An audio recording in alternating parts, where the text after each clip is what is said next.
Okay, that is. I think that's usually good.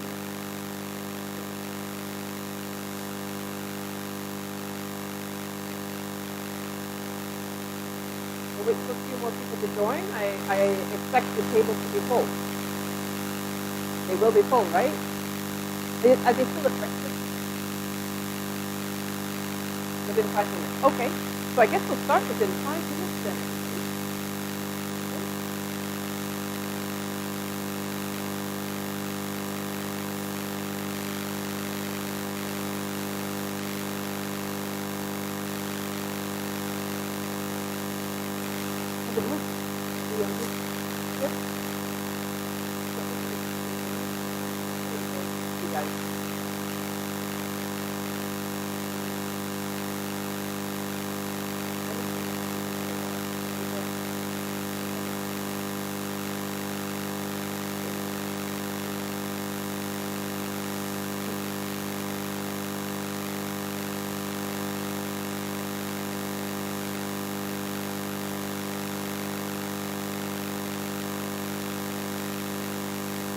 Hello, how are you?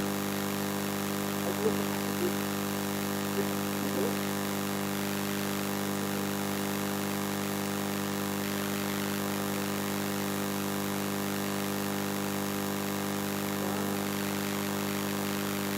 You're in the technology? So we're doing international event today? Technology international. Yeah, okay, good. So you're here for Okay. You come here. If I do see you come, then I might ask you for your advice on some international stuff. You're going to hear me? Dr. Carol.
Yes, it does.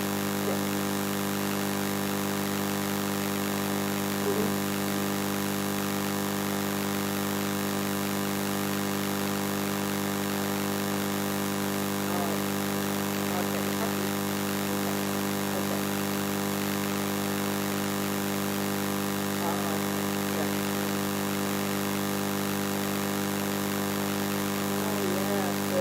I don't get into that. That's beyond my area. But yeah. watching that people are coming in.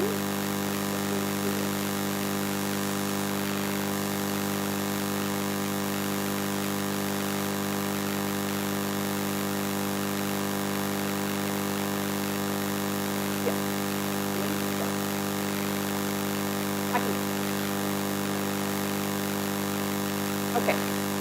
2 more minutes, I've been told. Just waiting for 2 more people.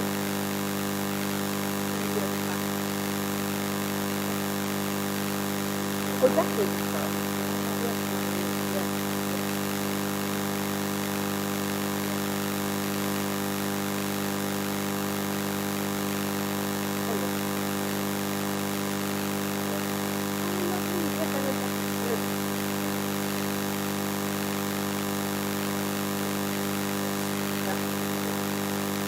So I'm not going to get into those today. I'm going to go into business styles and go into the book. So we are doing this one. So I will do that. Yeah, I'm going to do a little bit on the and sublime. So the building has a little bit that's tomorrow. I'll touch a little bit on technology for that way, but mostly tomorrow. I think it's gorgeous. I'm so lucky.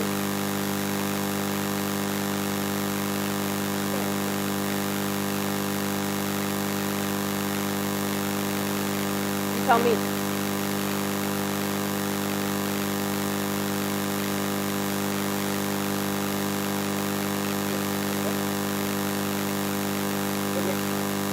Yeah. So how do we do that? Time to question.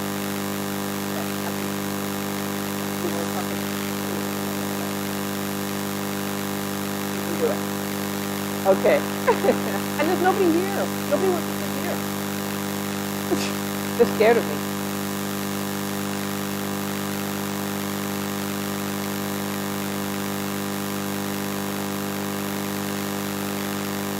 Thank you for playing music.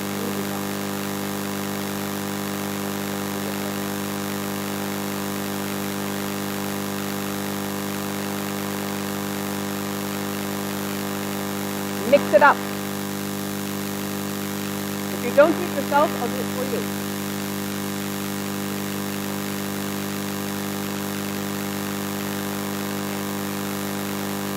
And we have tables here. If you don't sit on these tables, I will take them away.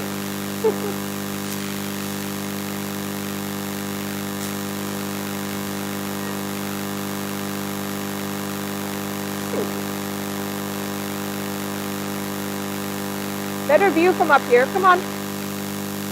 We need some more up here. We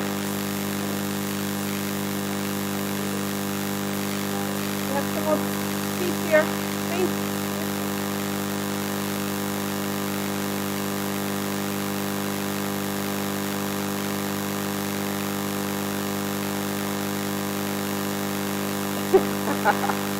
They're looking really worried. We want a mixture of management,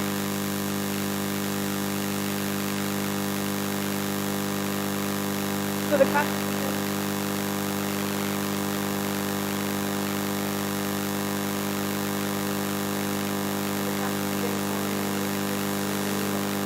okay. So we need a mix of management and not a. We need some more people. At least one more person here. At least one more. 1, 2, 3, 4. 5, 6, 1, 2, 3. At least. I can put my mask on if you prefer, but it's easier to hear me without a mask. Okay. So, there's a table there. There's a okay. Oh, there's more people coming. Someone here. Someone left.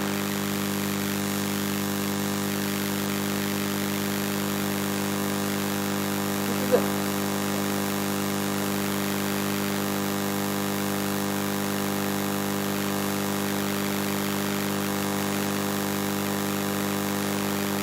There we go.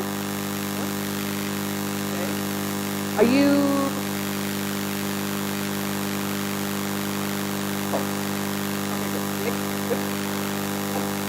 We have nautical and management here, both?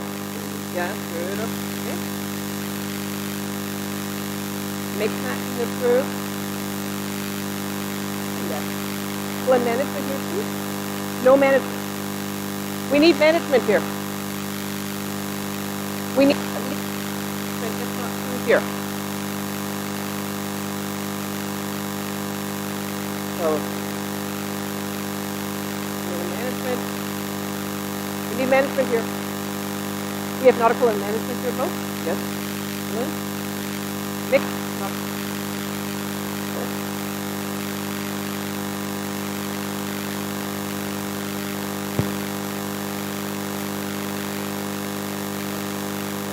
You as well?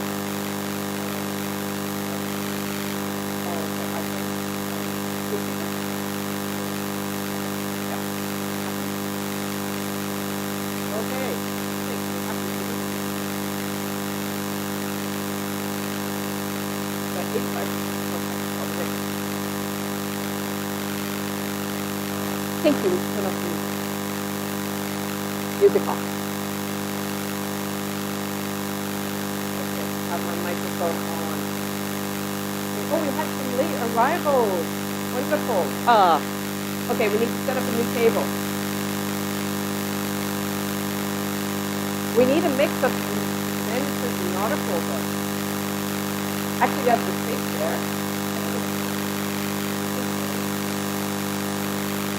Pretty good.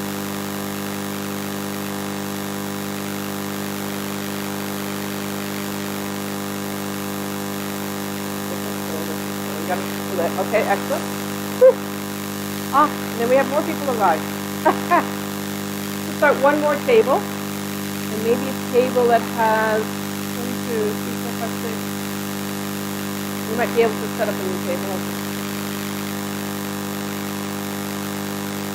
Let's start the table a little bit.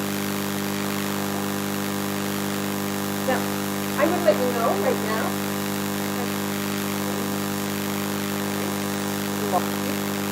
Hopefully you can remember my name. Jim. And I'm happy with it. Very Australian. I don't sound Australian, do I? No, I don't. Those of you who were at the event, everybody who were at the event yesterday, it was amazing. It was so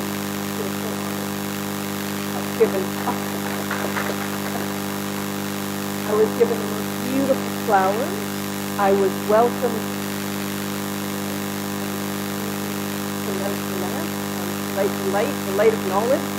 It is such a vision, lighting up dark places. That's what educators do. Are you ready for an interactive session today?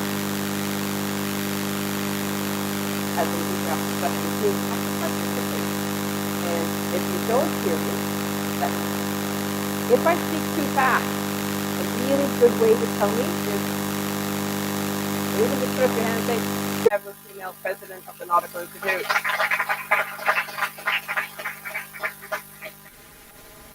It was pretty exciting. I am now, it's only a 2-year term. All of the work that the Nautical is doing, that Inview is doing, that I'm doing in the Nautical is all falling into this. So we do it because we are maritime professionals. And we wanted to support you all as maritime professionals.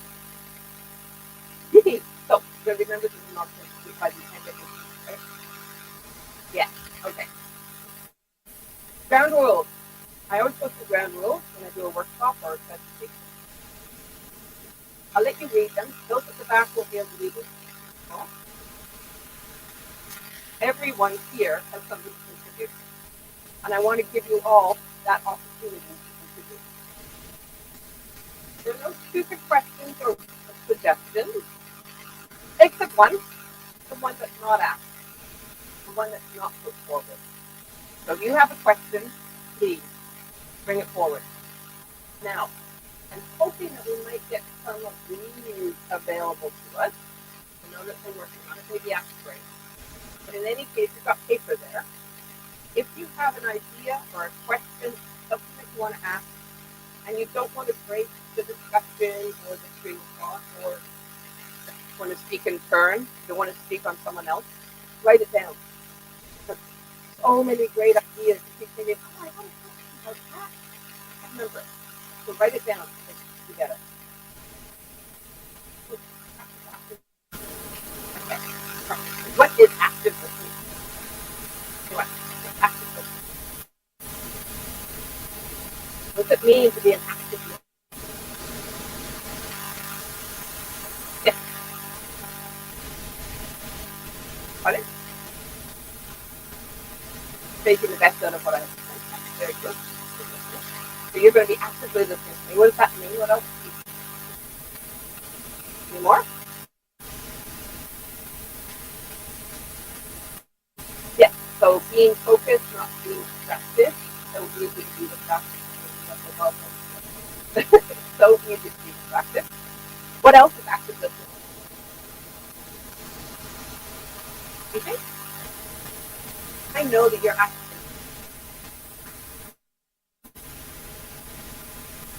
Understand? Yes. So you think about what I'm listening to. If it's in your second language, you might spend a bit of time translating the words, concepts. Yes, you understand. What else is active listening? In practice? Yes. What's that? Yes, asking doubts. If you have a question, if you have anything that you don't understand, immediately. Any more active listening back here? Ideas and suggestions? Yes. Very good. Excellent. Any more? How do I know that you're listening actively? You're active. Interactive. Yes. Yes. And you just need to what are you doing? You're nodding. Your head. Come on, I have to make sure I'm in the right culture. You're writing down notes. Yes, and you don't need to yet. It's not very hard. And how else do I know that you actively body language? Yes, body language. Now, there's an interesting thing about body language or pop culture. You have to be thinking about body language. Don't forget that this is back here. And that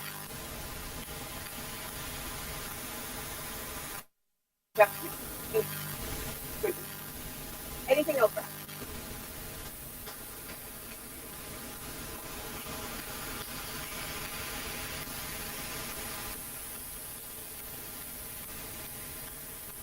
Feedback. Ask for feedback. And make notes that you're listening. So I spend a lot of time on that. Participate in that. Respecting time. Okay, we'll try and keep on that. Now, I think I will try to ensure I don't have my timekeeping, right? Oh, that's fine.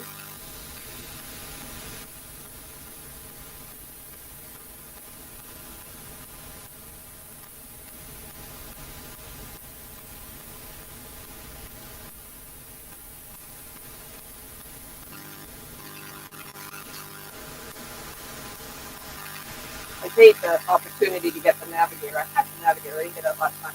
There's the navigator. This is the most recent one. It's got a great article in it by a really, really important person. Me. No, it's got a very good article on it about the development of technology. Really, what we're going to be talking about for collaboration. How perfect is that? It's amazing. The device is. It is almost the same type of clock. And I see I have a missed call from Jilian. After the being sorry, I missed the call. That was good.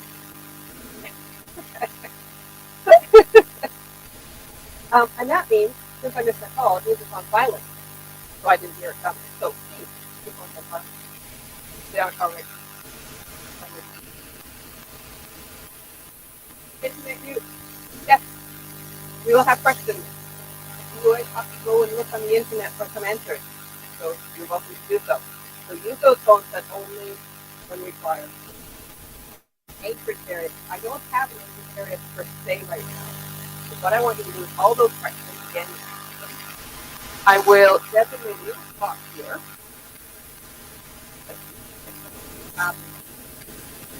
Bring up your questions, get them there. Put them on the table right there. And I'll go to them at the end.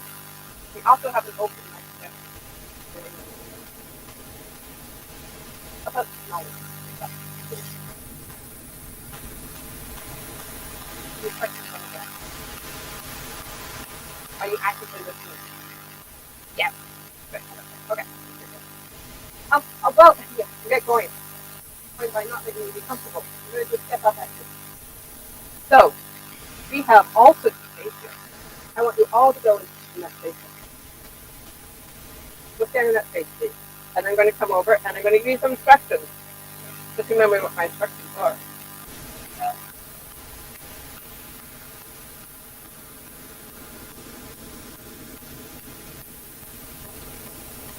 So for those online, there's this online. If you want to do it, type an R or an left, an R and L. Okay, so get everybody here. This is a bit of an activity. We're talking about technology. Who loves technology? Put their hands up. Okay, who would consider themselves as savvy, so technology savvy? I mean, if you really know technology anyhow, because you also consider this. Everyone thinks that they are really good in this tech savvy. You understand what I mean when I say tech savvy? Yeah, okay. I want them on my right. Which is over here. Everyone who doesn't feel quite so confident pushing about tech, but aren't really tech savvy, go to that side. If everyone's really tech savvy, go to the right. Those who aren't quite so tech savvy, go to the left. Off you go. Up. So those who really are good tech savvy over here, they can make it. Those who like technology, but they're not quite so good at it over here. Good, excellent. Here I got a couple. Yeah. And you put them on the shelf. What do you think? Well, and put them all together. Put a supplement like that. Okay. You keep walking. You keep walking. Sit there. Hey. Why don't you think savvy? Why don't you think so? What is it? Why don't you think you're tech savvy? Anyone? Why are you on this side? Like, look quickly. So how do you keep up? Yeah? Anyone else who doesn't feel? Why don't you feel? It's difficult sometimes, yes. And you get all these things that you have to plug this wire to that and that wire to that, and you have to look at this website. That's it. I had an issue with my laptop. One of the issues had to panic. I couldn't get my start button to work or my export button. I actually had to call you. I had to restore my leave it here. Okay, so let's go over here. Why do you keep yourself tech savvy? You can do all this. So make it do what you do.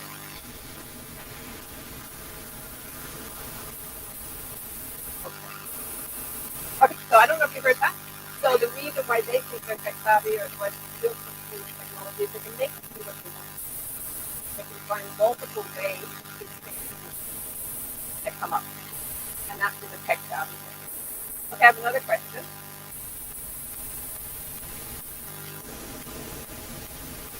It's like AI and ML. Artificial intelligence being released. Anybody over here? Okay, so AI and ML again. That side. And if you aren't, so artificial intelligence means machine learning now over on that side. Those who are not so happy with artificial or not so comfortable with that on this side. A little bit of movement. So what's so cool about AI? I won't ask you. What's so cool about artificial intelligence? And agent. 1 second.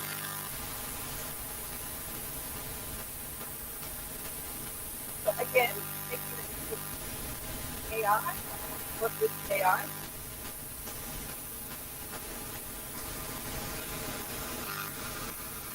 It's better to work with smarter computers than a dumb one. Who agrees with that? My iPhone, my phone, is an iPhone 6. What is iPhone up to now? Here, yes, okay, hurrah, I'm not the only one. Now we're on the phone. So we talked about technology, whether or not how comfortable we are with it, whether or not we feel we're tech savvy. We talked about artificial.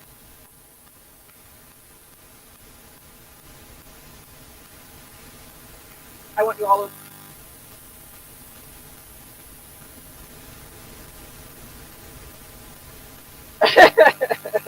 How many people have this iPhone, you know, this thing that you carry around with you?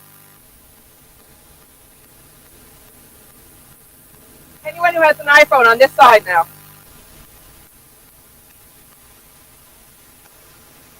Oh, someone has an iPhone.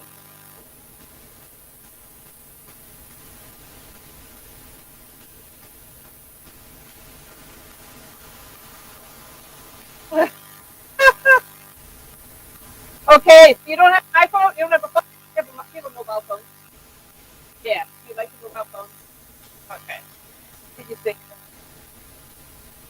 Oh, hey, an iPhone, the Android, pretty well even split. That's pretty cool. Anyone who doesn't have a mobile phone, come stand up here with me. I'll be lonely because I've got one too, so I've got to go over here. So I have an iPhone. Okay, technology is all around us. We cannot avoid technology. Whether or not we feel comfortable with it doesn't make any difference. It's here, and it's here to stay. Okay, that's your step-up activity. Hopefully you're awake. Go back to your seat and turn off your phone. Put them on silent. I did say that earlier. The next, with me, what would be a suitable one? Underneath you? Oh no, I wouldn't do that. Anyways, we'll think of something. And it will go, if you do it, we'll take a little pot and we'll put it to the Mission to Seafarers. Okay, back to the seat now. Now, for those of do we have any who said yes or no? Any right to left?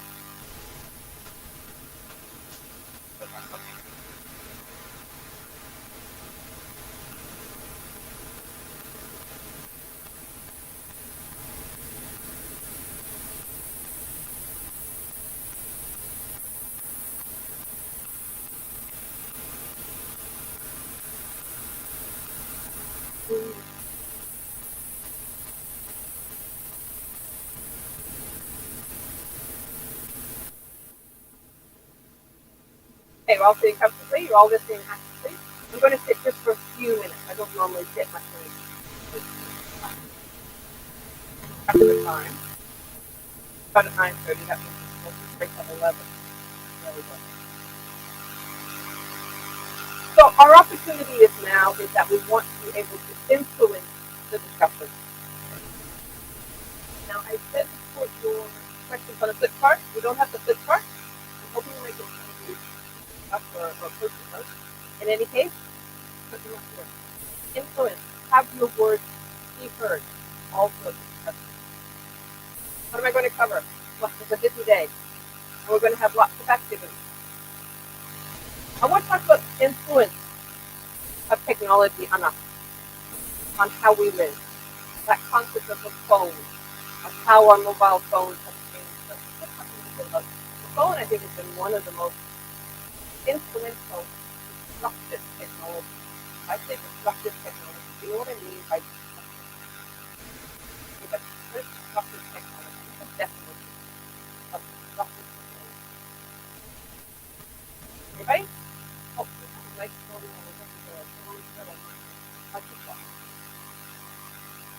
disruptive technology. Definition of disruptive technology.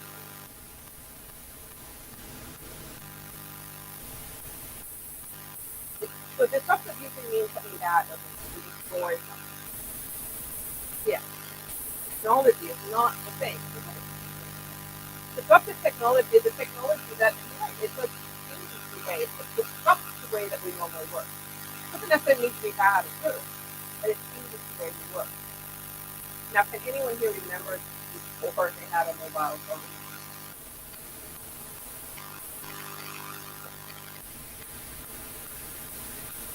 Yeah, sometimes it was better. It was more pleasant. A lot more personal space. So the phone has done more than make us connected. The way we work, the way we think, the way we interact, use online. I use Facebook like old ladies. You guys use Instagram. Cool. Some people are on Twitter and wonder whether they should stay. How the hell it must be over. We have that influence of technology and the speed of change.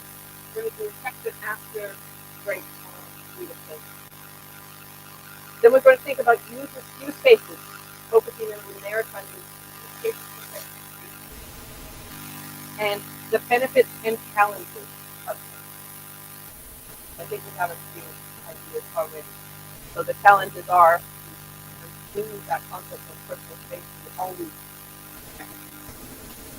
COVID was a really interesting time. During COVID, I was connected to the world pretty much 24/7. It was exhausting. In a way, it's kind of meant to be here because I'm physically in a place. But when I was online, I would go to India, and I would go to Sweden, and I would go to Spain, and I'd go to Ayala all in one day for a trip. So it was very exhausting. But we have that for our outcome. And I want to talk a little bit about industry. You've heard of industry once. It's from stealing. Yes, yes, I see some nodding again. I need the active listening. Yes, yes. So industry 1.0, that is that concept back in, 1700s, early 1800s, started getting into this idea of mechanization. So mechanization, having machines do things. The concept of in-house is strange here. Yes, it has some machines starting then to take on the role of what people might have been doing. So that's Industry 1.0, quite a while ago. Industry 2.0. Now we're getting into mass production. Using the concept of the assembly line. So not just the machines doing work, but the machines working with people that are checking what's going on. 1969. So I'm actually born now. Good. I was talking with some people yesterday. I think most of you are actually younger than my youngest daughter. But yes, 1969 is really time frame for this stuff. Industry 3.0. Automation. Computers and electronic payments. Now, automation is interesting because we've heard of MAS, Maritime Autonomous Shipping.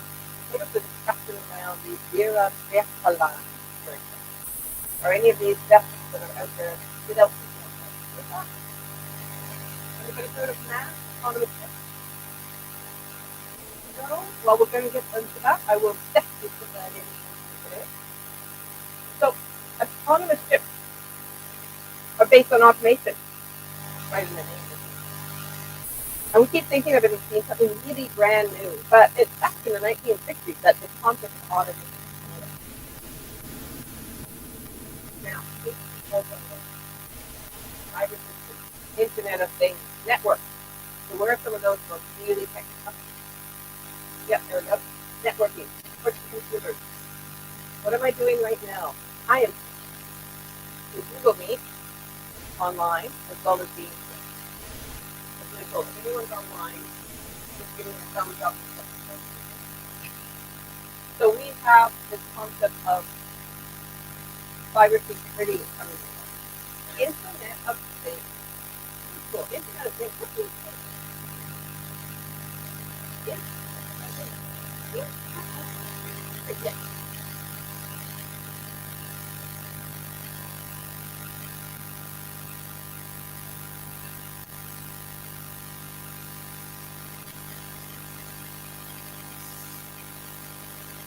Exactly. And you've got not only that, we have what we call an attack, writing and making it into a digitalization. So it's things linked to the internet. Really tough definition. The Internet of Things. So, give me another example of the Internet of Things. Anyone else?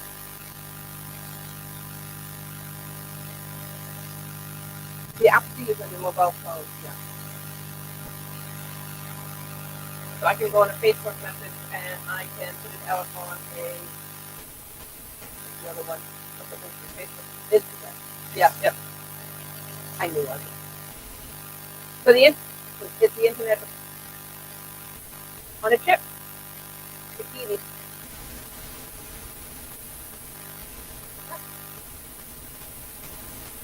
Need communication. And get the communication. What was let's see. So what might happen? We're talking about different things talking to each other. Radar. Facsimile. Oh wow. Yeah. So facsimile action is really, we're going to come back to that in a bit, about when we get into digitization and digitalization. The Internet of Things on a chip. What do you think might happen on a chip? AIS getting data from your GPS system and it's input from the rudder angle indicator aspect. You've got some things that are networking on the system. So basically, the thing with the Internet of Things, it's really, really rough. But the Internet of Things, really good definition, thanks to it, the joining up of things to the Internet. Yeah, sometimes these definitions are almost too easy. We're joining up things to the Internet. Let's go take a look a little bit more at Industry 4.0. I believe that's where we are now. Later in the week, we're going to be talking about Industry 5. It's sort of on a cusp. Right? Sort of makes sense. We like to dance. Oh, I know we've got yeah. Maybe we'll have to have dance. But anyway, it's a bit like that. We're in the dance now of technology. Technology is a bit like that. Thinking about what it can do, how you can make it work, how can you make it work for you, not how it can work for itself. We are involved in the loop, and that's really good enough.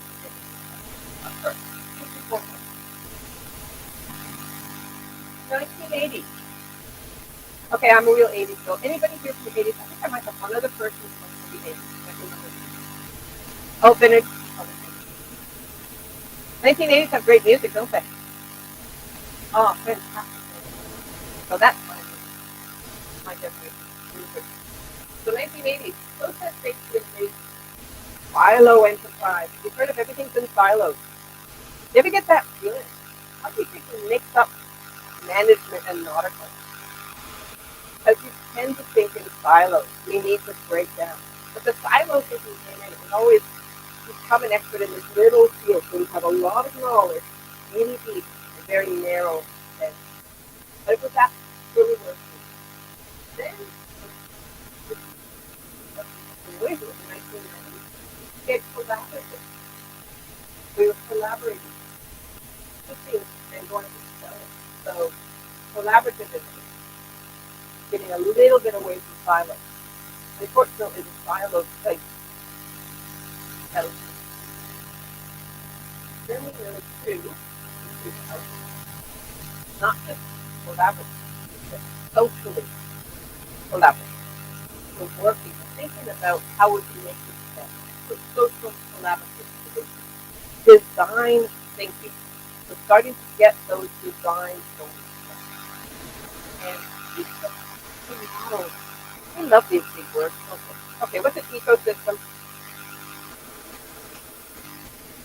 Speaking nature, what's an ecosystem? Where was someone else? What's that?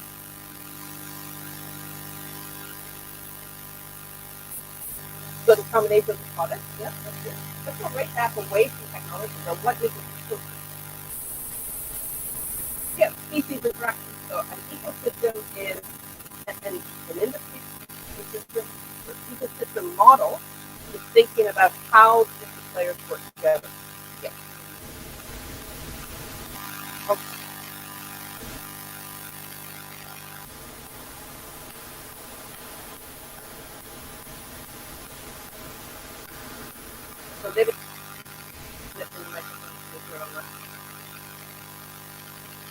together. My husband, for breakfast this morning, we were down living in non-living. We were having our breakfast in this beautiful red dragonfly. And it was there throughout the whole breakfast. It wouldn't leave him alone. So I think that it was a safe place to be, or maybe he liked the feel of the material, a non-living thing. But an ecosystem within innovation means that we think together, we work together. And then 2010 on, and this is why I'd say we're on the cusp of Industry 5.0, because we've been in this section now for over 10 years, over a decade. Socially valued, service-oriented, community-based innovation. Woo! I tell you. Okay, let's take this part. Socially valued. What does that mean? Socially valued. Anyone? Socially valued. Based on human values. Based not only on a single human value, but on a social concept. So how we all value together. Socially valued. Service-oriented. Anyone? Providing a service? Service for others. Yes, so providing a service. So socially valued, service-oriented, providing a service. Green-based. Green-based. Okay, so I'm going to go back to the back of this from green-based. Need a second to take a walk from that. Let's take green-based. Or the okay. Let's think. What do you think means? Go back to the Internet of Things.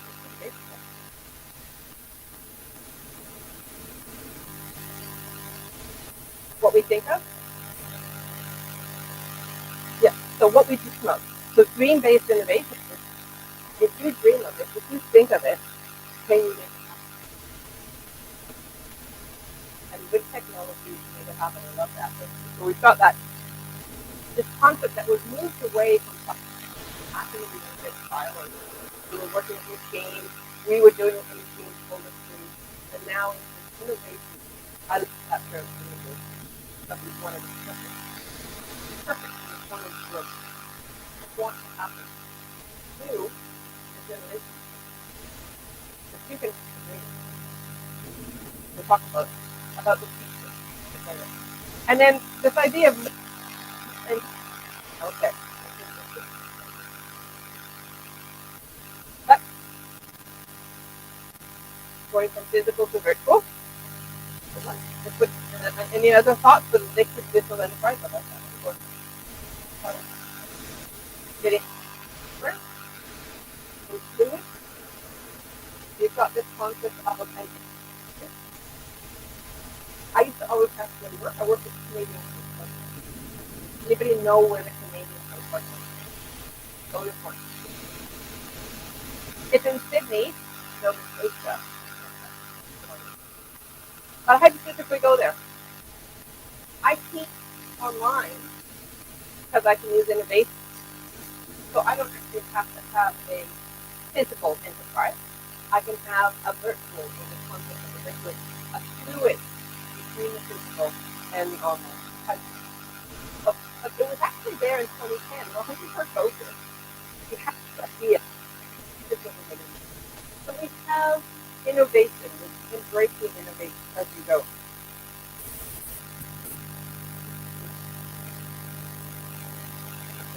Here are my notes. I got good examples. Came out in this area, embracing innovation. Idea. Service oriented and innovation. Have any of you looked at how many times a day do you go to Wikipedia? What is really interesting about Wikipedia is its service oriented. People volunteer to keep Wikipedia. So they have jobs, they have expert knowledge, and they spend time updating Wikipedia pages so that we can have that knowledge. That is socially valued service oriented. Although Wikipedia actually first started in 2001, it really came into the last one. So cool. But people do this because it's an opportunity to connect. It's an opportunity to make technology work for us. In fact, by the end of this, I think we're all going to do this in public. Maybe not compiling and putting network computers together, but understanding how to make technology work. Back to the phone. Back to my phone. So I keep coming back to the phone because it's a really great example of what's the thing I remember. I don't remember. I don't remember that one. But that's the only phone I don't remember. And I'm not that old, honest. So in my lifetime, I've gone through technical challenges. I've gone from a dial-up phone. Have you seen them on TV? Has anybody actually ever used a dial-up phone? Yeah? What was it like? Frustrating? Slow? Very slow? By the time you get to the last number, you remember, did I do that number? And you go, tick, tick, tick, tick, tick, tick, tick, tick, tick, dial-up phone. And then we got these push-button phones that was so cool. It was such a big deal. It was still stuck to a wall. As a teenager, I had this big, long thing on my phone. I had a long cable so I could actually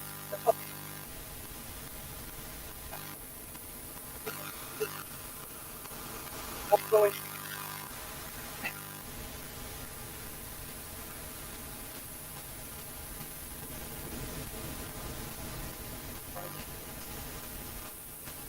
And that was real time. No phone to do. How many people have their phone on the table sitting on the table next to them? The plate's there and the phone's next to it. How many people? We have our phones on our counters right now, don't we? Because, again, we go back to the phone. It's a disruptive technology. Use that as an example because it's so easy to understand. We have it. Look at these phones. A little bit out of order here, but look at this one. What do you think of that one? That is a mobile phone. 1970s.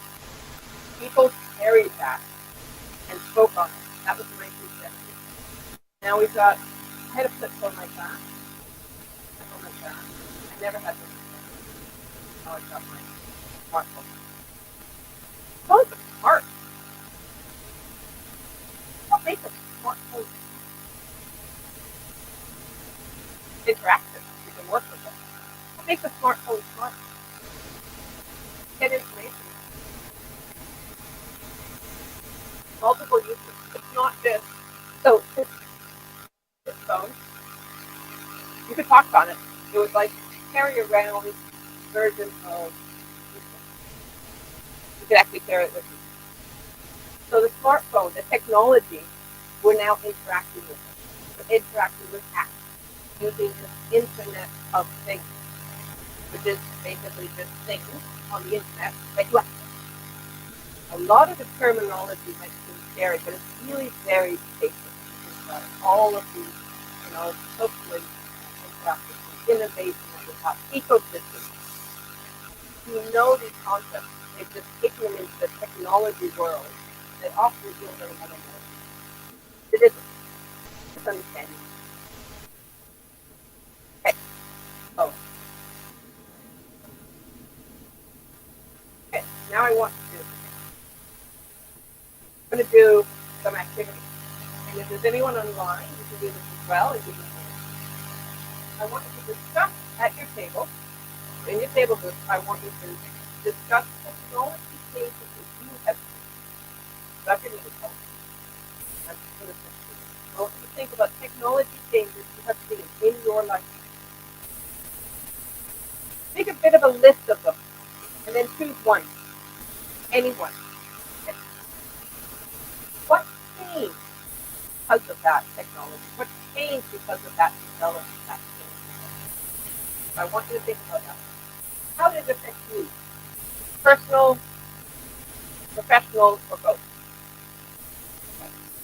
Making telephone talks with the table members. You want to talk to something other than a phone. And then I want one person from your table ready to present your results. And we will capture that microphone to keep the line from here. That's your challenge. I want you to think about this stuff, technology development. Choose your fun development. Think about it further and identify what because of that, how it affected you personally or professionally or both. And then one person is going to present. And I'm going to give you 15 minutes. I'll check in after 10 minutes. Okay, over to you.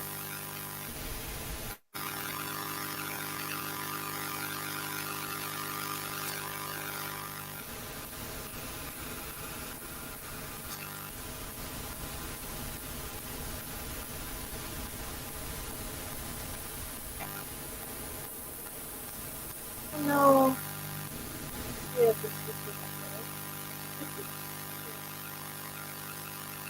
if we could move that there. I know I asked you that they were with the flyers, but we can move it back here.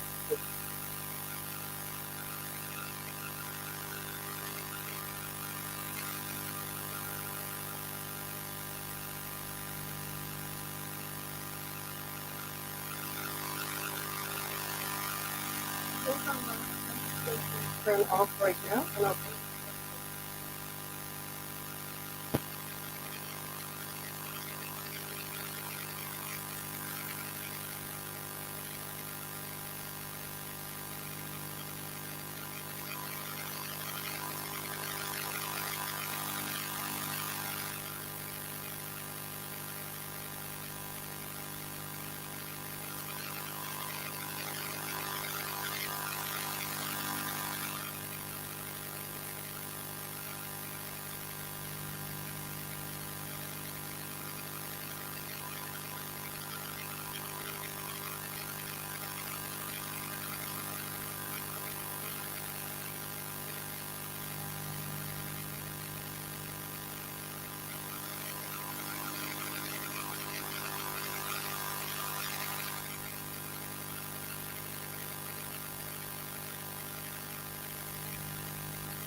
Everyone's got one ready to go? Okay, excellent.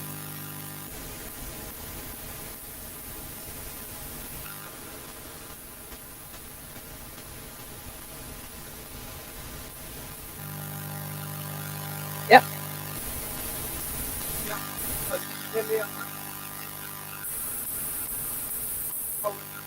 Yeah.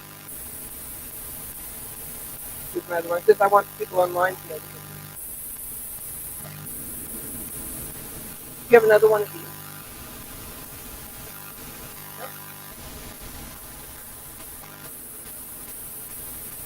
Okay, got your technology chosen. We will start with who wants to go first? Hands up first. Who wants to go first? Okay.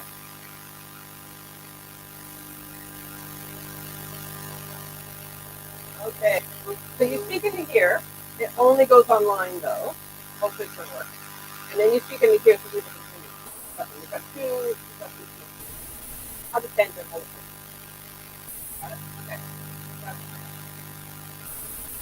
Okay. Woo! I won't ask if it's kids. You are kids. But did you ever have this thing in kindergarten or in school when someone put their hand up, you had to be quiet? So I'm going to use that.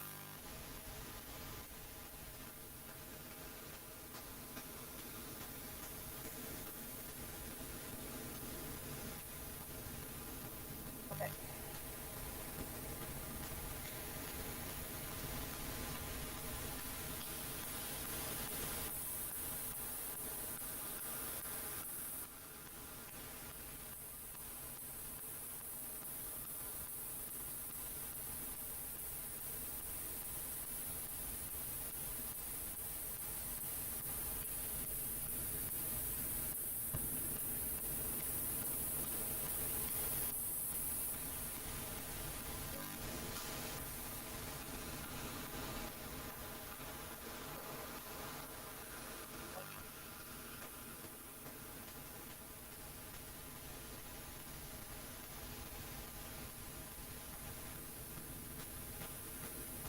Excellent. The documentation and our online documents. Woohoo! Give a clap. When I came to India, I got a new documentation. But okay, who wants to go next? So that goes, keep on that. We're taking this, all of us. Sorry.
So, cryptocurrency as well. And I'm not going to get into take it.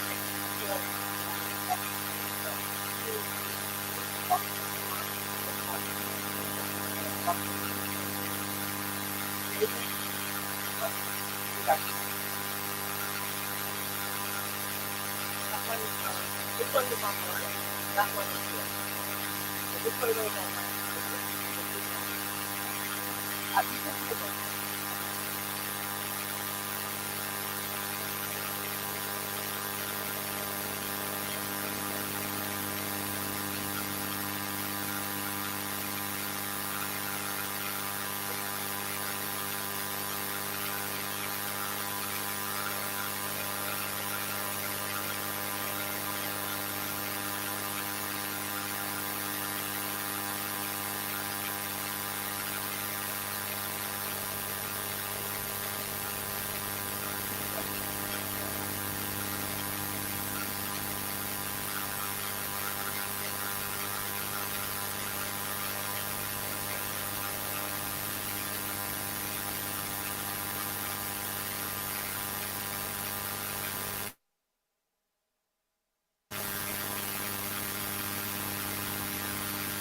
But I now have a hybrid. So much for that. So I miss driving a Canberra, but I do love my hybrid. This is way better than that. We have fuel efficient cars. We have smarter cars. Great example. Okay, who's next? Okay, I'm gonna go back here again. Is this for Google Meet? Here.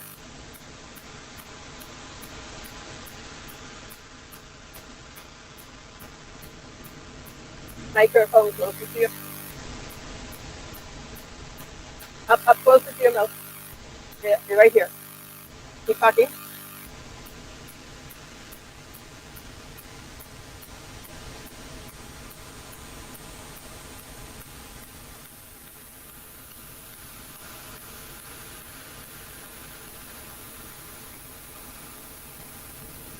We want to hear you. You're good.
Very well done. And transportation is evolving. If you go to Sweden, I think it is, they actually have a, a electric bus that is actually no driver, so it just goes. Yeah. So we've got all sorts of technology development. But yet we still fly and we've got fuel for that. So I think they're working on that. Tomorrow we'll talk a little bit about some of the UN Sustainable Development Goals. Cool. Okay, who's next? I got this. You got this.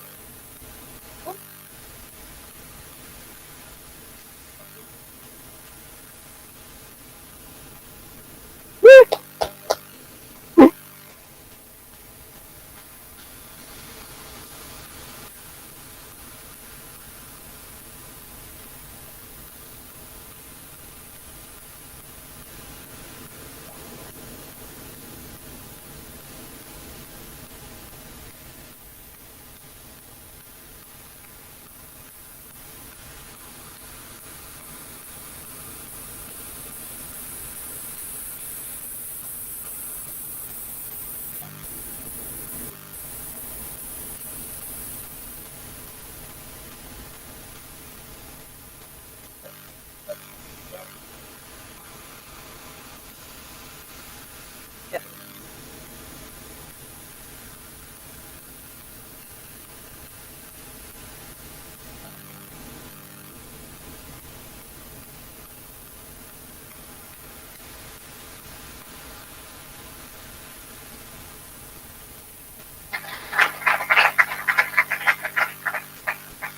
Well done, thank you. And Netflix certainly has revolutionized how I watch TV. I don't watch TV. I watch Netflix now.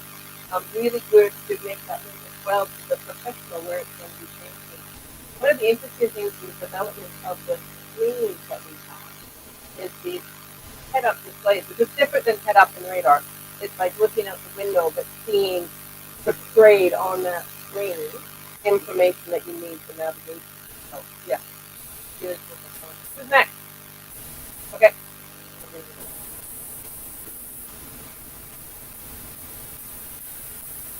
Got the hand up here. And this one's for online to do with me. Sorry. The next one's for the computer. Yeah.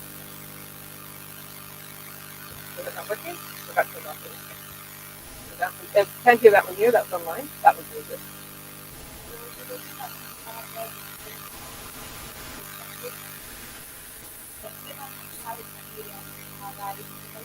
From the blackboard is not because we will need to all have increased rapidly.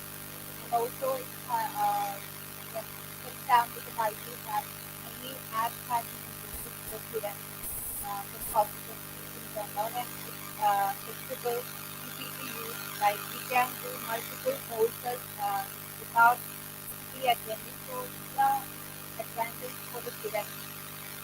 That's all about it.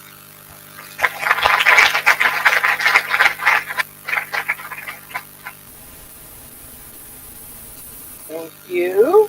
Excellent. And online Google Meet. Your Meet listening to me right now, I hope. And that's why we have the two microphones, so we can have people online listen now. Who was going to speak? Someone have your hand up? Okay, so the big mic is for Google Meet. The little mic is for here. Good morning, all. The technology development that we have seen in gadgets like watches and wireless earbuds. So it changed from wired to wireless, and watches have changed from dial to digital to smartwatches.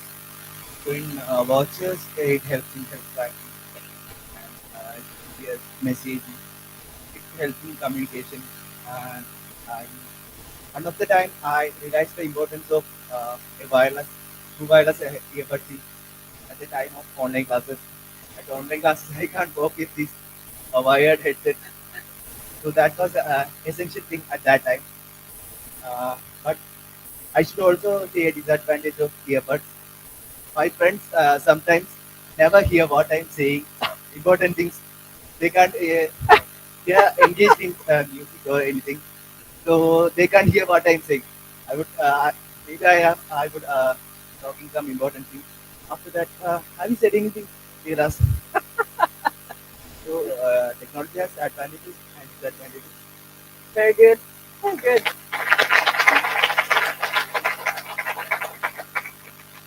Thank you. Yes, and the wearables have certainly changed. I'm actually thinking of buying a Fitbit. Okay, who has a Fitbit? Am I one of the few people that don't have a Fitbit? Who has a Fitbit? Come put the hand up. Keep track of a watch. You know those watches, smart watches? I don't have one yet. I'm getting one, I hope. Okay, who hasn't had a chance yet?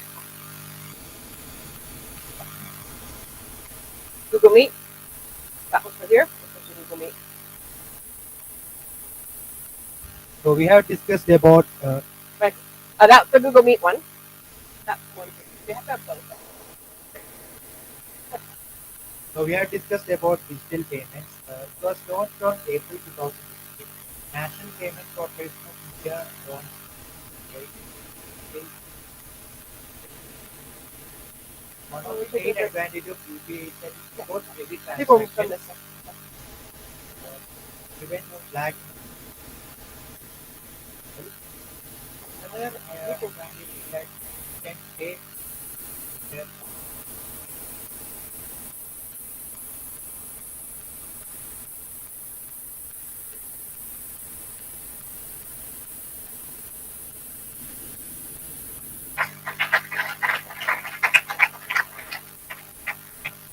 Thank you. Who uses online payments? Who doesn't? I used to work shift work, but I kind of off shift. So for those who are going to see, happy to mentor. I think anybody, I'm happy to mentor, be in contact with you. But when you decide to come ashore, there's all sorts of interesting things. One of the things is sometimes it's hard to get home to the bank. Now we don't have to. Digital payments have solved all those problems. Digital payments in the maritime industry also means that we have opportunities to have digital payments in and out for customs, for charges, port dues. Very cool. Who hasn't had a chance yet? Who's missing? Okay, I got this one left yet.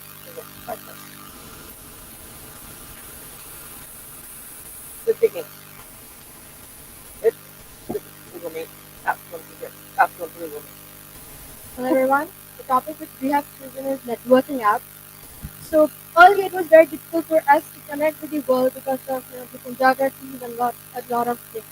But now we have networking apps which help us connect with people all around the world and share our skills, share our experience. And one of the two apps which we all might have used or heard must be Tinder or Omegle, where we can connect with world and share things. And even LinkedIn is a very good website where we can upgrade our skills and all. So yeah, networking apps are really something amazing where we can connect with world, even in working.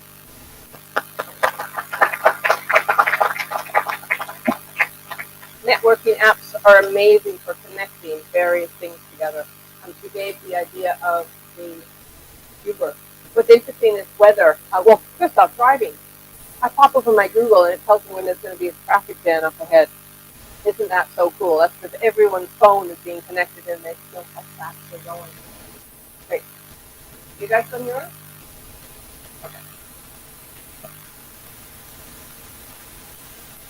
morning show.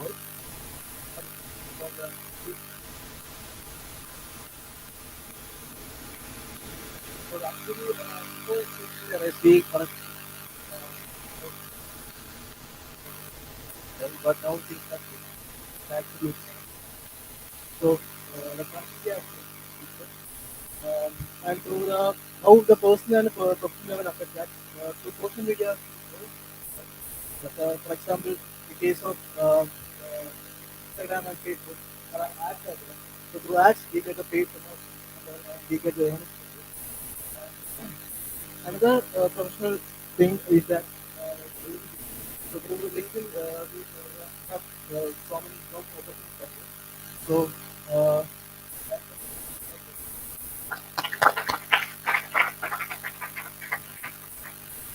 Wonderful comment about LinkedIn. Also, you have LinkedIn Learning. So you have opportunity to do online learning free of teachers position. And you can connect with me on LinkedIn, please, too, if you aren't yet. Have you guys gone yet?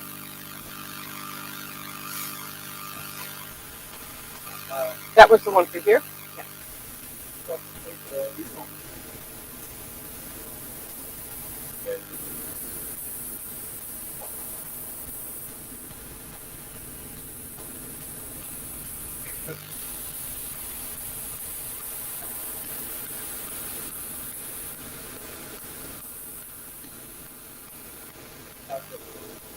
Within a day, you can your order.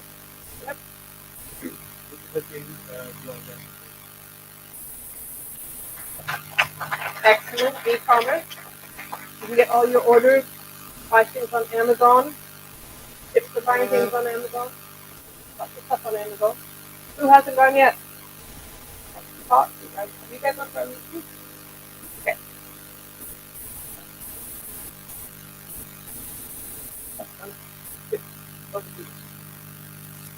Hi all. We discussed about the topic that evolution of television. I remember in my childhood, the television is a part. At I think in your childhood it was black and white. I think. Yeah. So Yes, you're right. this was evolved into a color one. Now even we can say about OTT things. So with Netflix, Amazon, we can watch in home itself. We can make home a theater itself. So it is a great evolution that happened in that thing that we saw in our childhood, the evolution of television in the industry, and everyone is interested in entertainment part. So I think this is one of the major evolution that is sparked in our uh, then this TV has we can also access 4K. 4K technology also we can access nowadays. I think this is all about that television industry. Thank you.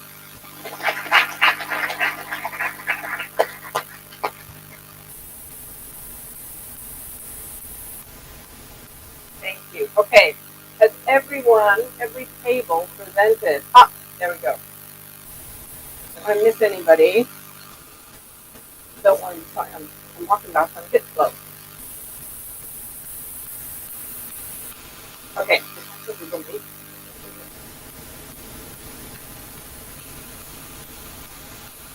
Morning all. The topic here is that in the olden days, doctors took many so many times to the source of an. But nowadays, people are not advanced. Okay, for example, we can find out what is the problem within a few hours. So we can really help in saving lives. During the COVID time, the Indian government has introduced an app called Inview. So in that we can get free video call consultation with which the poor people or any people can consult the doctors and they can ask any questions and the doctors will give the prescription. Due to these things, the advancement in the medical field has helped a lot of people. The surgery equipment that have developed over the years that has saved many lives. So the advancement in the medical field is really helpful. That has came to that has helped us a lot. Thank you.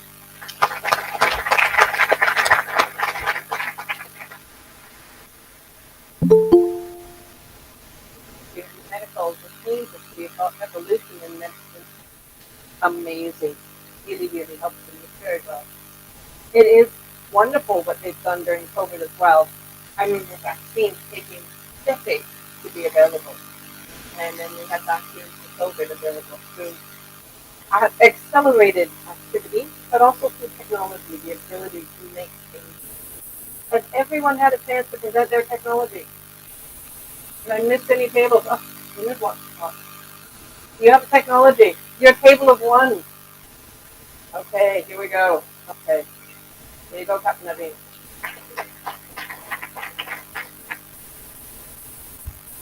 You heard about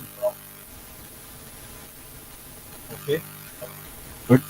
So I'm on blockchain, and blockchain does just with an example. Today, how do you make your payment? Online. Online. What do you use for making online payment?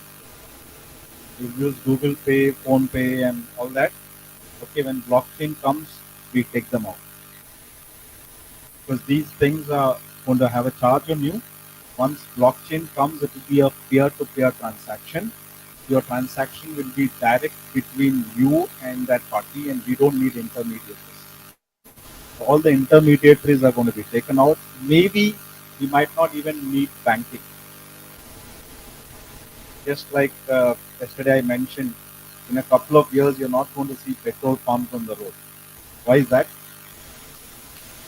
Somebody said about vehicle, it's going to be electric vehicles. You probably have EV charging stations and not petrol pumps. You might not see banks.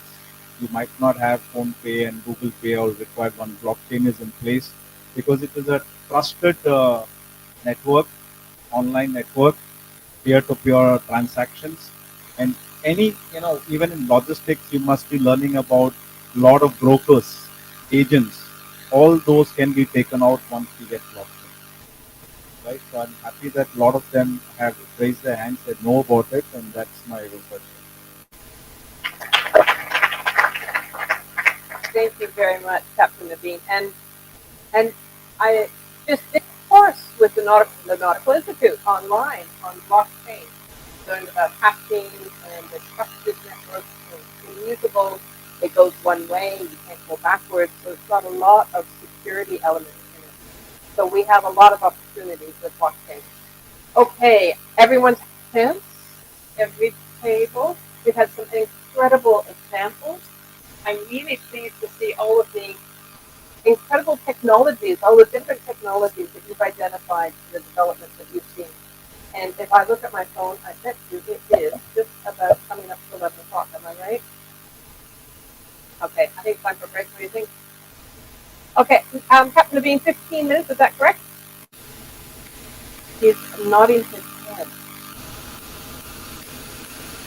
It's actually 11:05, so I'm going to give you a full 15 minutes, but I want you back here, ready to go, by 11:20.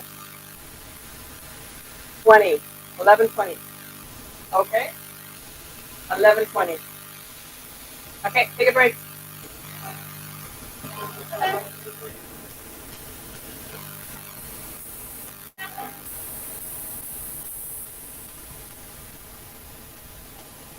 Good morning. How are you?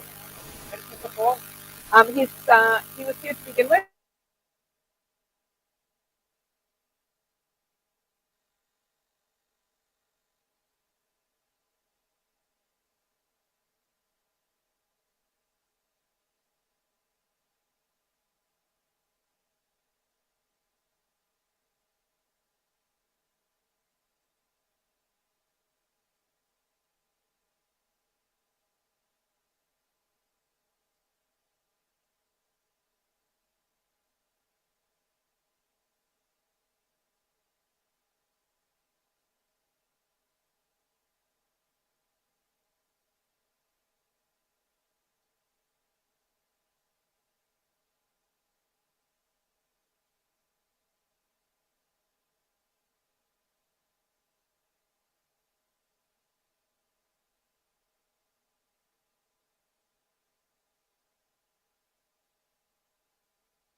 Okay, can you hear me online? Am I not in the meeting at all, or am I okay? I didn't unjoin. Second. For me, video connection call was lost. You're right. Is it okay? Okay, good. Okay, so last stragglers are in. That's all right. I won't make them. I won't point yours. Okay. This guy's late. Last one in. Not going to tell anybody, but there we go. Give your clap.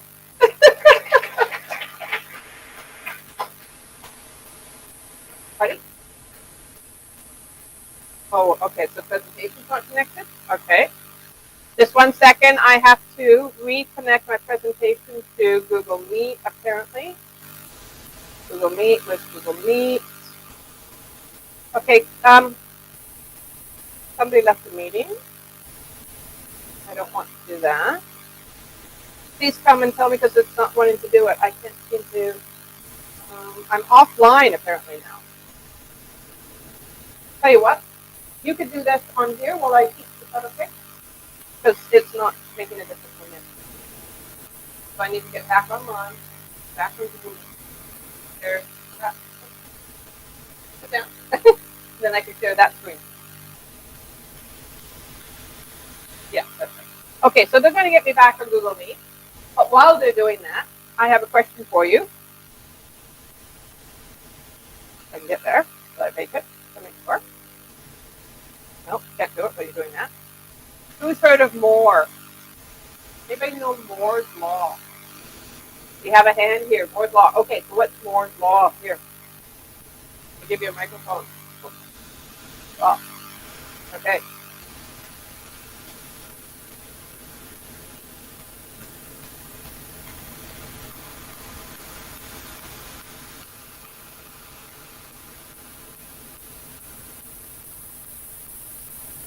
So I don't know if you got that. It's really well bang on. Moore's Law is about the increase of data.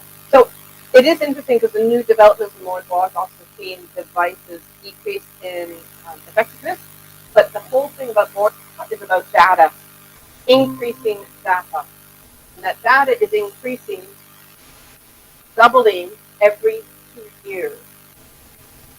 So that's the thought, is Moore's Law is that data, the amount of data we have available, doubles every year. I'm just about online again. I'm going to share the screen. I've got strangers working on my computer. This is very scary. This is a sense of trust. Okay, you can do it. Is that easy? Okay. Good. Okay. I hope. No. Okay. So more. Go back to more. We need to get back to more. So it's that the growth in the amount of data that can be stored and handled and the speed with which it can be processed and distributed is growing incredibly.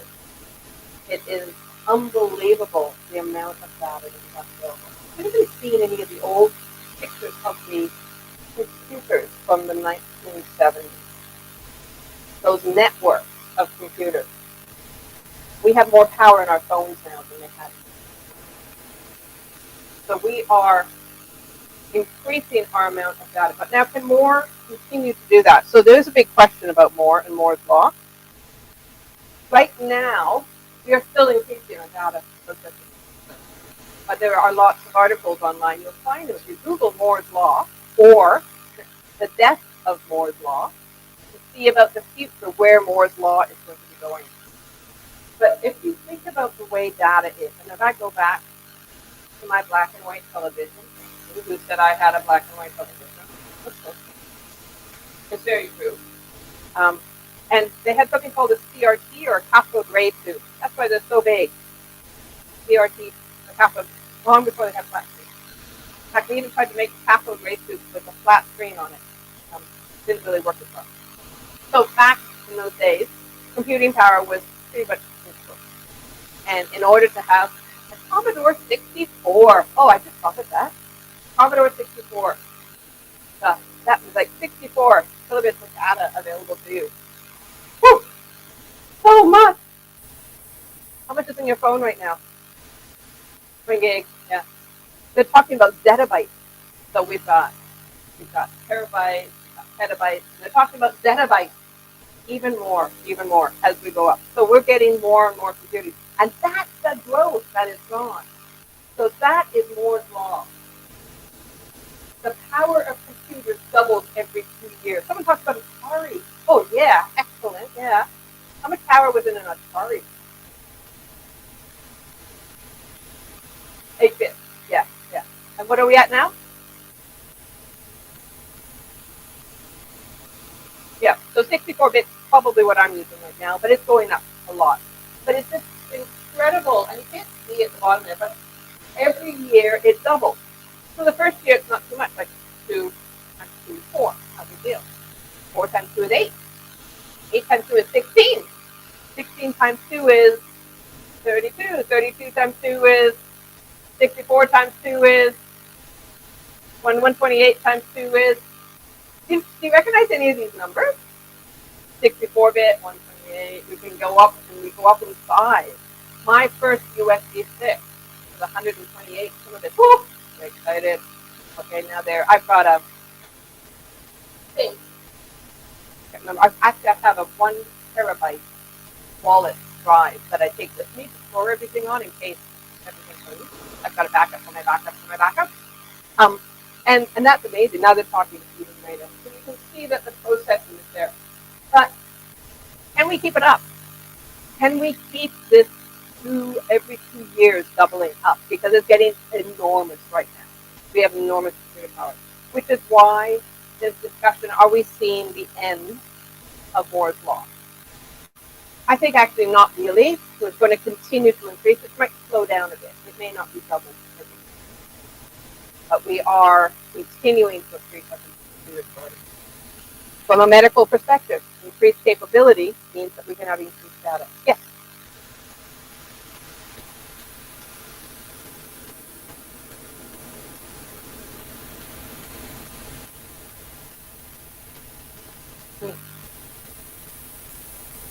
Yeah.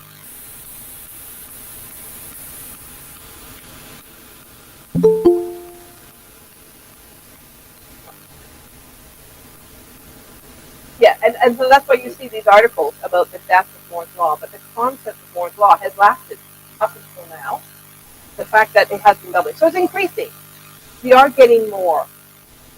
But where is that limit? But we are now looking at an incredible amount of computing, an incredible amount of capability that we aren't even tapping into. If you look at your Office program, you probably use maybe 10 to 20% of its capability. Does anybody here go to Outline View when they're setting up their documents? Have you ever seen Outline View? It's a really cool view. Maybe I'll go and show you it. It's one of my favorite views. But there's so much capability. Is the growth sustainable? And I think we've heard there that we really are seeing a bit of a slowdown. So CRTs to LEDs, that was great. LED to OLED is a bit of a thing to mention that. But we are still seeing increases. But it's a transformational evolution of increase. It's not a revolutionary. If you go back to the 70s computers and look at your phones, you've got more computing power here than they had in those big warehouses. Now we talked a little bit about blockchain.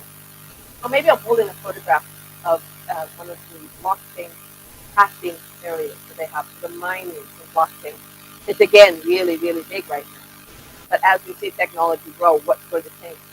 One of the issues with blockchain that has been brought up again and again is the computing power, the energy, and where is that coming from? But that's the blockchain used for mining to support cryptocurrency. That's not the blockchain used to provide a secure system that's immutable. That you have that, it means it will always be secure. It cannot be moved. So Moore's law of doubling. Now, if we take a look at Moore's law of doubling, and we did talk a little bit about the Internet of Things. When we think about the Internet of Things, as we got more computing power, we got more things. We got more stuff. We got more apps. more tools, more sensors. You can turn on and off your light at home using an app on your phone. We have more of these, and that sort of has grown the line. Computing power and the growth of the Internet of Things. So when we think about this Internet of Things, which is just all those sensors, all those things working together through the Internet, again, a really difficult challenge that is, but the terminology might seem a bit off-putting at the beginning, a bit difficult. If you think about it, it makes perfect sense. So this Internet of Things almost directly has followed Moore's Law. So if Moore's Law is dying, are we going to see a slowdown with the access and the link of things? That's a rhetorical question. I don't know the answer. So we're looking at what's happening in the future. So Moore's Law is a really great law to know about. It has led us, should, since the time, couple of decades now, since we had computing power. It has doubled every 2 years. It's slowing down now because really growth is sometimes, you can't keep going at that rate. You reach infinity really quickly. So we're seeing a slowdown in Moore's Law, but we have so much power available to us now. Are we using that computing power to the most of its ability? And I would say no, we aren't yet. So we got a lot to work with. We have a lot of power that we can work with. And the Internet of Things, I should read those numbers, so I'll read them out to you. Kind of small in the back. We've got 28.4 billion, 42.1 billion, up to 50.1 billion. These are those units that can be connected. That's a lot. Now, for those who are in maritime management, what's the kind of information that you want to store? What do you need off the ship? What kind of information do you need off the ship to help manage it? Pardon? Status of the cargo. Yep, okay, so you need to know status of the cargo. What's some other information you need to know off that ship?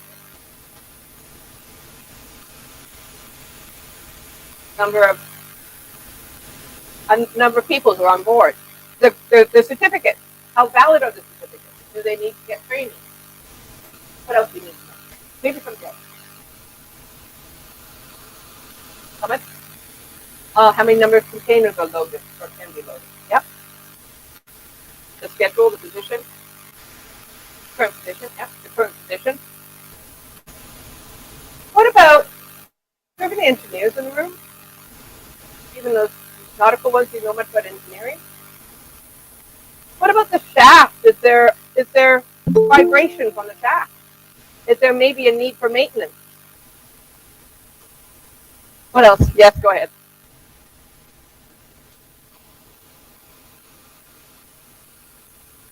Yep. Yep. And as a navigation officer, you need to obviously know your position. You need to know the status of the cargo. You need to know whether or not there might be an issue with the shaft.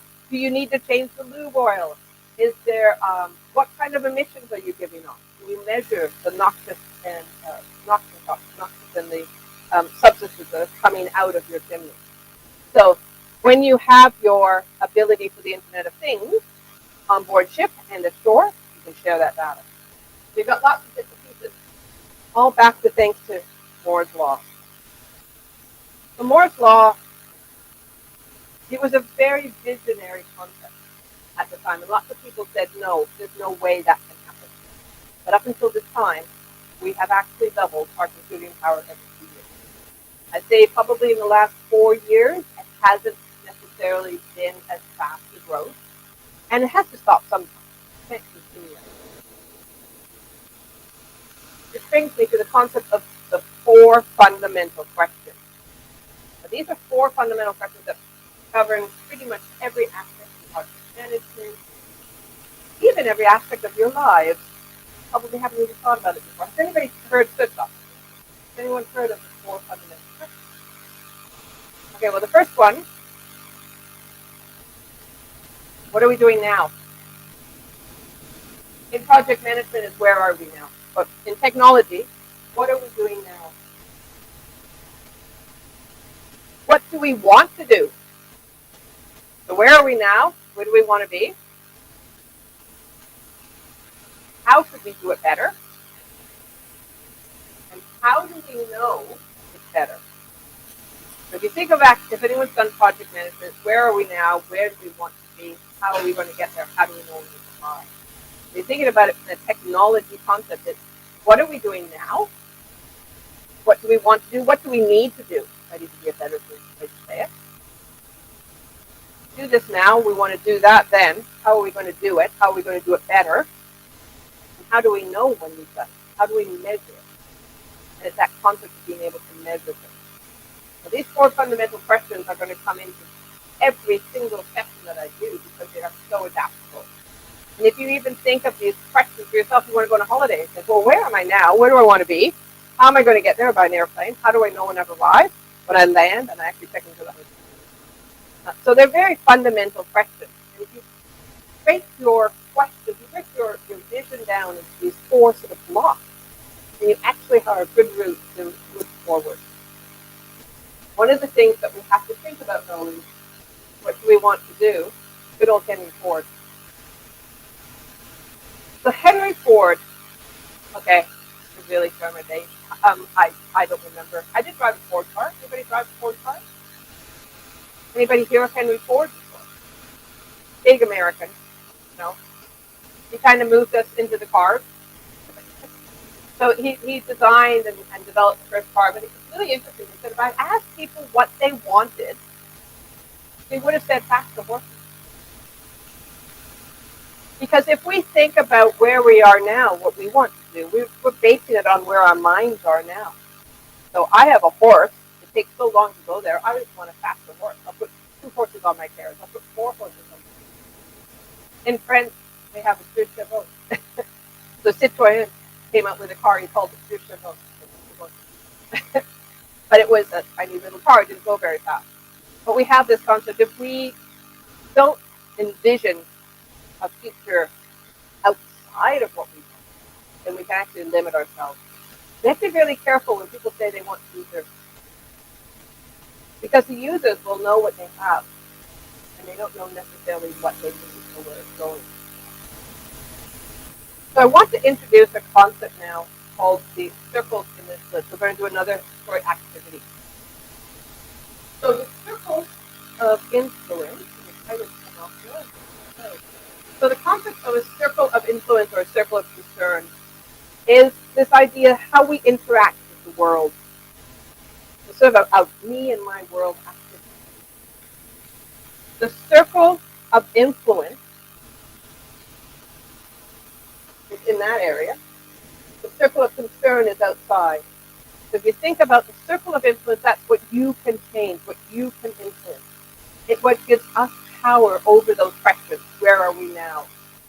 What do we do now? What do we want to do? How can we do it? How can we know that it's better?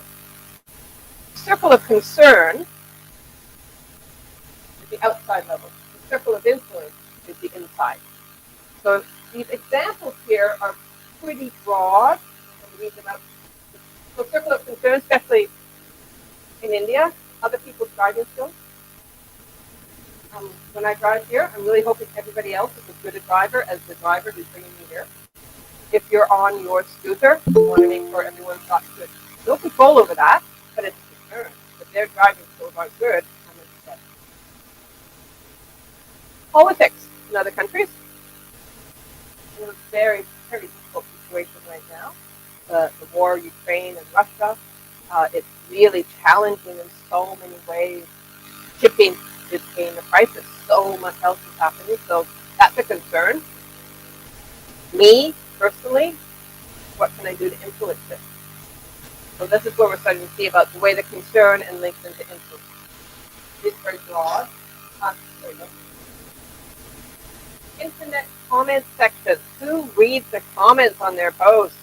You shouldn't read those. Do not engage. You get a troll. I've had trolls. I post a lot on various things like women in maritime. And I get lots of trolls. I had a troll saying, women, why are we talking about this? We won't go into that. We'll do that on the human factor today. So, internet comments. The economy. We talked a lot about payments, how the economy is going, global financial crisis. Really, really big world problems. So what can we change? we can decide who we're going to vote for. We can increase our own skills at driving. So if the other driver's not so good, we can be defensive. Anybody a defensive driver? I love the horns. It's very good. Has anyone driven in a country other than India? It's very different. There's roads, there's lanes, people stay in them. Yeah, no. There's speed limits, people follow them. There are stop signs, people actually stop and let other people pass. Yes, so it's very different. So this is the concept, and we're going to do an activity right now linked back to our discussion on technology. So in your tables, I want you to think about the circle of concern and the circle of influence about the technology development. Now you can link this directly to the one that you presented on if you want. Think about, on a broader scale, what are the areas of concern? Where can we influence change? And as we get better at this, we're going to find our circles of influence will grow. The circles of concern will get smaller. Because of that example with the war in Ukraine, it's like, what can I do? How can I do anything? Well, one little thing you can do, and I did it, you can book a holiday on Airbnb or a house in Ukraine that you can't go to. Because that actually gives somebody money through our wonderful internet capabilities of exchange of funds to help them live, because they can't have obviously anything. So when you start thinking about it, the big questions seem so big. How can we chunk them down? So do your technology, draw a circle, you can do it on your own sheet. I want to think, and we're going to come around and I'm going to talk to you about each of those and get it done. Think of the concern, those big questions, and then what can you influence? Get at least 3 items in each, but you might be able to get more, especially in the way you can talk to you. Very good. Draw your circle of concern and a circle of influence. And I will put the timer on for about, I'll see how you're doing after 5 minutes. You guys did awesome in the last one. I'll put you along with it.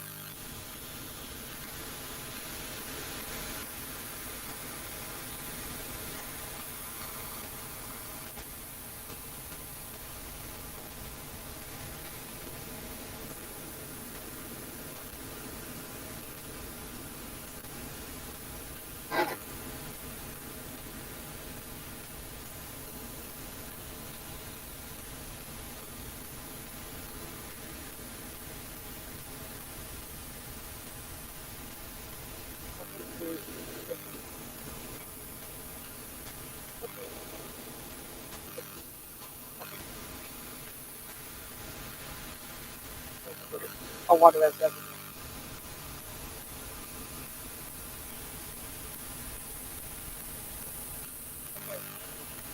This is mine.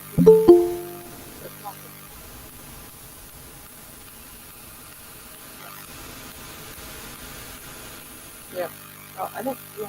I like no one with the light doesn't work. No, I'm all the way up. It's this. I don't know if we can make that one lighter.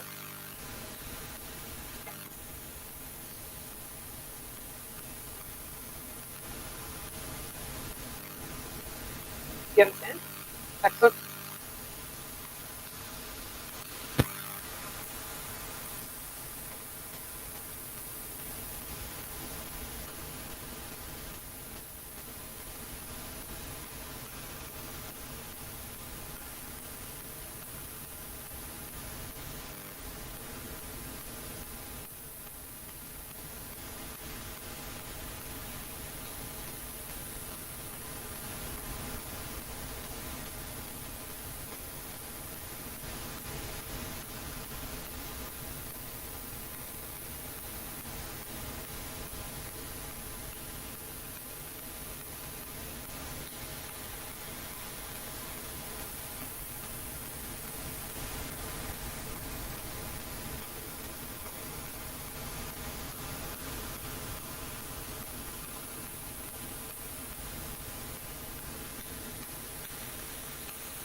I think everyone's done by the sound of the, I can usually tell you're getting done because they're loud, it's a bit louder.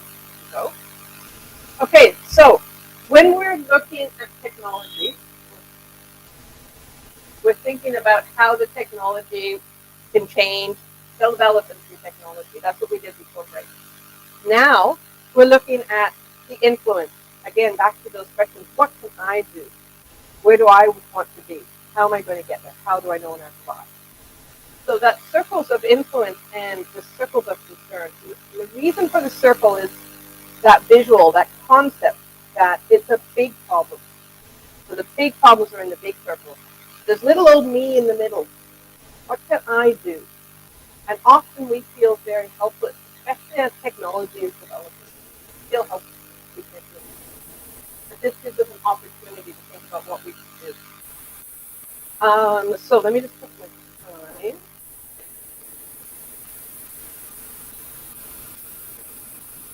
Okay. Are you guys okay for about another hour? We were going to go for 45 minutes, but I've been told like really 1 and 5. That's okay? Good. Okay. So I'd love to get your thoughts on your circle of concern and your circle of influence. So I'm going to go around the room again like we did before, and I want you to give at least just one concern and one influence, just because otherwise we'll be here for too long, because I'm sure you've got lots. So pick one. And I am going to do it in order this time, so I'm going to start here and work my way back the room. So those of you at the back of the room who weren't quite finished yet, you've got a few seconds, very quietly, to finish off, because I think there were a couple that were still working. Okay, you guys ready? You get to go first. You're ready, aren't you? I'm looking at that. They hadn't decided who's going to present yet, did you? Somebody different. Who's going to talk? Who's going to talk? Someone different. Didn't you do it last time? Yes, so someone different has to talk. Okay, good. Excellent. And once again, can I just confirm that this is working on Google Meet? Can you hear me? Yep, okay, good. This is the one for Google Meet, so they can hear you. This is the one, so everyone here can hear you. One concern and one influence. Oh, just 1 second, just 1 second.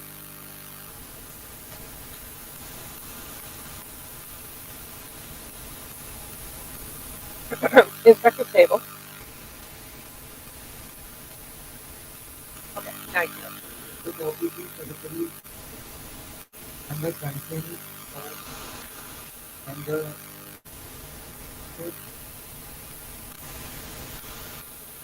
Perfect. Excellent. And it is a big concern, isn't it? Overspending. So digital payments gives us an opportunity to set a limit. And that's usually how it works. So now, who's going to speak from the table? Who hasn't spoken before? Okay. 1, 3. Sorry.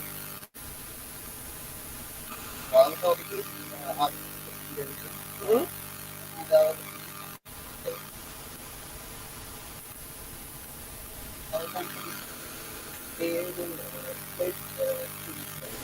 Okay.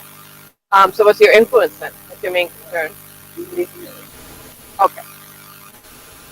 So I'm just trying to get this one right, make sure I got it right.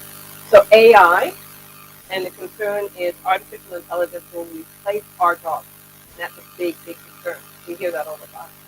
The maritime economist, a lot of young people like yourselves come to me online and say, Jilian, why should I do this? Why should I go to school to work as a seafarer? Why should I be doing this? Because AI is going to replace me. Now then, what is your influence then to that again? Increase efficiency. So thinking about what we do well.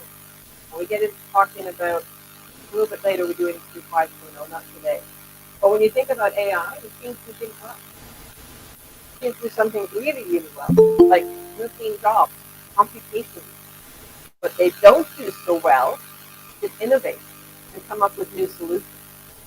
So if you think, if you're concerned that AI is going to take your job away, think about what you can do to influence that development. And that is build up on what you do well, which is to innovate, to think laterally. and then use the machine for what it says for. Good one. And a real good one.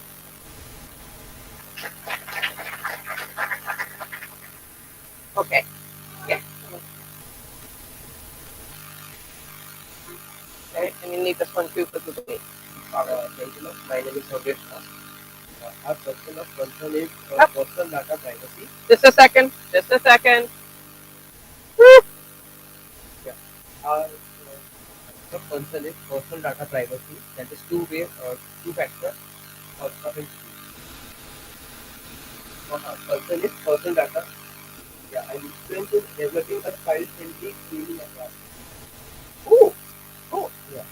That's very cool. Tell me more about how that influences it. They're just like when we say there is no child-friendly thing. It's just like the property. There is no child-friendly connection. They just say like no proper development or no communication barrier or language. Okay. So images and rather than trying to have text, make it language independent, I like to call it, so that you can do things language independent. Yeah. So you can have that. Again, your challenge was.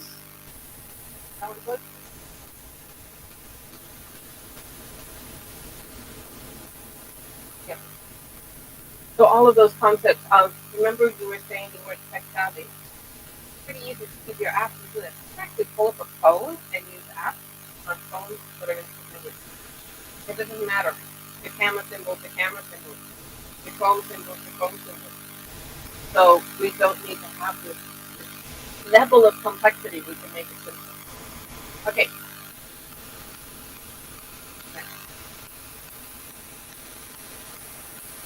That's Google Meet.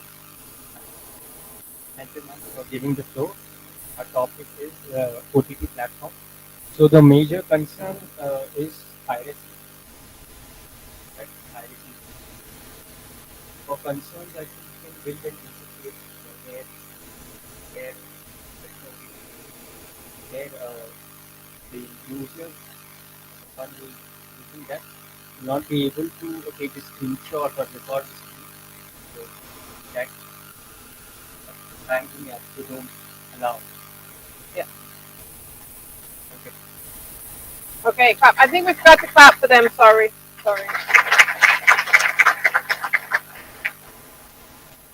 And that's using technology, so we can help develop the technology to influence ourselves, influence the change. Okay, next one is pick one. You go. There. How do you do that?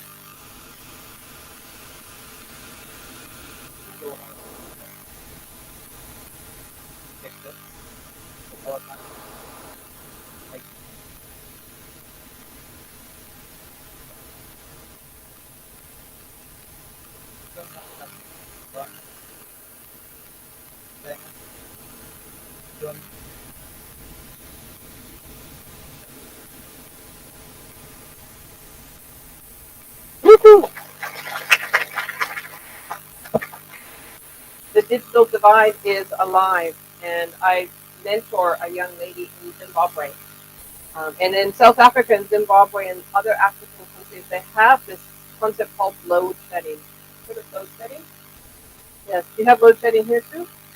You used to have it, yeah. Yeah. So they have load shedding. My mentee is trying to do an online cargo, working with SIPs. She's doing her online cargo change exam. Had to deal with load shedding 3 times a day, 2 hours each time. So she had no electricity 3 times a day for 2 hours, and she's getting prepared for an online course that's run out of the UK. So the digital divide is alive and well. Maybe you guys can have an influence on Zimbabwe and South Africa and how we got rid of load shedding. Okay, over. Who's speaking? There you go. Sorry.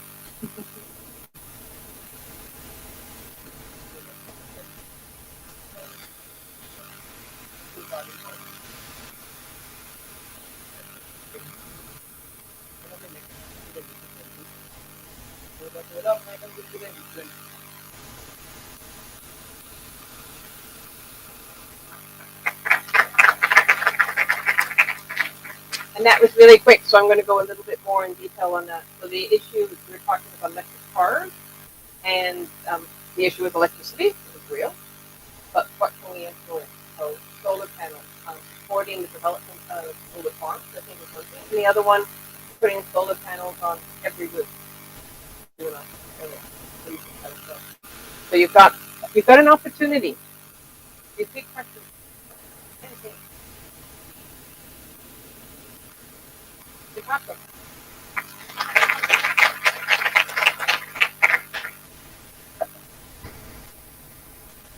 President Joel, discussion required as automation in shipping industry.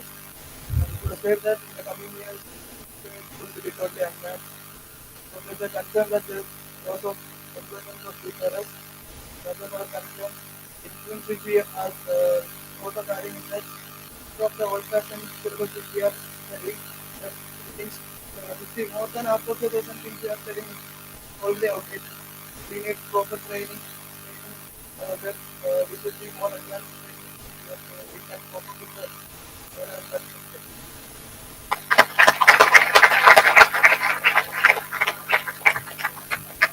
So well said. Yes.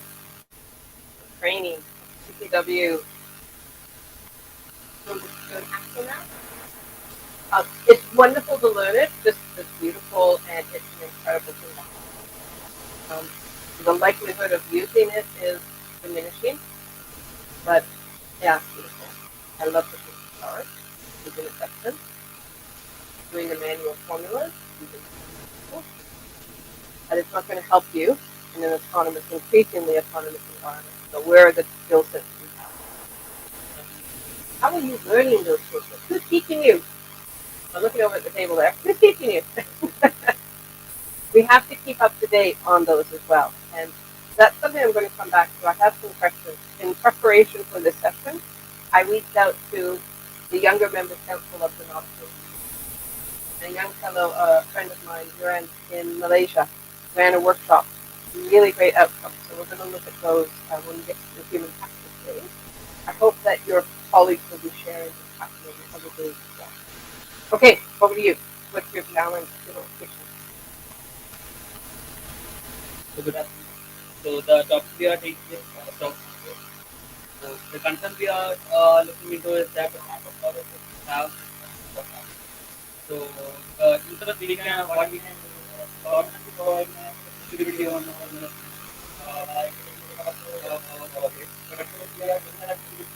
what we can do is make some that application that gives the knowledge to the people, giving demo points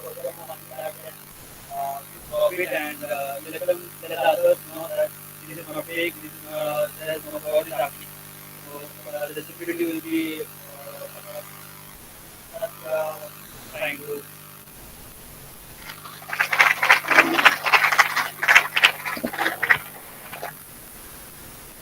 Talking about finances is always tough. It's something I never learned in school. I don't learn financial management. Learn financial management in school? No good. Fantastic. We never did. I came out and had to start adulting. My daughter used that word. You use that word, adulting? Yeah. Okay. So they have to be adult. And in order to be adult, my daughter said, "How do I manage my finances?" Take a budget, manage it back and forth. And the whole concept of the stock market was pretty foreign to those of us who have no knowledge of it. So making it more accessible, and wouldn't it be great if don't get the gain out of it? Hey, look at you guys. Okay. Moving on. Over here. This is for Google Meet. This is for here. And turn around and hey, hey.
Thank you.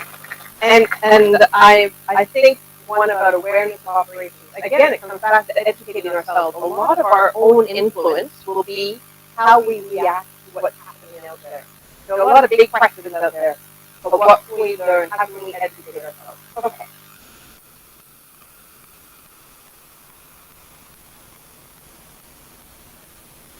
Our topic was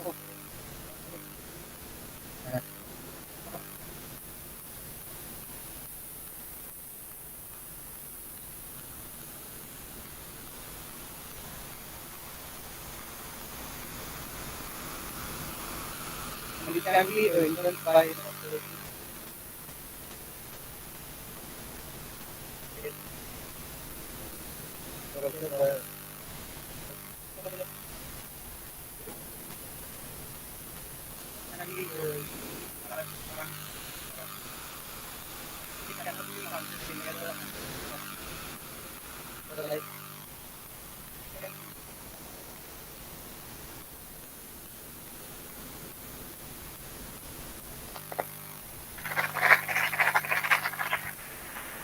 Thank you. And wearables are a bit scary. I've been really cautious about wearables until I educated myself more about a wearable. And this idea of having a trusted brand and also having it only to one area, it makes you feel much safer about how my heart is out there all the time. It won't be everybody, it will only be the beginning.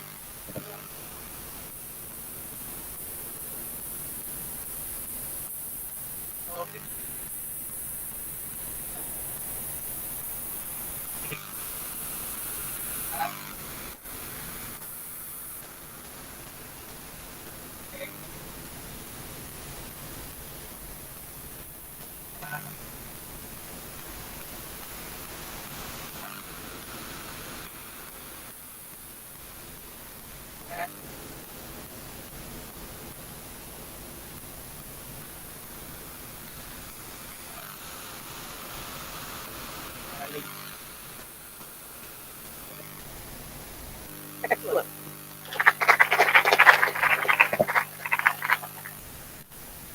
Thought of a machine diagnosing me, it's a bit scary.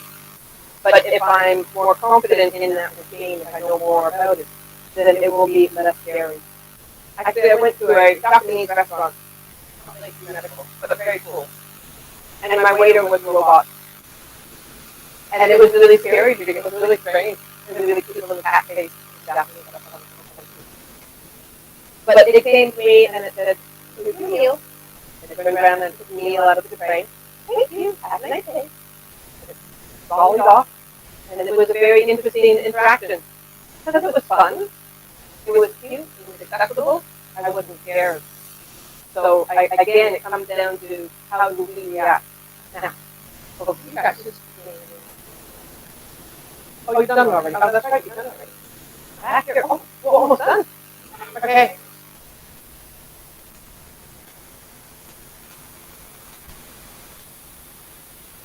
So, hi all. So the topic of discussion we had was networking apps, and some of the concerns we raised are inappropriate content on these apps or weak in-person interactions and privacy. So, and some of the influential things we not everyone can do are like improving the privacy policies, then having more in one person, one-to-one interaction on this network rather than just text messages or things like that, and also having more user-friendly interfaces for these. So these are some of the influential things we can do. Did we clap, you guys? Okay, good. I don't want to miss anybody. And the networking, some of the real concerns around networking have always been, does anybody science fiction? Does anybody watch science fiction television shows? Battlestar Galactica? Anybody? The new one. Well, they're both the same, roughly. They've got the same idea. So the Battlestar Galactica, the theme is that the robots, the skin jobs, as they call them, the ones that look like humans, they actually network into the computers, which are all networked, all the ships, all the spaceships are all networked together.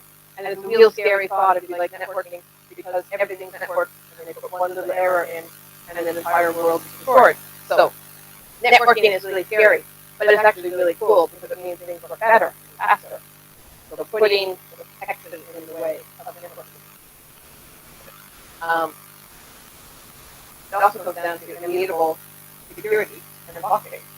So the networking and the sharing of data over public networks, you've got ways to hash the data, so it only goes one way, and then that means it gives you security. Okay.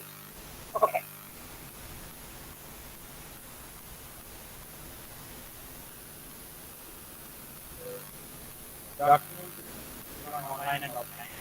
Our topic was social media. One of the main concerns of social media is our privacy. So, when our privacy, like protect our privacy, you can change our password every month or every week, and we can set a two-factor authentication. Another concern is impersonation. So, impersonation is basically someone is taking our identity and doing something in our face. So because that we can get at least $8 before verification from government. Then there can be virus attacks on social media. So we use an antivirus software to protect our devices. Awesome. I think we've got half you guys. So double clap.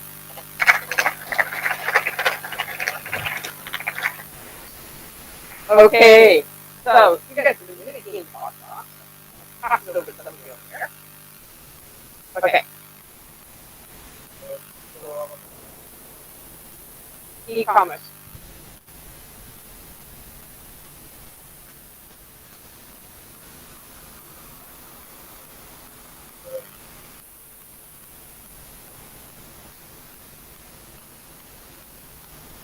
Okay, I'm going to have to say that again because someone behind me was talking to the hearing.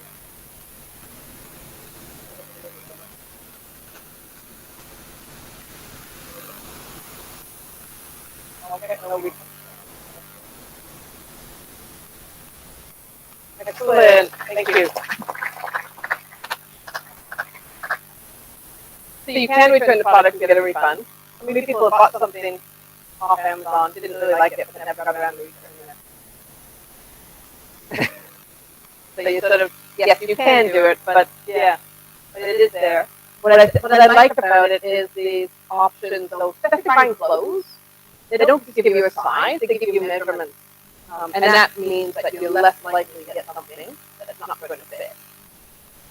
But I still got something that didn't fit, and I haven't put that. Okay, last group.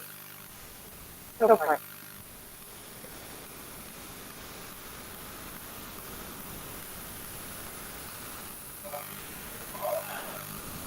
Good one.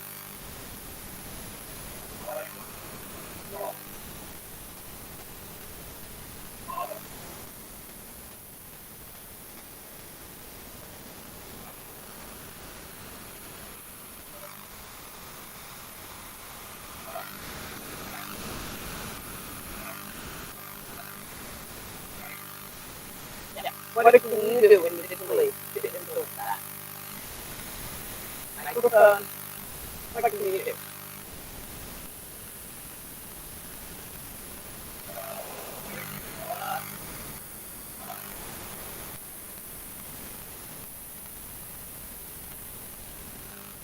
I'll take good imagery. I'll have some ideas. Let's give him a clap first. Sometimes these big problems, those big circles, that's why it's in a circle. The big problems are big. That's why they're there. But what can we do about the need for power, and the ever more requirement for power individually? What can we do? So that's the question to you. What can we do? I think this group had an idea. What's that? Scalability. Oh, save energy. Yes, save energy. When you go to the room, turn off the lights. When you stop using your computer, turn it off.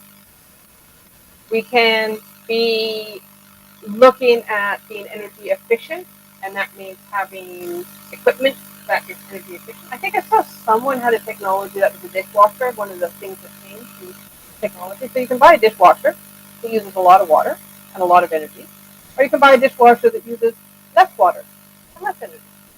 So individually, you can influence this issue, this concern about power, by how you shop, by how you work, and if you have the ability, putting up solar panels, and maybe buying one of those battery packs yourself. They're terribly expensive right now, so they're well off my list. But just like electric cars, someone was talking about electric cars, the cost of electric cars. The more people want it, the more demand there is, the cheaper they become. So we're sort of on that coast. Thank you very much for that activity. And for thinking about your technology circles of influence and circles of concern. This is a tool. I'm going to be presenting you with a bunch of tools as we go along today. Just back over here. There we go. I'm going to present you with a bunch of tools. They may not work for you. They may be great. Pick and choose. Use the ones that you like, and don't use the ones that you don't. We're all different. But I find this one a very good one. If I've got a big question, a big issue, even if do I want to take a new job? Do I want to work with a new company? Am I going to get if I get a cadetship with this company, what are the big questions? What can I do to influence them? If I'm in a situation that is challenging, what are the big issues? What can I do individually to influence that? So the circles of influence and the circles of concern can be really valid across all aspects of our life, just like those 4 fundamental questions. I use them specifically in technology, but there's lots more. So, a few technology terminologies. I used to call this terminology termites. Some of the terms that we hear is transformation and innovation. Now, it's not transferred very well. Digitization and digitalization. So I'm going to ask you the question, the difference between digitization and digitalization. There's a definition up there, but you can have to look at digitization and digitalization. Are they the same word? No. Digitization is part of digitalization. What's an example of digitization?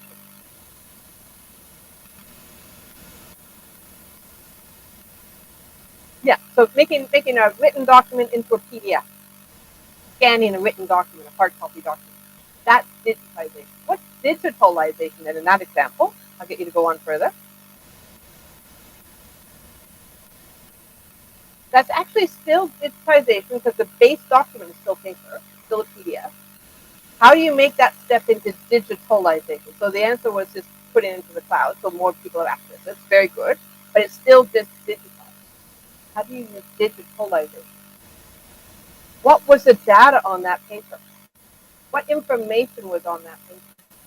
So rather than ever having even the PDF, you just have the data. Digitalization is using the digital data to its full benefit. I can give you another. So the PDF is a fantastic example of digitization. I worked in search and rescue at the JRCC, the Joint Rescue Coordination Center in Halifax. And we had an application that would help us with our search areas. But I was taught initially mathematical formulas for search areas. So I would do it on my calculator to 3 decimal places for search areas. The app could do it to an infinite number of decimal places.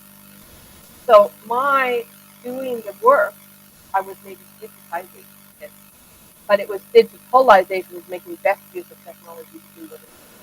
So in the case of a document, of an electronic document, for example, or a certificate, an e-certificate, you don't actually ever have to have the paper copy to begin with. You need the data that was on that paper copy. So the difference between digitization and digitalization is making that move from just making purely digital documents, having a digitalized document. Now we've got some navigators here, I'm sure. Raster scan versus vector scan, raster chart and vector chart. So raster chart is like a PDF of a chart. A vector chart is the underlying data set that you can see in different layers. And as you zoom in, you see more. Whereas on a raster chart, if you zoom in, it just gets fuzzier, like a PDF. So you have that digitization, digitalization. Then you have digital transformation. Digital transformation is taking an organization into that world. So we've done digitization for years. I think some of you might I'm not supposed to do that. Facsimile, anyway, was a digitization.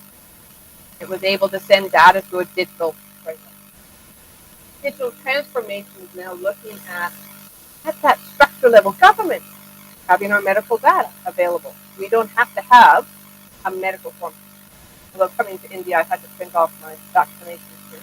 I've got it on my phone. My app is on my phone. But we've got organizations that are using data at the data level rather than at the document level. So really, it's that digital transformation. And then we get to system enterprise. And in system enterprise, we're working our way there. We respond to changes in technology and expectations. So now we're bringing the society in. What do we expect? So we expect our data to be secure. How many times did we hear that during the presentation? We want our data to be secure. So how can we make that data secure? That means that system enterprise needs to know that our data needs to be secure. Now, I live in Australia. I'm not with Optus. Have you heard what happened to Optus in Australia? It got hacked. Everybody's accounts got hacked. People's driver's licenses were gone. Their passports, everything got hacked. I'm not with Optus, thank goodness. I am, though, with Medibank Private. And Medibank Private has received got hacked. But I change my password every 3 weeks or so. I'm kind of hoping that it's not going to be too bad as it is. I change my password every 8 weeks. So we have these developments that are changing. Digitization, digitalization, big difference there. And then moving into digital transformation and system engineering. So it's going to go to digital and analog thinking. So digital thinking and analog thinking. What is that?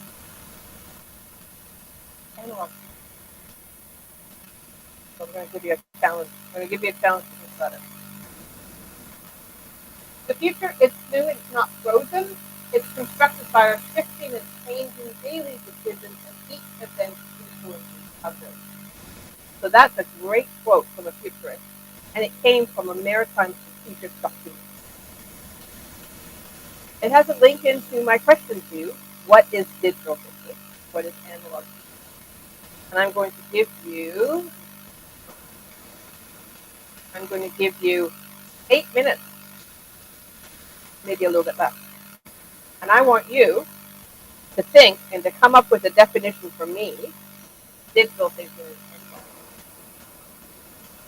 What is analog thinking? What is digital thinking? So it's a bit of a challenge.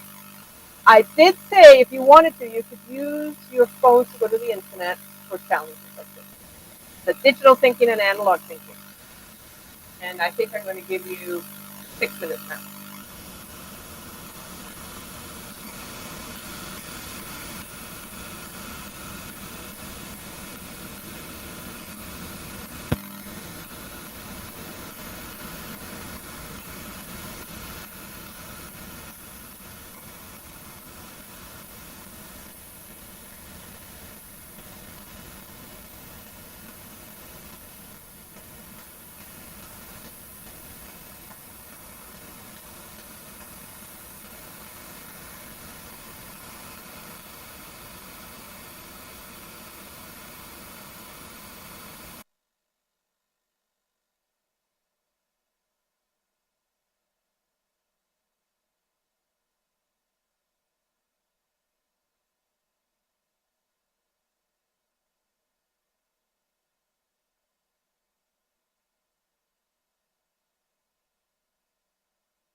Hearing a bit of a hubbub of sound. Are you guys all done? You got it?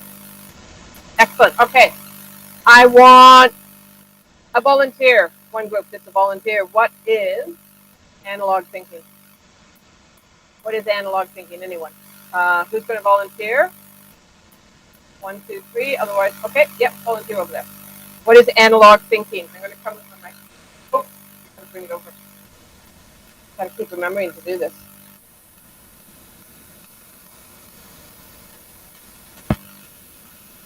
There you go.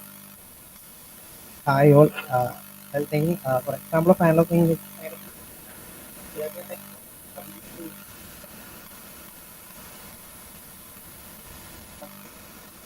so Okay. Okay. So a good example there between analog and digital. So analog, we would use a map, have a book, and now we can use a GPS. What about thinking and the thinking that goes with this? Okay. Anyone else? Analog thinking? Yep. Okay. Oh, you spoke. That's okay. Hi guys. So in my opinion, analog thinking is like finding common scenario between two systems. So there is effort that goes into that. While digital thinking talks about how people do things. Excellent idea. So analog is thinking more about the issues behind an issue, behind something that happens, the effort versus convenience. Cool. Okay. Anyone else? Another volunteer? Another volunteer. Here we go.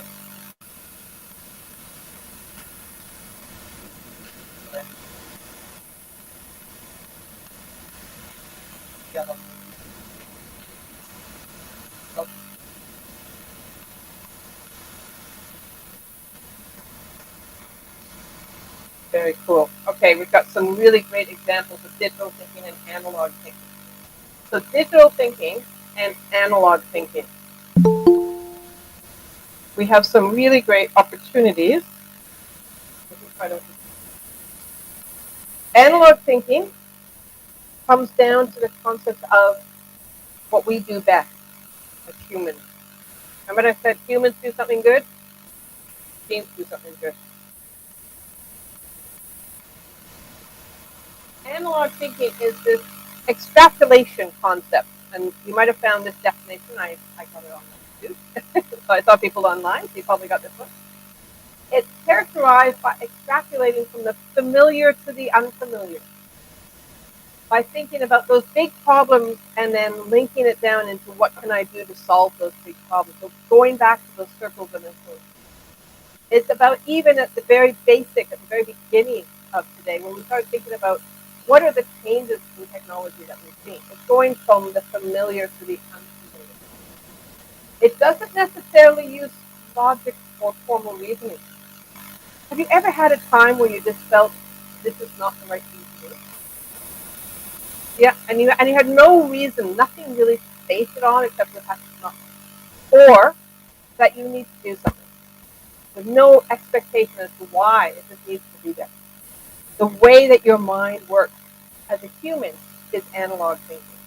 We're really good at lateral thought, streams of consciousness thought, discussion. You ever open your mouth before you think you've engaged your brain? You say something and you go, oh, did I say that out loud? Okay, come on, tell me you do that. I'm not the only one who puts. In English, we say put your foot in your mouth. Have you heard that? Put your foot in your mouth. You say something. Harry Potter, any Harry Potter fans out there? Good old Hagrid, bless his soul. I shouldn't have said that. I should not have said that. I love that line because that's a human asset. So we have this lateral thinking. As human beings, we do a lot of really good analog thinking. Now, digital thinking. It says that if this happens, that will happen. There's a yes or a no, a go or a no-go. And there's really good times in our lives to think about that. It can increase the options with decision trees in digital thinking, but it's only as programmed. So if we have a program coming that you go through a decision tree, and something in that deficiency doesn't make sense to us as an analog thinker, we can adapt to that. We can think laterally. We can fix it. Digital thinking needs the programming. It needs to have that step from 1 to 2. Yes. Yes. Yeah. Well, but when you talk about machines, definitely. Well, I say that. So there's machine learning, but the machine learning will be based on a program that has been put into it to learn. So it's still based on if X happens, then Y will happen. If X and Y happen, then Z will happen. If X and Y happen, but then we have a change in parameters, then maybe Y minus 2 will happen. But it's still a causal relationship. So even in AI and machine learning, I'll get into that a little bit when we start thinking about thinking smarter. It has a program. And one of the concerns, I think, in the team here was of artificial intelligence, that it's not working well. We talked about visual recognition. So if we're looking at facial recognition, I might bring chat for a second. If we're thinking about facial recognition, who's designed the program to recognize the face? Who are we to say what a face looks like? Does a face look like mine? Does a face look like yours? Does a face look like yours? Does a face look like a chimpanzee? Does a face look like a polar bear?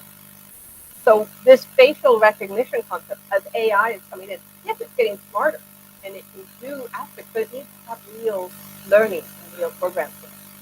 So from the point of view of analog systems, we were talking earlier about what do humans do? Humans do some really great things. We think laterally. We talk together. We innovate. Now, machines are getting smarter. Artificial intelligence, machine learning, deep neural networks, really the way our brains work. Our deep neural networks are happening. But it's still being programmed. Now, there might come a time when artificial intelligence and machine learning can get into analog thinking. But right now, we're not there yet. We as humans have that analog thinking.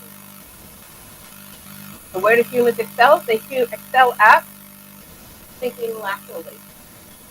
We excel at actually sometimes losing our train of consciousness, going through a doorway and forgetting what it is we came for. What happens? You go through a doorway, you go downstairs, you go, I came down here for something. What was it? And you go back up, oh, I need my glasses. You go back down. What did I come down here for? So we're good at thinking laterally. We're good at collaborating and really learning from each other. Whereas, and that's our analog thinking style. Now, do we want to think digitally? Yes. We need to think digitally sometimes so that we can understand why does Y happen? A plus B happens, Y happens. But then you have those big circles of concern. Why did the baby die? Why did my cousin get run over by a car? These are not the ones that you can have. This happened because then that happened. Those are the questions that a machine can't really come up with. These are what the human does. So when we start thinking about technology, we know that the terminology in the technology is not all that scary, really. It means pretty much what it means. We've got these big questions that we have. Technology can help us solve them, but we need to have those. We need to have the questions. We need to innovate. Which brings me to humans and machines. And we'll get into this Industry 5.0 a little bit more in one of the other sessions. But we talked about Industry 4.0, which is that's almost a rise of the machines, that they're doing more. We have more machines. But Industry 5.0 is well characterized by humans and machines working together. Quick question for you, though. This is why I say we're on the cusp. In the maritime industry, how do machines and humans work together? Give me an example. What was that? Automatic cranes. Yep. Humans and machines are working together. Navigation systems. Integrated navigation systems. IBS. Yes. What's one over here I heard? I still can hear you. Still, Peter? I still can't. Low indicator. Okay. You got me on that. Explain. I might not be hearing right. Explain it further. Loudly. Ah, yes, gotcha. Okay, yeah. Okay, thank you. I wasn't hearing correctly. Good example. Any other examples? Machines and what's that? More smart containers. Smart containers. Yep. AI trucks. Well, not directly maritime, but part of the cargo chain in the mines when they're mining all the coal. Australia is a big country for coal. I hate to say it, sorry. We still have a lot of coal. So we have a lot of coal. We have huge trucks all working automatically in the mines. So humans and machines are working together.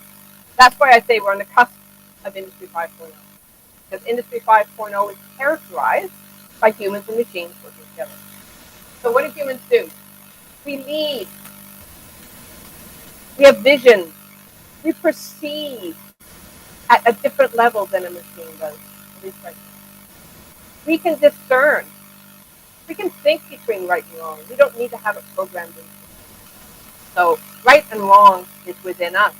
In a machine, it's been programmed in. So what was right and wrong for the person who did that programming? Is it what we consider right and wrong? We discern. And we can create. Okay. Who plays a musical instrument? Excellent. Anyone else play a musical instrument in this group? Hands up if you play a musical instrument. Okay, what do you play? Pardon? Or you can say that about. The bingo. So that's what kind of instrument? Stringed instrument? Okay, percussion instrument. Excellent. What do you play? Guitar. Stringed instrument. What do you? Who else plays? Yeah. Kafla. Oh, okay. Yeah. Another percussion. Anybody else play an instrument? Yes. Guitar. Anybody play a brass instrument? A trumpet or any trumpeters? Any fluters? I'm a French horn player. You know what a French horn is? That big round thing. All the beautiful themes in Star Wars. Gorgeous. So we create. Okay, we've got a dancer. Yes. So does anyone else dance? We have at least one dancer here. Anybody else like to dance? Yes. We've got another dancer. You create. We got another one. So we create things that are beautiful. Any artists? Any artists? Yes. Painting, drawing, cartoons, lots of art. So we create. That's what we do well. We need to continue doing what we do well to live and to do it. Those machines, they learn, they process, they decide, and they confirm. So we can work as humans with machines, building on that aspect of what we do well with our lateral thinking, our analog thinking, and what the machine does well with digital thinking. I think that actually will bring me. I'm about 10 minutes early for lunch, but I'm pretty much ready for lunch now. I think you guys are ready too. There we go. Let's do some lunch. That's my lunch picture. We will be back here at 1300. Is that correct, Dennis? No, 1400. It's 1300 now. 1400. So you 1400 or 1345.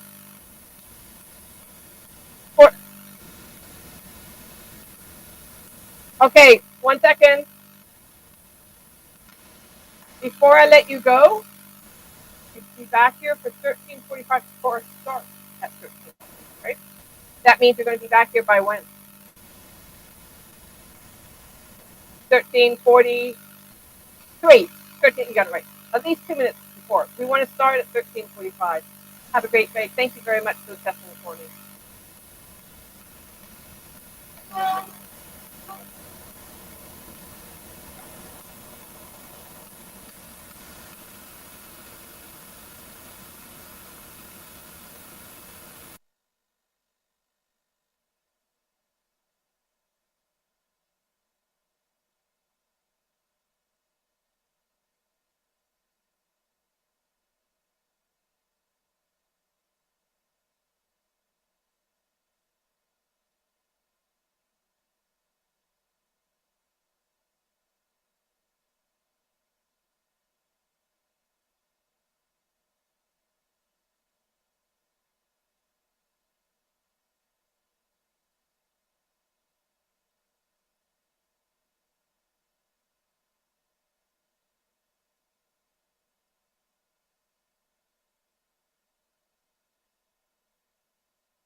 No, you're vegetarian.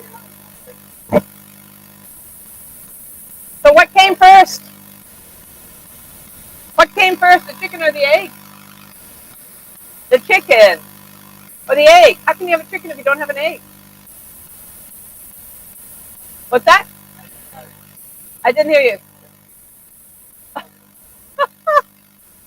Okay. I'm going to pass you all an envelope.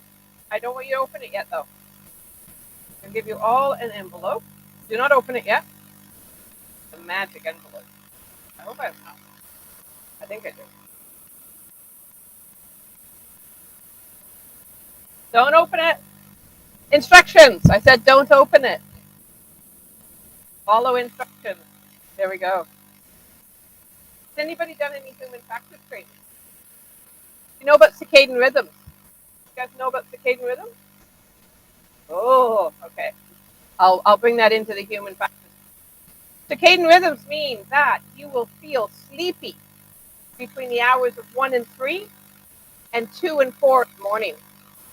What time is it right now? It's between 1 and 3, isn't it? So you're probably feeling sleepy. On top of that, you've got a full tummy. So I really can't sit up here and talk. I have to make you work. Don't open the envelope. Don't open it. You're on your own. Have fun. Oh, where's your... They're coming. Okay, they better come. Don't open it. Who's opened their envelope yet? I keep saying don't open it. Okay, I want to know which came first. This is an activity where I want you to identify what came first. Now, you don't have to, and for those online, you can play online yourself. I put it up there. Too small for you to read. You've got that there. Okay, you can open up your envelope. Don't lose what's in it, though. You can open your envelope. You can't read that, don't worry. That's for the people online, so they can play along online. For those online, if you can hear, you can play this game along online. What came first? Put them in chronological order. These are different technologies and inventions through time. I want you to put them in chronological order. I don't need to know exactly what year they happened, but I want you to put them in chronological order. So off you go. What came first? Don't read these. You have them in front of you. Don't read these. This is for the people online so they can play. You won't be able to read. It's too small. No. It's in front of you. Don't read on the screen. So for those online, you have the same points in front of you with a letter. Put the letters in order. They're going to do it here physically by putting those in order, the little pieces of paper they've got, the tips of paper. But online, you're going to put your letters in order. Okay, but that's nothing to do with yours. That's messed up. So what came first?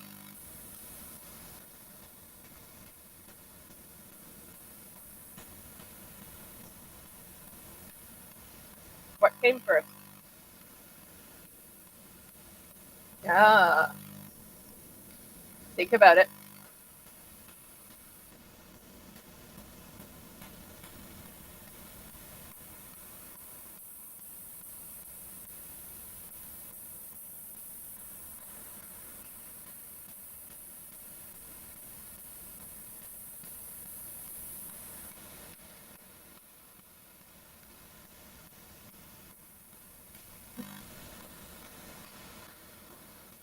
Don't Google.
Okay, I'll give you a hint.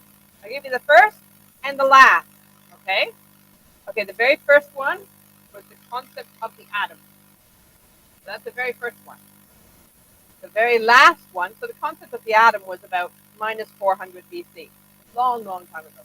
Really long time ago. The last one was Ectus implementation.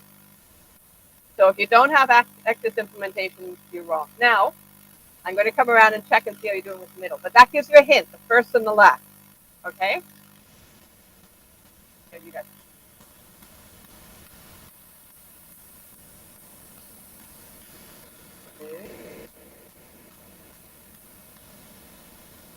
Ooh, you got something wrong about the third and fourth area there. Let's see what you got there. Yeah. Somewhere around there is wrong. Let me see. Oh. Let's see. You're great at the beginning. The first two are good. And the last two are good. In between's not. How are you doing? Let's see.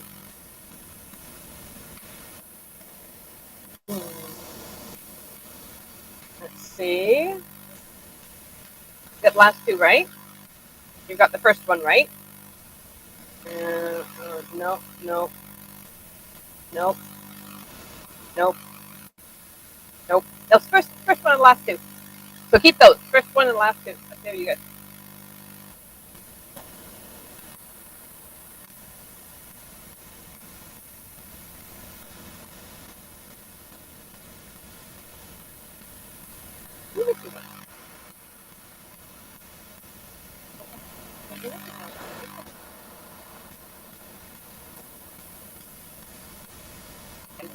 Anyway, fit that one in.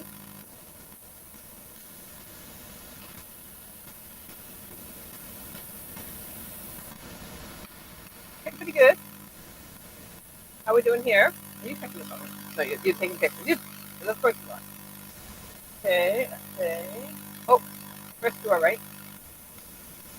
That's not right. Oh, but then, so you got the first two, and then the four. First two are right. Yeah, keep them. And then the four. Good. Okay. And then that's wrong. That's wrong. Wrong. Wrong. The last two are right. So there you go. There you go. Mm-hmm. So far, yeah. How you guys doing?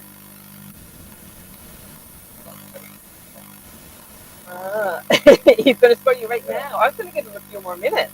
Yeah, that's all right. Let's see how you're doing. The first two are right. The third one's right. The fourth one's right. And the fourth one's right. That's good. Yep. Okay, then the last two are right.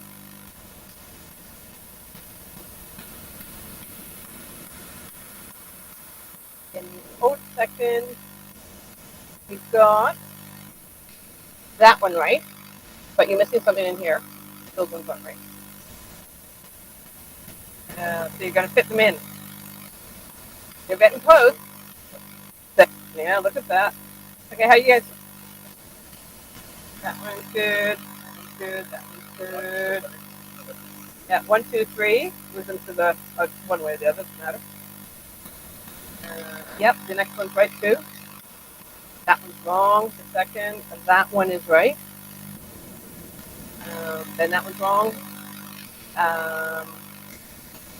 That one's wrong. And the last two are right.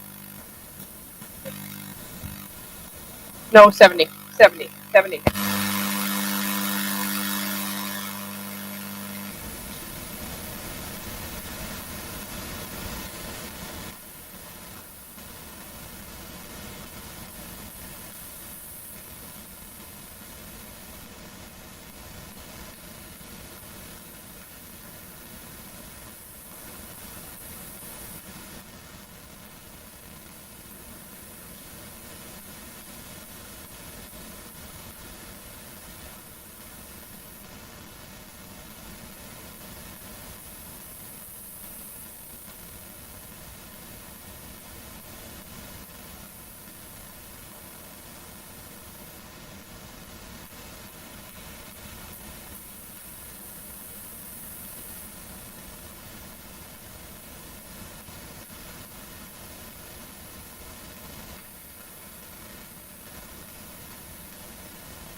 Can you hear me now? Okay, good. So I don't need this one. Okay, good. So we got AIS1 and AIS2, the two main AIS frequencies. But what we did is we went to the ITU, which again stands for ITU. Anybody? ITU? Telecommunications Union. That's great. I love it. You tell you guys one thing.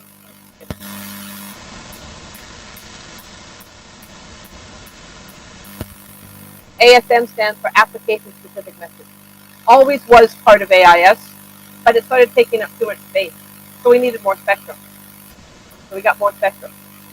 Then we said, well, while we're at it, we have all of these duplex frequencies which aren't being used anymore. Why don't we split them in two? Because duplex, of course, means you transmit on one frequency, receive on another. We split them into two. So we got 6 duplex frequencies. We split them into two. So we got 6 upper bands and 6 lower bands. We'd already worked on AIS long range for satellite, which we don't need. But anyways, they said we would. I did a trial of satellite AIS in 2009 with a bit of money I had left in my budget at the Australian Maritime Safety Authority. Everyone said it wouldn't work. Oh, it worked beautifully. We can't imagine not having satellite AIS. But believe it or not, 2009, nobody believed it would work. So we made new frequencies. At the World Radio Conference in 2009, we got 2 digital frequencies for AIS long range. Yes, it's useful in areas of big traffic. And then we said, well, since satellite works, why don't we put all of these frequencies up to the satellite? The AIS1 and 2, the ASM, and all of those DVB frequencies. So we not only have a terrestrial system, we also have a satellite. And how's these spectrums? You can't really see the numbers, but they're right next to each other. They're what they call contiguous. So just like the contiguous zone, they're right next to each other. And they're each 25 kilohertz. There's that Hertz name again, eh? I really love that now. So 25 kilohertz. 6 of them together. 6 times 25 gives you what? 150, right? 6 times 25, 25 and 25 is 50, 25, 25 is 50, it's 100, 25, yeah, 150. 150 kilohertz. Well, we used to only have 25 kilohertz. So you now have more spectrum available to digital data. AIS, remember, it came out in, was that 1990? 1997 was when we agreed to SOTDMA. We actually got the spectrum in 1995 from the 6. Now we have 6 sets of frequencies. So you get 6 times the speed of AIS. But then, wait, there's more. We can access the spectrum in seconds. Because we have new technology now that we didn't have back in the 90s. Remember? Why do we have more data? Why do we know that we have more computing capability? Whose law? What law? We doubled our capability every 2 years. We doubled. So back in 96, we got 9.8 kilobits per second and 25 kilohertz. In 2015, which is when we started working on this, we could get a lot more. So it's kind of cool. It's like AIS on steroids. Instead, I actually say level up your AIS.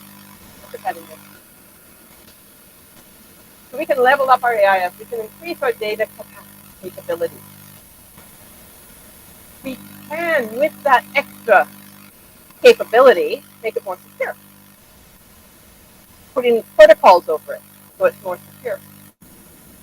It can be manual or autonomous now, whereas AIS is automatic. It's always automatic. We already have the band. VHF Maritime Mobile Band is already there. And we have that 150 kilohertz of spectrum available to us. Really exciting. It includes AIS now, though. So the VHF data exchange system is a system, like GNDSS. It includes AIS, ASM, BDE terrestrial, and BDE satellite. BDE is VHF data exchange.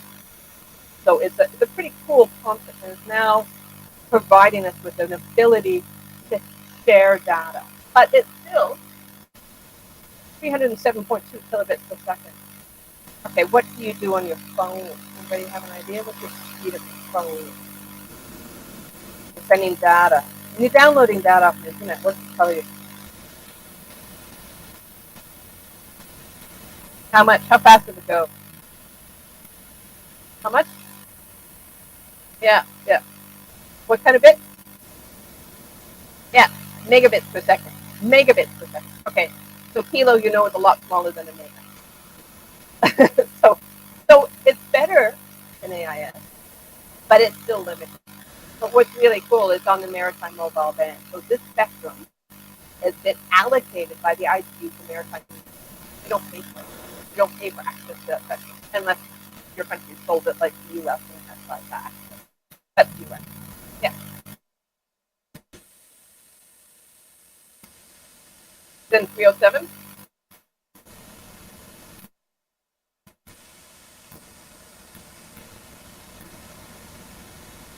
So for this system, you cannot get megabits per second because of the physical limitations of the VHF maritime mobile band.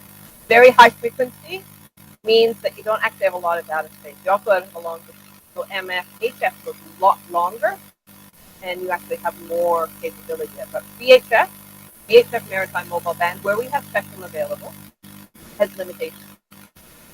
We're trying to be smart with the way we use that spectrum. And in fact, as you go digital on the VHF maritime mobile band, again, each frequency is 25 kilohertz.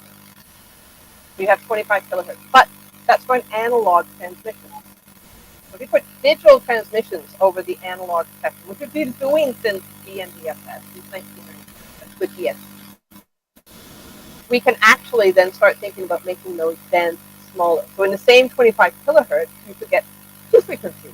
So under 25 kilohertz, that would be what kind of spacing? 12.5 kilohertz.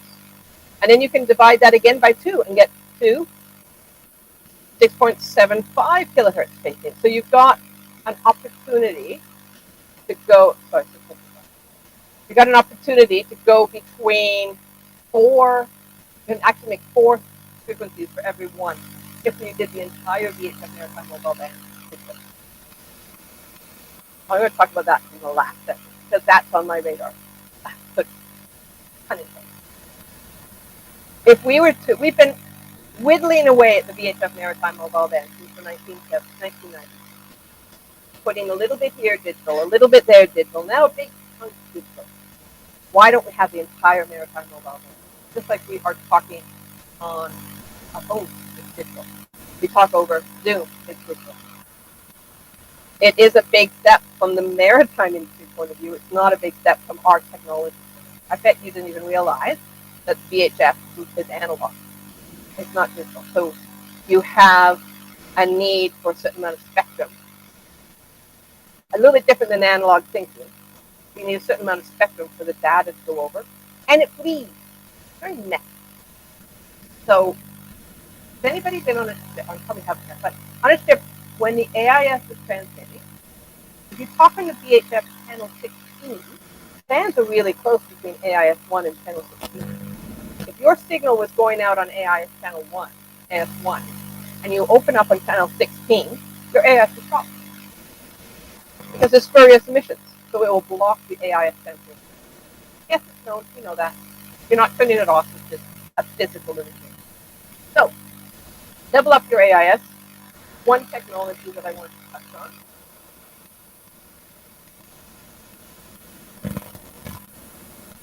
One technology I want to touch on was the VHF data exchange, a new and upcoming one. I want to go to another one. And I want us to think a little bit about where we're at. So this week, there's a big summit for us. Ideally, hopefully, we'll manage to limit the increase of the temperature of the Earth. Hope minimize some of the climate change. This is a quote. COP27 is an opportunity to showcase unity against an existential threat that we can only overcome through considered action and effective implementation. We're going to need a lot of creative and innovative thought and a lot of really cool technology. In the shipping industry, but one of the key areas that they've been focusing on for a number of years. Fuel. So, what can we do? How can we make shipping greener? Heard that? How can we make shipping greener? So, what can we do to make the industry greener? Alternative fuels is one area. Engine efficiency is another area. It's a really interesting story about alternative fuel. Now, when a ship comes into port, right now, most engines are burning a really heavy fuel, bunker C. They come into port, they have to get to a lighter fuel, because bunker is really hard to maneuver, so you can't actually get quick maneuvering on a bunker ship. You have to switch to a lighter fuel, diesel fuel, so you can maneuver better. That's fine, we know that. New ships, new technologies. California, a number of years ago, there was a guy,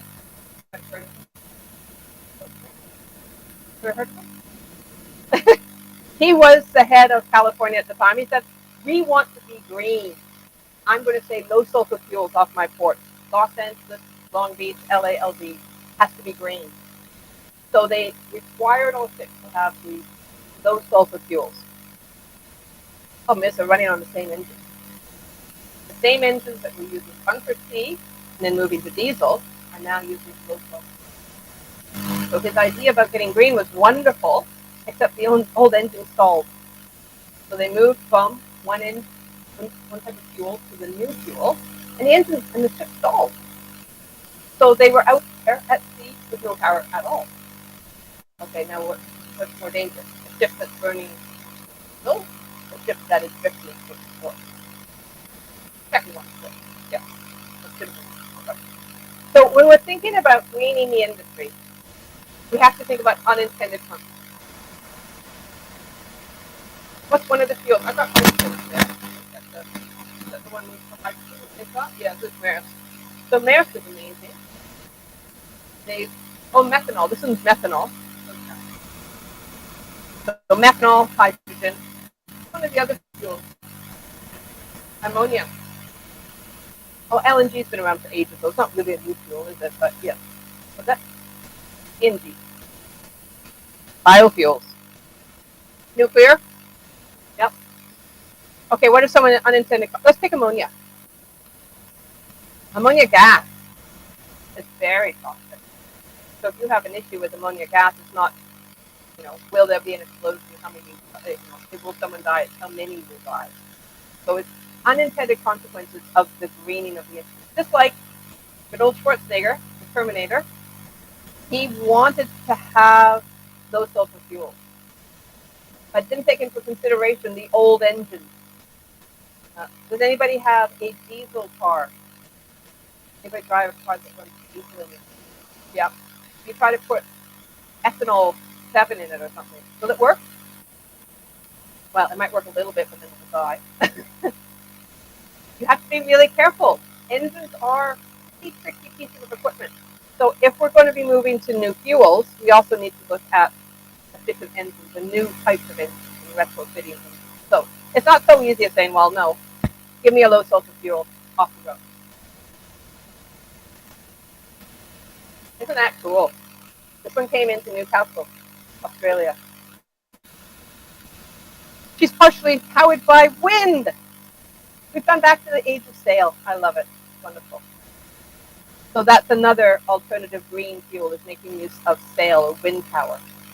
Did anybody see ages ago, probably too long ago, but they actually were thinking about having kites almost up there. That they had pictures of ships with kites trying to fly. They're trying to think of new ways to have green energy.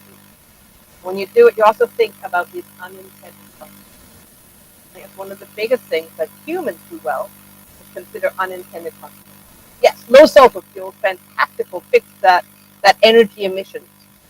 Oops, I've got a big ship drifting port and it can't get its engine started because it doesn't run on low sulfur. So you've got these unintended consequences. And satellites. Let's talk a little bit about satellites. GNSS stands for. Exactly. And there's a lot of them out there. I'm so glad you know that. So many people just say, what's GNSS? I know GPS. Okay, you're American. GPS is a type of GNSS, as is Galileo, as is, what's the one in India? Yep. So we've got so many different types of GNSS. One thing that GNSS has in common is that we have limitations. So GNSS, there's an IMO resolution that says what GNSS must be able to do. It must be able to provide accuracy of 100 meter at the ocean, ports and harbors 10 meters.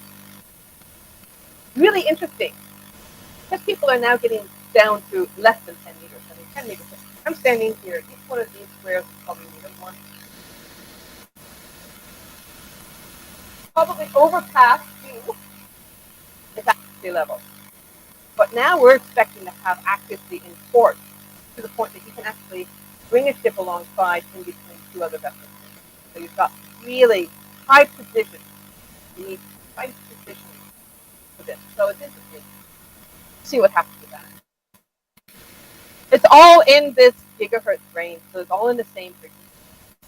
All of the satellites, every GNSS system must be within that spectrum range because of ITU.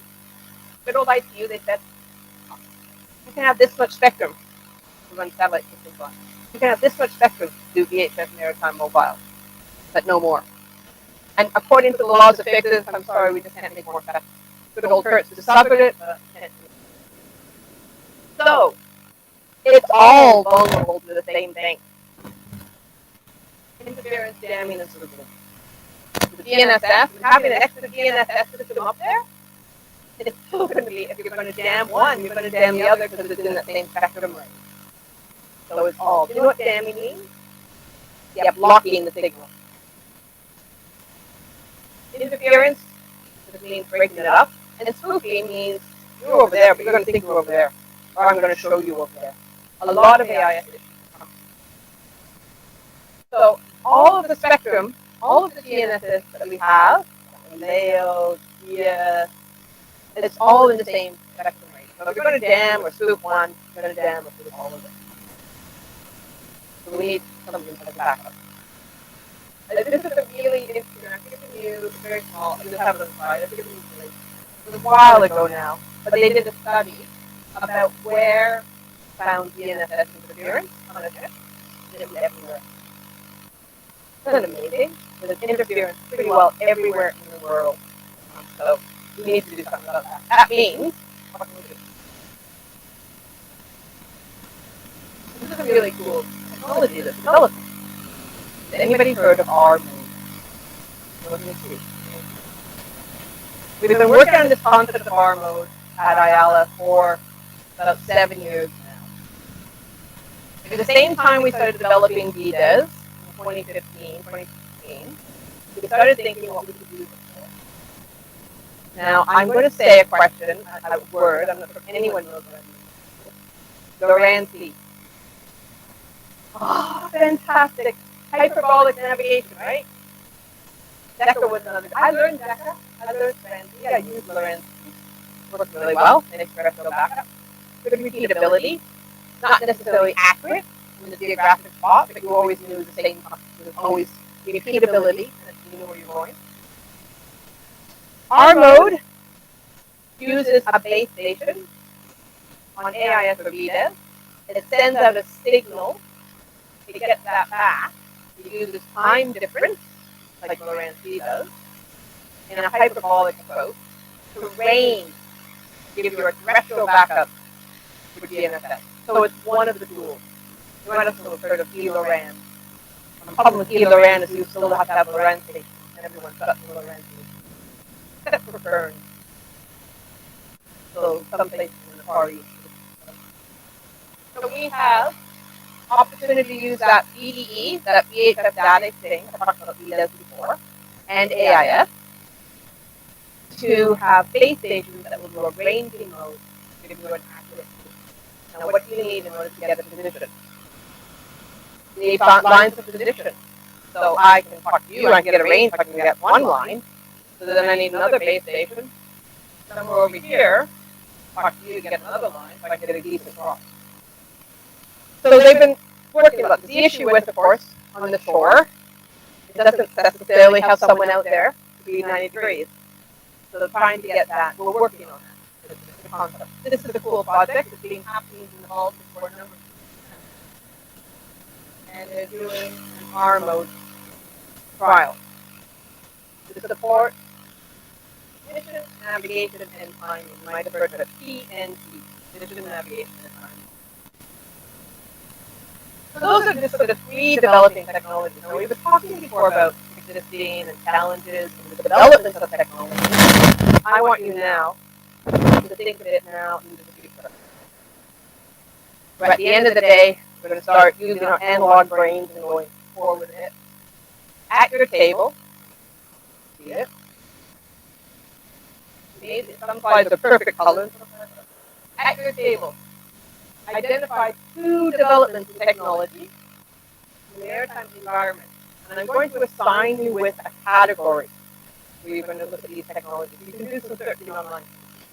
Don't use the ones I've given you. We're going to look at it either in communication or vessel tracking. We're going to look at it as propulsion and green fuel. And you're going to look at it for PNT, position, navigation, and time. So I'm going to assign each table one category. And in that category, I want you to find two developments that are happening. Okay, two developments in technology. Don't use ones I've done already. And definitely don't use AI. I love this one. I say, give me a developing technology. People say AIS. Second, I've been working on AIS since 1995-ish, so yeah, it's not a developing technology. It's there. Been there, done that. Time to move on. Okay. And then nominate someone from your group to present your findings. Online. How many do we have online? I want you guys to do it too online. You guys can talk online. Can they talk to Google Meet? Anyway, it'd be cool if they participated. Okay, I'm going to go around the table, and I'm going to find you a number, 1 to 3. All the 1s will do communication and vessel tracking. All the 2s will do propulsion and green fuels. And all the 3s will do PNT. Back there. Okay. So, this is table 1. Say it after me. 1, 2, 3. 1, 2, 3. 1, 2, 3. 1, 2, 3. 3. 1, 2. Okay. All the 1s, put up your hands. All the 1s. Okay. All the 2s, put up your hands. All the 3s, put up your hands. Okay. So 1s, you're looking at communications and vessel tracking. 2s, you're looking at propulsion and green fuels. And 3s, you are looking at position, navigation, and timing. One of the critical things, not just for navigation, but think of all of our online banking. If we don't have timing, we don't have banking. Off you guys go. 10 minutes.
online? Good. So did anybody from the online group, did anybody have any questions? Nope. Okay. Anybody do any research? Did they come up with some technologies? Nope. Okay, guys, if you can hear me, that's a good start.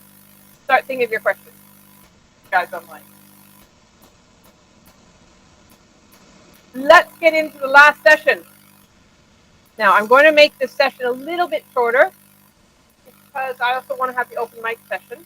And I was also told that we should do a short little assessment, a little quiz. So I've got a little Socrative quiz for you guys to do. We'll do it in 2 batches, though, because I can only have 50 on my Socrative at one time. I think it was more than 50 in the group. All the group ones. Where are the group ones? Communications, vessel traffic. Okay, great, excellent.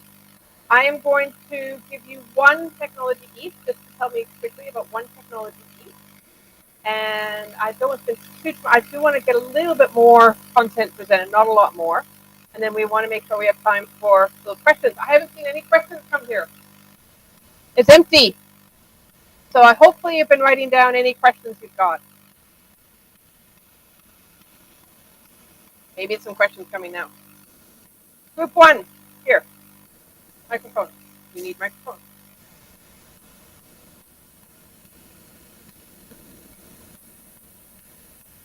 Give me one, just one. Who's going to speak? Someone who hasn't spoken yet.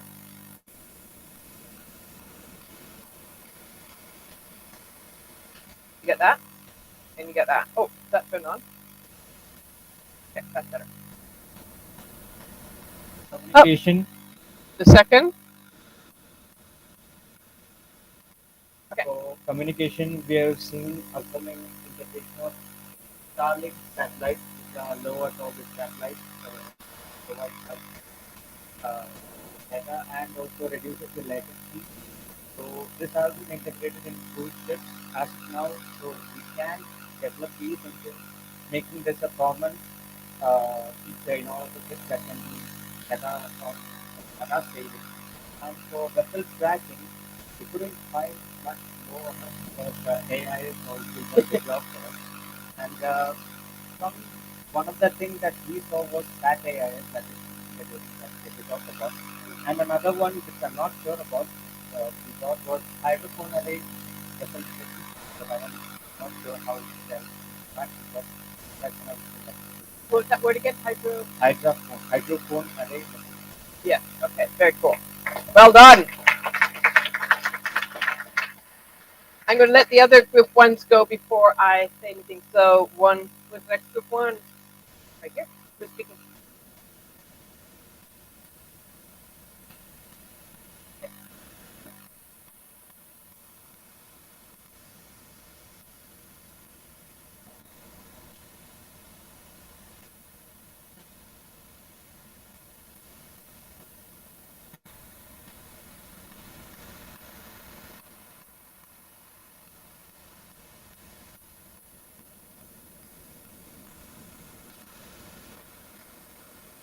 Okay.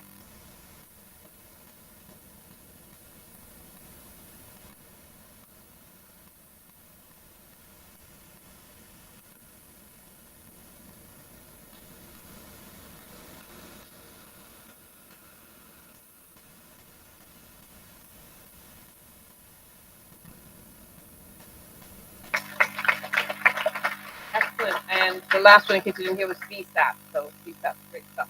Next one is what's next one? Over here. You one? Okay. Go for it. That one and that one. So, under vessel tracking system, we'll be talking about the long range identification tracking. That is the LRIT. This is a tracking system that's usually helpful when the vessel is under request. They can quickly find the location, the ship identity, the date and time of data transmitted, etc. This can be accessed by majorly state agencies like port state, flag state, coastal state, and personal agencies. This helps in enhancing efficiency. and also provides marine environment. Excellent. Very good. LRIT is a really interesting technology, and yes, I was involved in developing LRIT. It uses, anybody know what space technology LRIT uses? Satellite, yeah. How does it get onto the satellite? How does the data get to the satellite? Through transmitter, through Inmarsat. So it's linked to Inmarsat and the ship security alert system. Same technology. Next group one. I think I'm going back to the middle here. Yeah.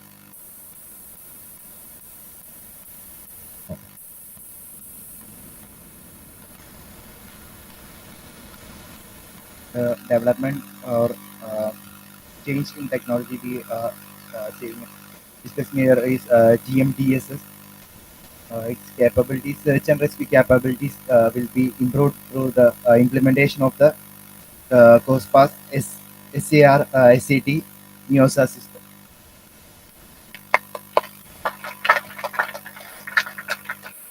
That's verging on existing, but yes, I didn't talk about the MEOSAR system. So MEOSAR, LEO is low Earth orbiting. What do you think MEO is? Besides the cow going meow, cat. Mid Earth orbiting. So yes, it's the next level up. Okay. And level that ESS uses.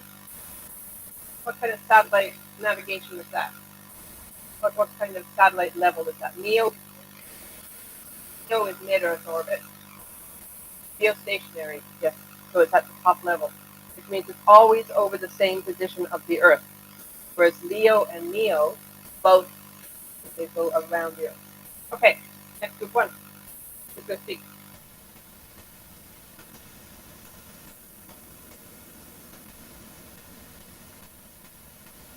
So weather tracking there is Moralia, PNC, that is position navigation and timing. And for communication, there is NAPTEX receiver, which is a navigation select for receiving maritime and meteorological information.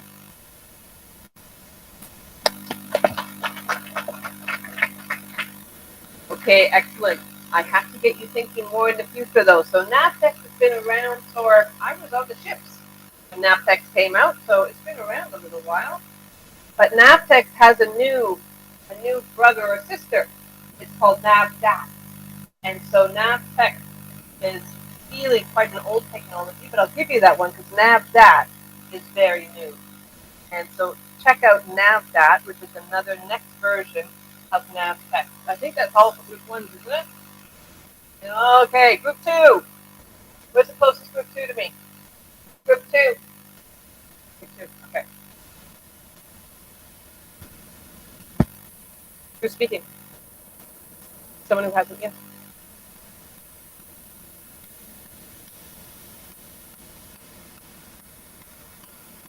Under the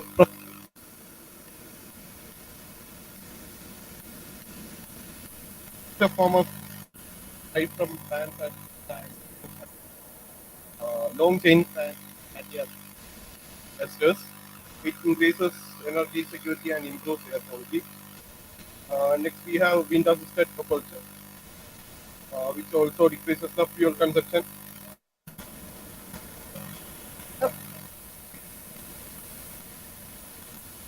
Challenges faced are adapting to new regulations, funding for the future, focusing on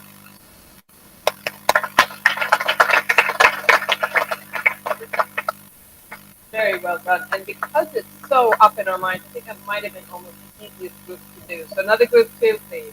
Thank you.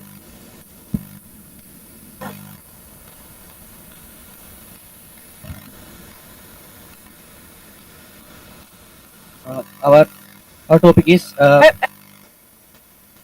propulsion development, fuel cell propulsion using hydrogen fuel cell. Hydrogen fuel cell is stored in ships and using then the hydrogen cell speaks. Using that energy, propulsion is done by running vessels. It is implemented in 2015. It is new in recent years, and the advantages of the system is it's very efficient, and uh, it's less. It only contributes less emissions. As you all know, in our shipping industry, uh, whole world, we contribute 3% of pollution. So it helps us to reduce pollution.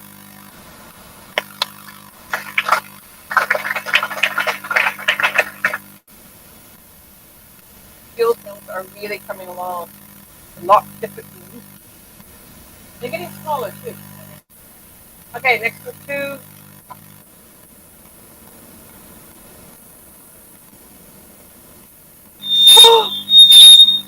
You come over here. Too close to the speaker. Sorry. Okay, should be okay here, I hope.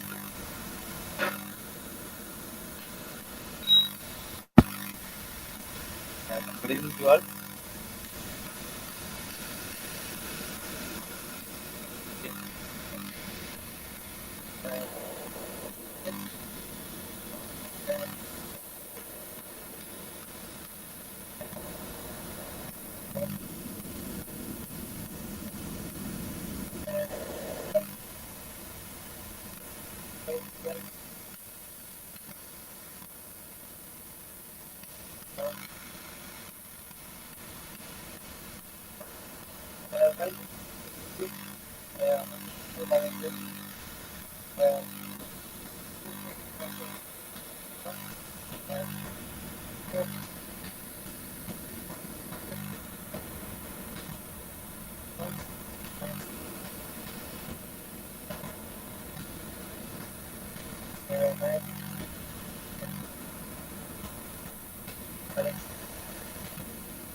Take hydrogen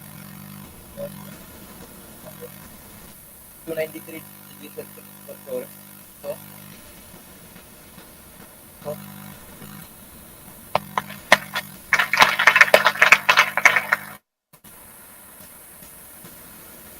And it's the opposite challenge that we used to have with bunkers where you have to heat it up so it can be used. Next group two.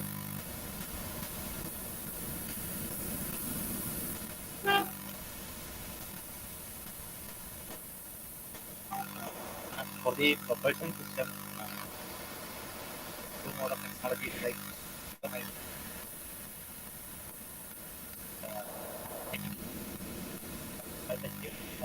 Excuse me. Excuse me, this is a really interesting development, so you might want to listen over there.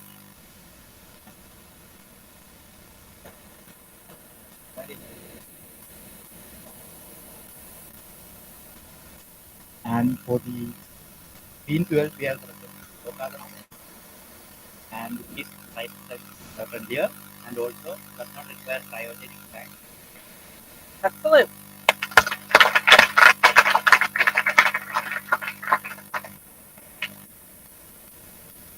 On to group two. Last one. Okay.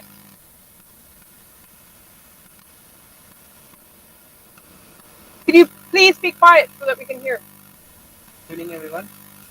We have chosen green fuel. Finding methanol is a major development that renewable and it cuts CO2 emissions up to 95%. Green hydrogen considered as the fuel of future generations. The challenges we are facing, ethanol and hydrogen are flammable. Storage of these fuels comparatively very difficult.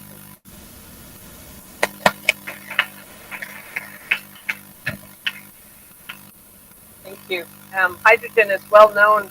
There was a thing during the World War II, I guess it was called the Hindenburg. Blew up. So, yeah. It was a nitrogen, yes. It wasn't hydrogen. Yeah. It's a very scary thing. A gas. Gas is a scary thing. But you know what? It's interesting. LNG, it's been around for a long time.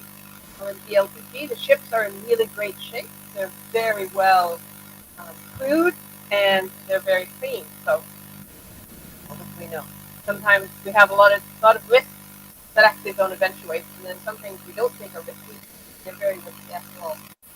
Group three. Tough one. Hi guys. So considering that our topic is something that is fairly new and already there are pre-existing effective technologies, we did a research a bit and we did come up with using big data analytics and IoT at the same time to improve position navigation in time. So how big data helps us do it is because big data is the collection of large amount of data that can be existing route. So this can help us predict a better route for the ship, considering that thousands of ships are traveling year round. They're going to face different climatic conditions, different tides, and different sea conditions at the same time. So what's going to happen is, considering that there's a lot of data, we can predict the safest, the shortest route, and this way we can also focus on fuel efficiency at the same time. We can burn lesser fuel and get our cargoes transported faster. Well done. Okay, my next group 3 is here. I just walked back. Oh, my steps. I don't have my Fitbit on. I won't know how many steps I've done. Okay. Good afternoon all. For position and time fixing, we commonly use GPS only. But GPS is now advanced and it is on the new form is known as DGPS, differential GPS, and it is more accurate and it gives the accurate position and time of our ship. And for navigation, normally we use exit one also. But in later stages, in future, uh, augmented reality, which is under uh, developing technology, but it will came in future when we are on the ship. It will came. Uh, Augmented reality means we can control our ship on a shore-based center, and we can control the ship anywhere in the world.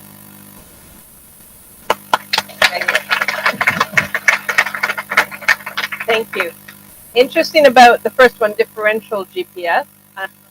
Differential's actually been around a long time. In fact, in Australia, we shut it down because GPS is so accurate, but it doesn't give us a shore support. But differential has been a real godsend in many areas. Okay, another one, in case somebody else got it, but remind me that I had this discussion about differential in case I forget it. Next group 3. Over here. No. 1, 2, 3. Woohoo! Get it? What? What?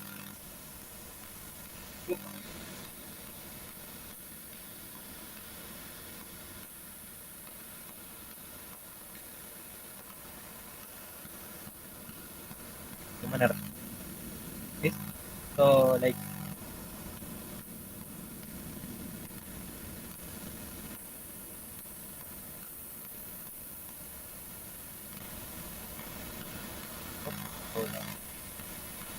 Can also be.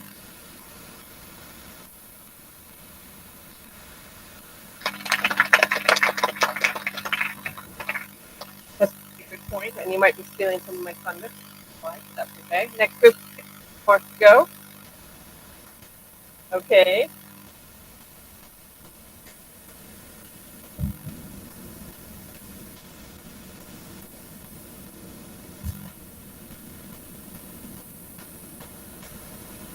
Our topic is position navigation and timing, and one of the technological developments is integrated satellite navigation, and it is a geospatial positioning system that employs satellite to enable the autonomous positioning, and it is to calculate the longitude, altitude, latitude.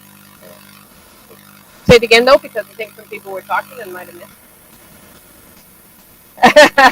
You did really well, but people up there were talking and they might have missed it. It's a very good point. Sorry. Geospatial positioning system that employs satellite to enable the autonomous positioning, and it is to calculate the longitude with a great precision. Excellent. Okay.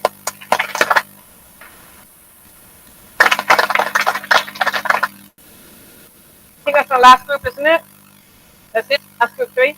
Okay, I did say one other thing. So GPS was a huge development at the time into space-based augmentation systems, or SBAS. Have you heard of SBAS before? So space-based augmentation systems. So look at that. That's another way to augment your position, navigation, and timing. Timing is critical. You can't do banking without timing. Atomic clocks. They're another way to address that timing issue that you have. And I'm going to, I think, wrap timing ourselves. Speaking of timing, we're doing pretty good. I did promise to have this wrapped up in time for our discussion. Yes, so timing is a really big one. We don't have time. We have nothing. There's something called semaphore mode in AIS. Have you heard of semaphore mode in AIS? Is that? And oh yeah, no, that's semaphore. That's very true. Yes, we could do semaphore, which is really interesting. So it was hand signals. I used to be able to do welcome in semaphore, but semaphore mode in technology speak is a mode whereby, for example, AIS. If AIS loses its GNSS link, so it doesn't have its position, it can keep timing as long as it's still in contact with the base station that has that. So they work in semaphore. So the base station tells the AIS the time. It will degrade over time, which means it gets worse over time. But semaphore mode is another way to keep timing up. Atomic clocks in AIS base stations, something I'm trying to promote. We're working on that. The VDES may have the ability to provide more accurate timing. So if the satellite system goes down, we still have some access to data. There's actually a lot of technologies that are still coming. Okay, now you can't go for another break, sorry. Moving on. I'm going to talk a little bit about a few more technologies that I've been looking at and working on. Now, I'm just going to, oh, I got to slide out of order, there we go. I chair a group called the e-Navigation Developing Technologies Working Group at IALA. Now, I'm not going to ask you what IALA is, that's for tomorrow's session, but if you know what IALA is, put your hand up. Close. International Association for Marine Aids to Navigation and Lighthouse Authority. So, there you go, but we'll get into that tomorrow. So at IALA, we're looking at all sorts of different technologies. And we're thinking about where this technology can go in the future, how we can make it use. 3GPP, that stands for Third Generation Partnership Protocol. 3GPP partnership. Now, they did G initially, including LTE. What they've done as well is they're moving into 5G. So that 3GPP technology is also known as, we had one of the groups talk about it, IMT, International Mobile Telecommunications. I'm going to go through a little bit about developments in IMT because that's pretty exciting what's coming up with IMT. LoRa, or LoRaWAN, proprietary short-range system. Digital VHF radio, I spoke about that a little bit. We've done some studies with DPMR, or Digital Private Marine Radio. There's been a study done in Rotterdam in the maritime environment to see how digital voice goes over VHF radio. Remember I said we're nibbling away at our maritime mobile band. So the goal is to make the whole thing digital, one of these. LEO constellation, so we talked about low Earth orbit already. Li-Fi, really cool one. Now, we're working on this because it was brought to our attention, but we don't have any expertise in the committee at the moment. So we're looking for more. But Li-Fi is a light fidelity system that can be used to transmit data through light. Cool, eh? Just like waves. So we're using radio waves. Why not use light waves? So there's some work going on this. It's really, I don't know much about it yet, but we're getting there. Resilience and TNT. And I did mention to someone, check Aurelia. Aurelia has a technology called M-Secure. And it's being used in the banking industry right now to protect that timing. Protect the timing for banking. So M-Secure Sync is looking at resilience for GNSS and GPS. specifically on the timing. But they got a really cool technology, another one, got up there, yep, antenna system. So Rolia's doing it in two ways. One of them is they're looking at this M-Sync to protect the timing. But the other one is how can they shield against the spoofing, against the damage. And they've got a really low-cost physical approach. Basically, it's almost like, anybody have a dog? Anybody got a dog? Has they ever had to have the cone of shame on? Yeah, so it's a bit like the cone of shame for an antenna. It protects it so that, especially on a ferry, if a truck comes on with a GNSS jammer, because a lot of truck drivers don't want people to know where they are, jam it. It jams the system on the ship. It causes problems. So it's like the cone of shame for an antenna.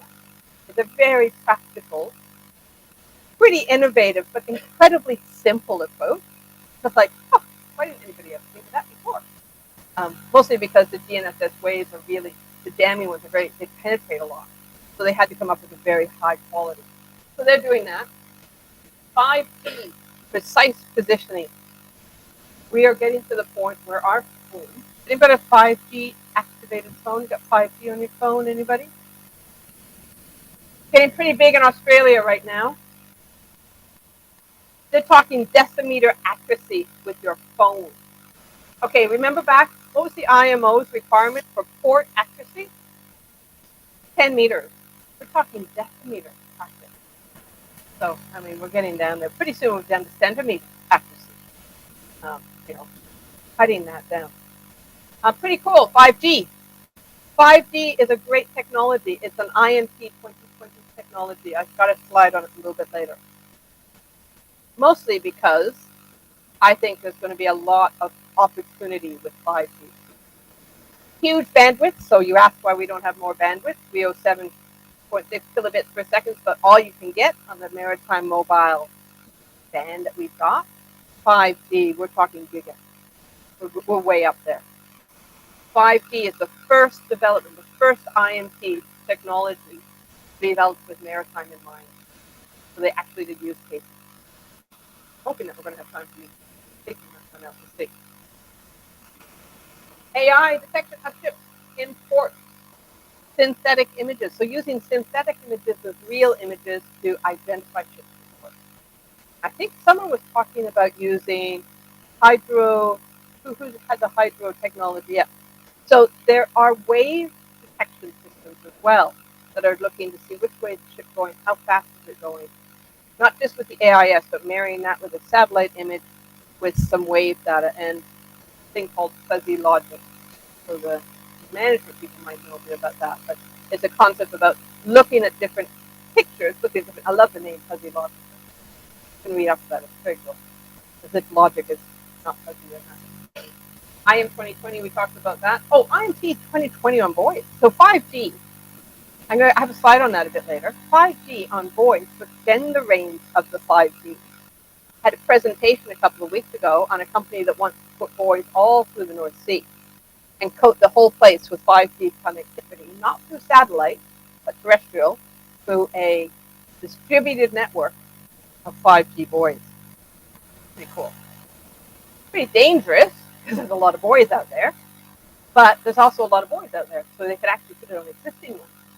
So the colleague who was there from the Northern Lighthouse, the commissioner, Northern Lighthouse Board in Scotland, and the commissioner of Irish Lights in Ireland, were thinking, whew, maybe we can do something there, because they have a lot of rugged area with no 5G connectivity.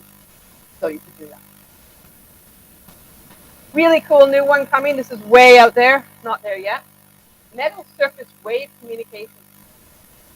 So not using radio waves, but using the metal surface on a ship to actually develop a communication inboard in the vessel. So it doesn't really go out, but it could link into an IoT system to then be transmitted. That's kind of cool. And a ship air draft remote measurement, very specific for VTS, but a tool that's been developed by China MSA, remote measurement of ships air draft. We already know we have UKC systems, so now it's air draft. A little bit about IMT 2020. 1990, we had DSM, first beginnings of our digital communications. 2000 was probably some of you were born in that time frame. We started getting 3G. 4G, IMC Advanced, 2020 and beyond is 5G as we are moving on. So really, in 2020, 2017 was that switch between 4G and technology for 5G. You may not have it exactly yet, but they've been working on it that long. We're on release 17 of 5G. Kind of cool. It's been around a while. It takes a long time for it to get into our phones and into our. That's going to be really neat, and it's with the ICU. Ideas about speed, and so this is where we're going from kilobits. 1990 is actually really interesting. AIS was developed in 1990, between 1993 and 96. 97 was when we decided on SOCMA. Look at the kilobits we got. 9.6 kilobits per second isn't too bad compared to 2G, 3G, 4G, 5G gigabits. Faster, higher, stronger. Feel like Superman of the internet world. Stand by. This is going to be pretty cool. This is what it's going to do. Some neat stuff. You're going to have the slide. It doesn't really show up very well. You've got this Internet of Things, but then you've got this massive Internet of Things. In fact, they're even calling it the massive Internet of Things, because that Internet of Things, like Moore's Law, was going straight up, and now the Internet of Things is going up. So lots more. Floating 5G networks. What a cool idea. Again, it's like, oh, how come we didn't think of that? Because it takes a lot of bandwidth to get a tower that will provide you with 4G. But as technology increases, as the capability increases, the units get smaller, the components get smaller, and so now we have the opportunity to put a 5G antenna on a buoy. And we can power it, green power, by solar. It's really neat.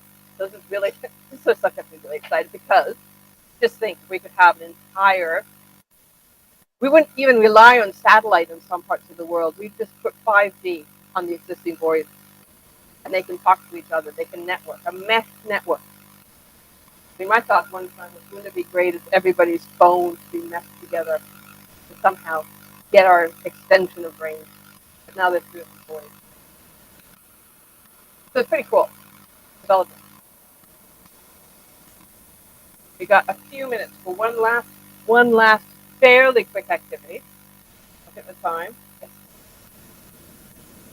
I promised to stop at 4:30 so we can have time for a question period. So in your table group, I want you to think about, where are we now? A challenge. What's a challenge that you have now? So one last, you got to get that brain working one last time. A challenge, and then where can you go? Pick anything you want. I've just put some ideas up there. So think, where are you? What's the challenge that you're facing? Technology-wise, try and keep it linked to technology. And where can you go? What kind of technology can you think of that we might need to develop? I'd love to know. It doesn't have to be something we've got already, but what's the challenge, and what might we be able to do to fix it? The sky's the limit, guys. One last thinking activity. So identify that. Remember the where are we now? Where do we want to be? How are we going to get there? How do we know when we've arrived? Where are we now? What's the challenge that you have? So one challenge. And then where can technology help us? It could be anything, or it can be something completely different. I even popped up seafarer welfare, because just because it's to do with people doesn't mean technology can't help us. 10 minutes. 10 minutes, okay? You can do it.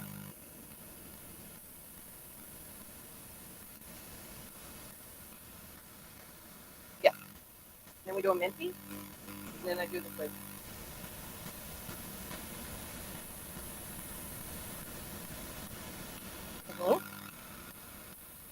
Yeah, when do you want to do the second discussion after the meter is a on their phones, they give us ideas. You don't have to do the talk but they'll build a slide of words. It's a mind, some word cloud activity. So they develop a word cloud. Yeah, and they can do talkative on their phone too, but it's okay. We'll do the meeting now. Okay. Open mic.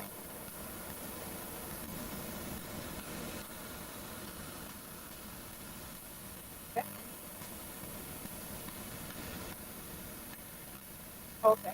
Liz, do you want to summarize it? That'd be good.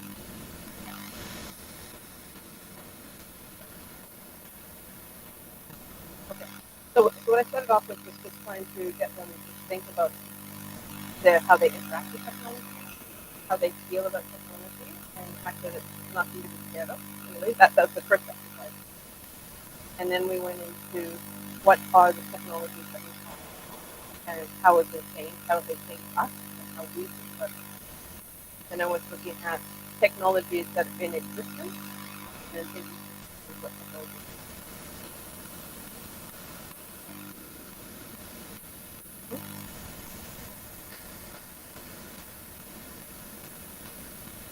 Yeah, so circles of concern and influence. Good idea. Yeah. Yeah.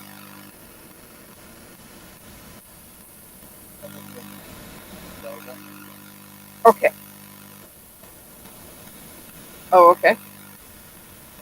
Okay. Okay, so they're not going to ask me questions? Okay, yeah. These for the organizing team. I got these from Australia. So looks like we were on the organizing Melbourne. How many of them were there? I can't remember. 10? Okay, good. Okay. Yeah. Okay, good. I'll take them all.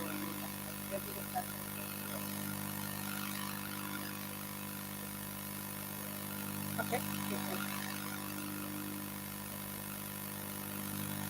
Okay.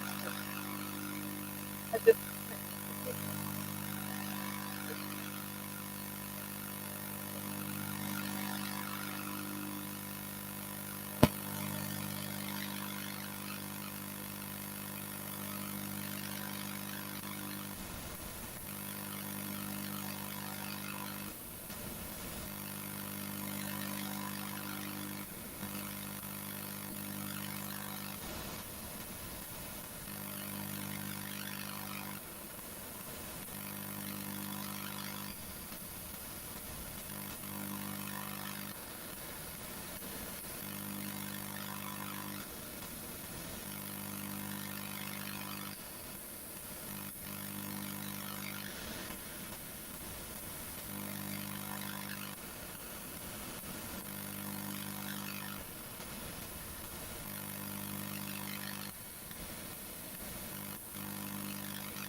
I'd love to know your challenges. I might get you to pass the mic around your move on. I might want to meet. Okay? start. This will start. Not ready yet. Start here.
Ahead. I'm ready to type. Go ahead. Play. Challenge. Go ahead. Wait. Up.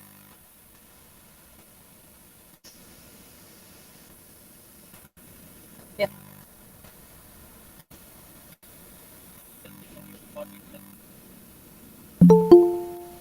Are trying to do is to reduce carbon emissions. So when it comes to emission, first for an alternative, first no, first come to the first and then we have so the challenge we face using green hydrogen is the storage. The solution we giving is like we can use extra consolations and also extra vacuum insulation in existing pipes and like implementation if we can make in order to reduce this.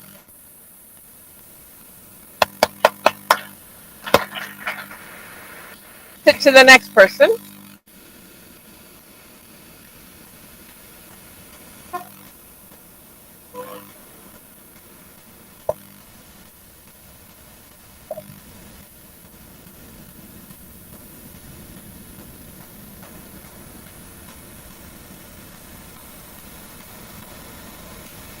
So I would like to talk about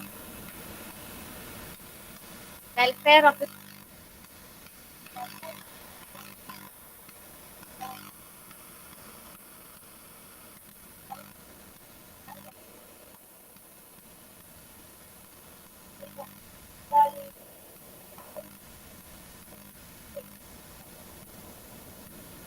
the lack of exposure. So is not safe for us, and also monotony and lack of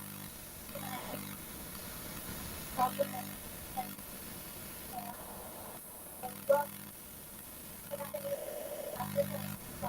rise by the steps. Um,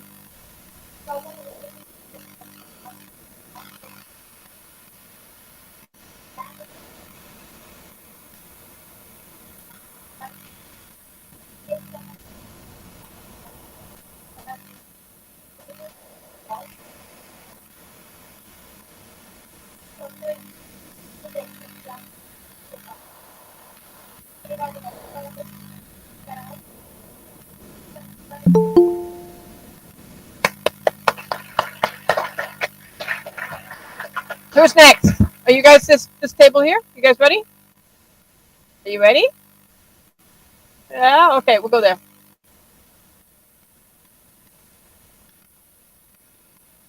The topic we took about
We're doing well.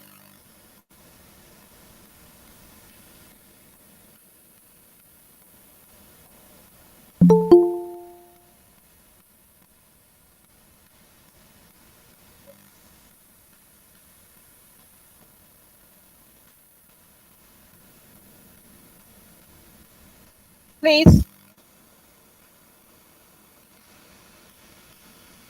You go ahead. Can't hear because they're talking.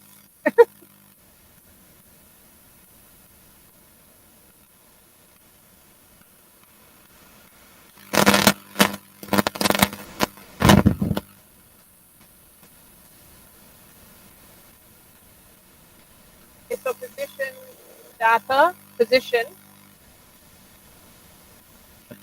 by data. Yeah.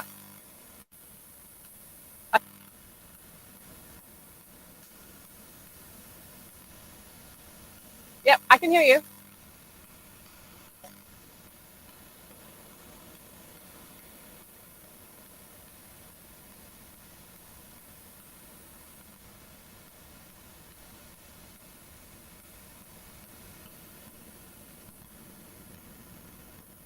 Okay, thank you.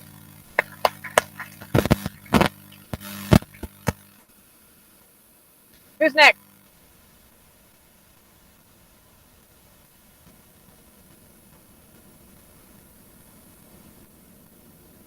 And please, could everyone else be quiet so I can hear?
Cool.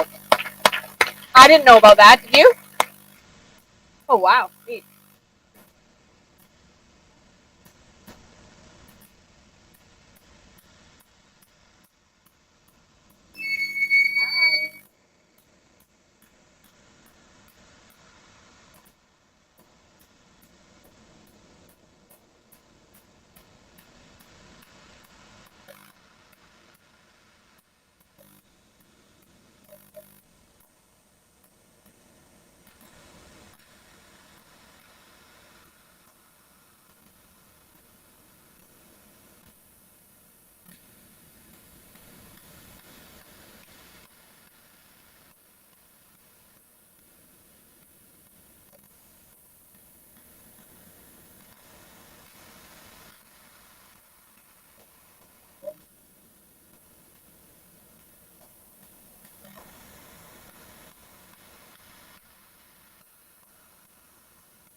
Thank you. Very good.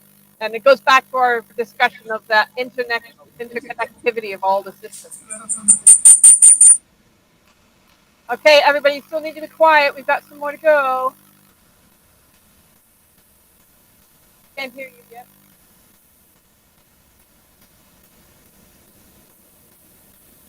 Hold your mic closer, please. I can't hear you here. Ah, that's better. Yeah, the little one. Yes.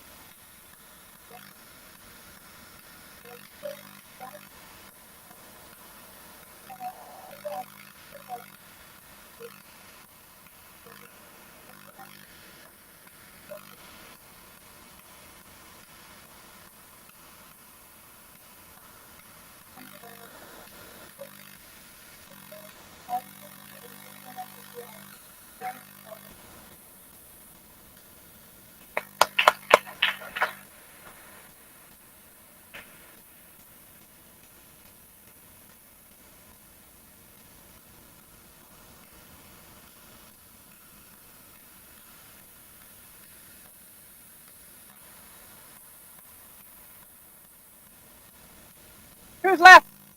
Oh, very good.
Okay, I've been trying to keep up with you all. This is fantastic. You've had some really great.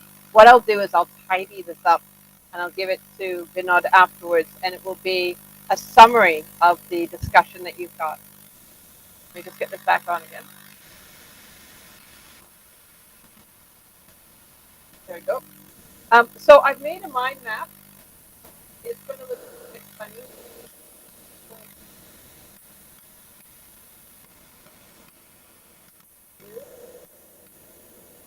Down to come out. I'll bring it over to the screen so I can see it easier.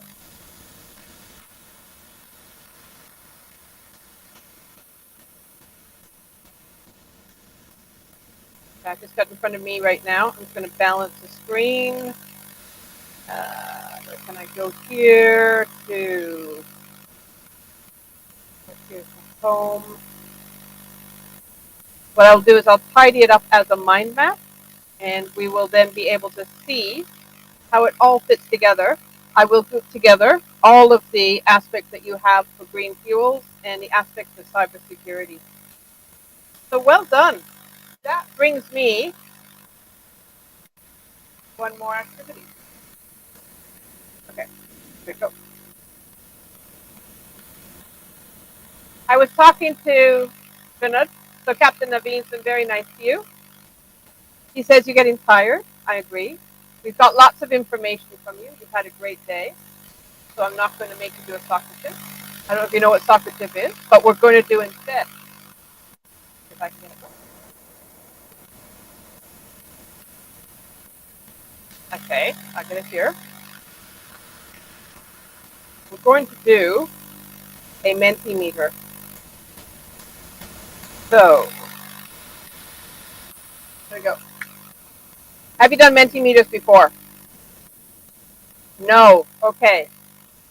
I don't think you can scan that QR code because you're too far away.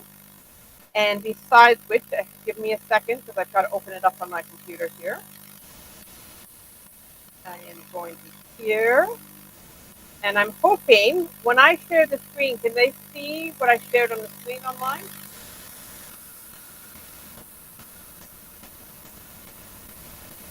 Just asking him that.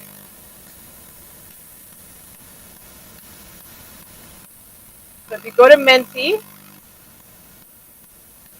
I'm going to open this up and I'm going to start presenting it.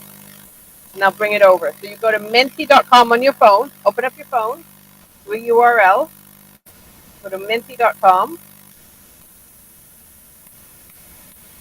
I'm just going to bring it across to the other screen so you can see it.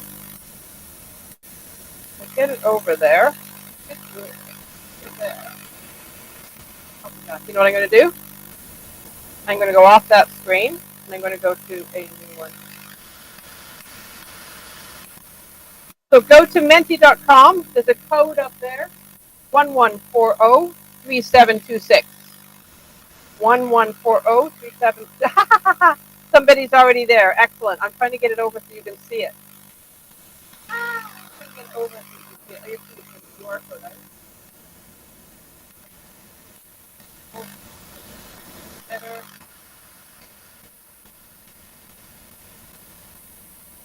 There we go. Okay.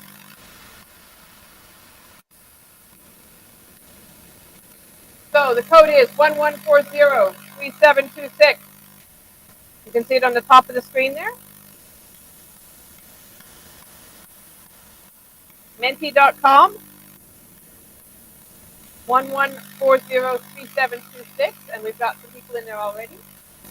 I want you to put in how you feel about changes in technology.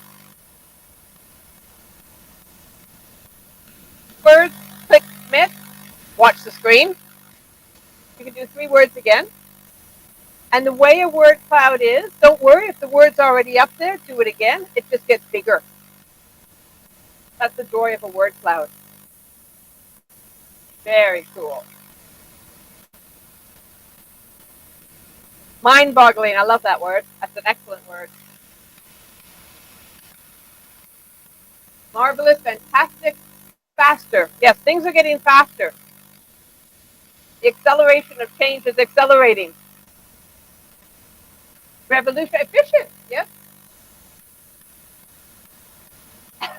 Thank you. I didn't know you could do that. This is so cool. Using technology in ways I didn't even know you could do it. Someone gave me emojis. Woohoo! Look at it coming. You're getting the hang of it now.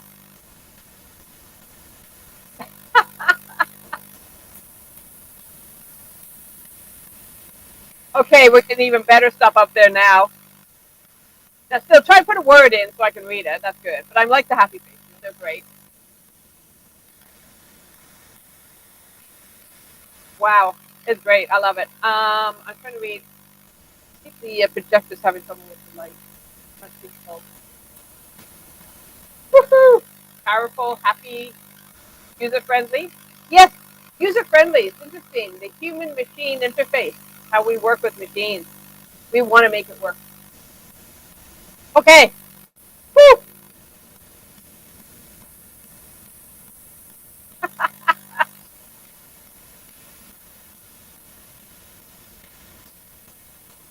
Okay.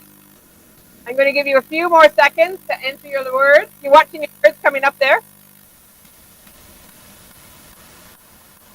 I don't think I've seen a mint go this fast in ages online. It's amazing. Fantastic. I love it. I have another question for you, though. Are you ready for the next question? Okay. I'm going to now move. I kind of don't want to do it while you guys are still entering such great words. Okay, one last time. If you have words that you're doing right now, submit. I'll count down to 1. When I'll go 3, 2, 1, then I'll change slides, okay? 3, 2, 1. I'm going to a new slide. Okay. So your phones will say, enter a switch slide. So please say agree. You go to the next slide. And I want now the same idea. We've just gone through it. What are some challenges that you see, especially as a young person coming into this industry? What are the challenges you see in the next 10 years? Now you have a limitation on the number of characters you can put in there. But I'd love to know the challenges that you see. Yes, I keep working on that. It's not unimportant. Anyways, we'll work on that. We'll talk about that more.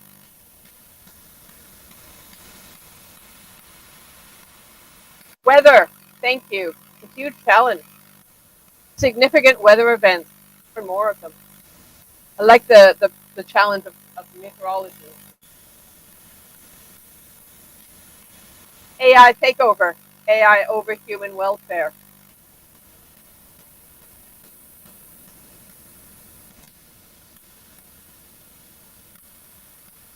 Global warming.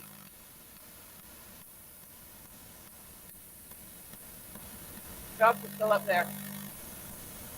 Climate change. Definitely a big one.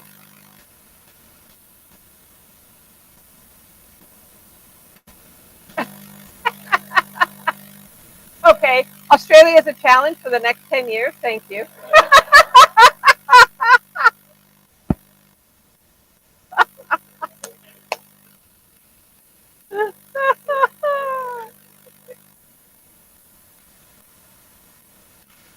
thank you very much. I think actually we're coming to the time where we're going to go into, how am I doing for my time?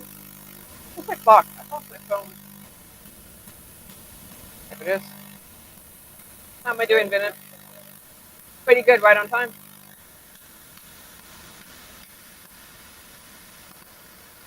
Okay, we got some more coming. Is that a coffee cup you put up there, somebody? It looks like a coffee cup from here. It is. I'm sure it's a coffee cup.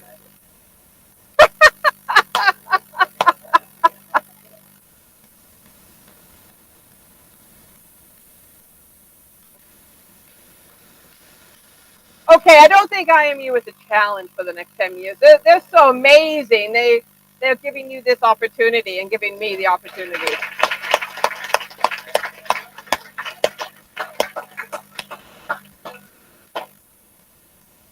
I think that to a close. It's still going. Move this over to the other slide. There we go. So let me just go back. It's still going. You guys are amazing. You are most amazing.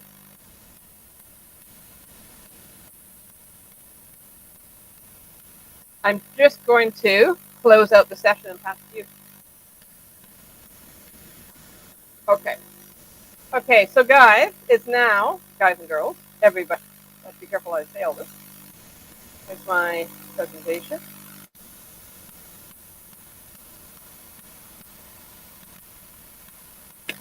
Thank you very much. It's been a pleasure.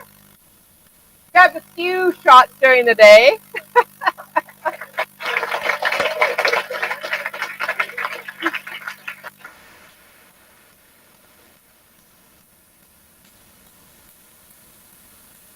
Over to you. Ask me anything about technology. Well, you can ask me anything but today's technology.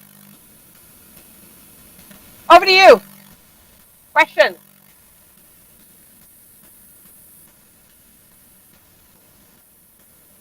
Any questions? Woo! I saw a hand go up. Yes, question. Here, I'll give you the mic. It is an open mic. That means mic.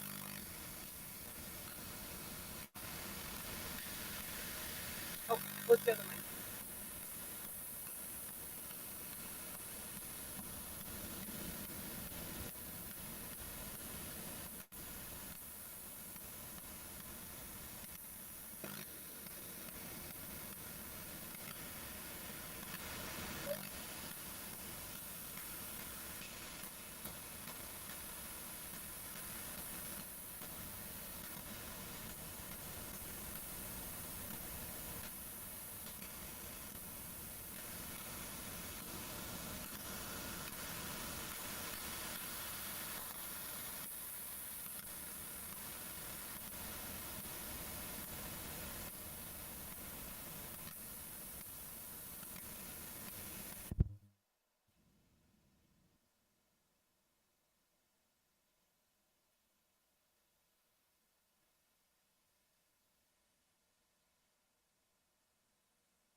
Yes, sure.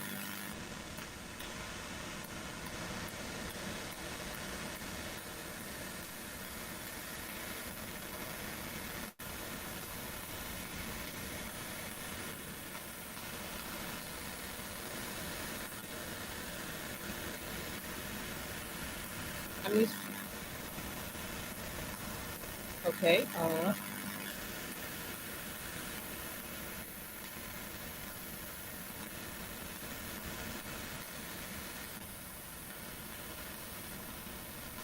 So we were talking about how to do that, and then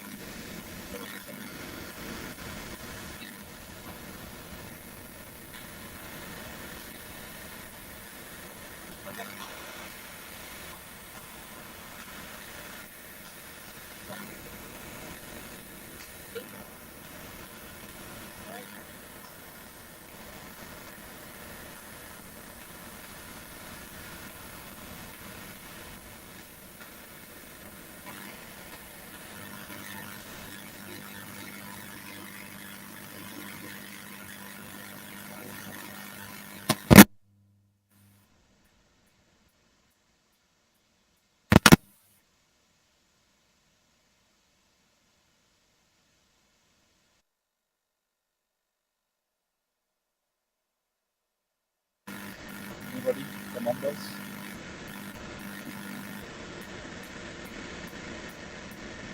Immutable, right? So that is one of the main characteristics of blockchain. It is immutable. If I need to explain in a very simple language, just imagine somebody hands over a paper to you and asks you to write something very important, and then you want to then write it again. It's very evident that you have written something, right? When you strike it, you use writing, but it's evident that something else was written.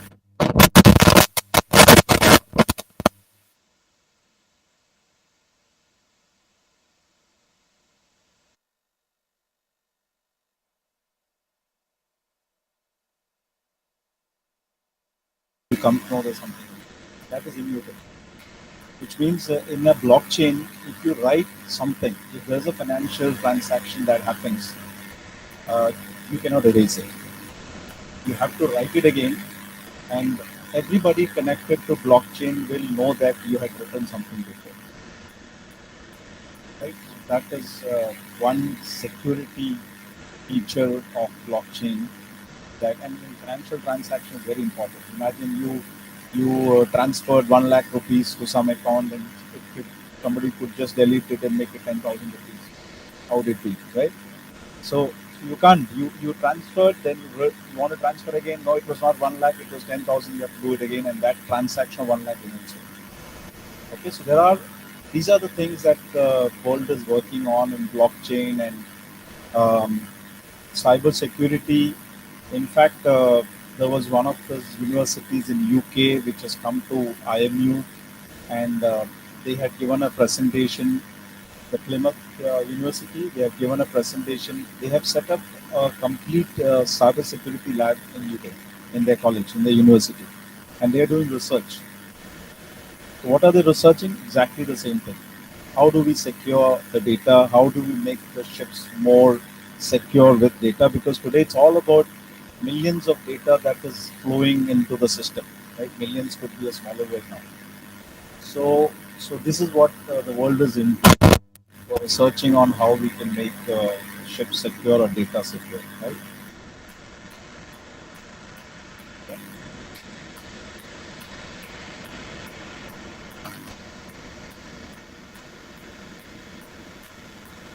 So it's a really good question. It's one of the big questions.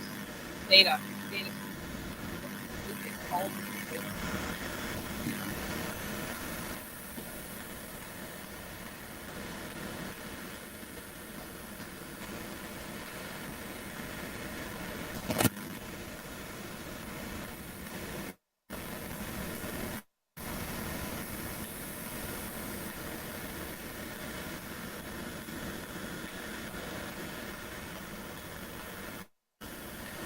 So, ma'am, earlier, as we mentioned, technology, like Moore's law, it says that technology is advancing on the scale of multiplied by two, correct? But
I'm not going to go into your answer, but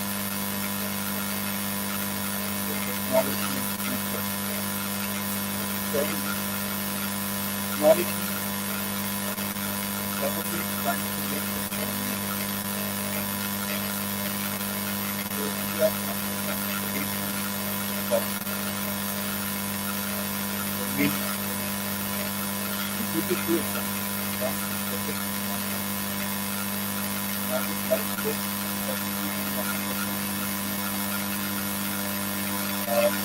something very simple that you know what is ballast? What is ballast? Yes, whatever. Sorry? What is ballast? No? Yeah? Yeah, okay, so I got an answer here. In order to make the ship stable, okay? So the ship has a stability problem when it does not carry any cargo. It's very light. The propeller, the rudder, everything is so you can't steer the ship, navigate the ship. So we have a problem of stability. And in order to solve this problem, we found a solution when we take seawater into the bottom tank of the ship, which is called a ballast. When we take seawater, so what happens to the ship? It sinks and makes it more stable. And today one of the major problems and challenges faced by ships is this ballast. Because there's tons and tons of ballast water that when you are going to load cargo, you need to discharge it back into the sea. And that's become a huge challenge.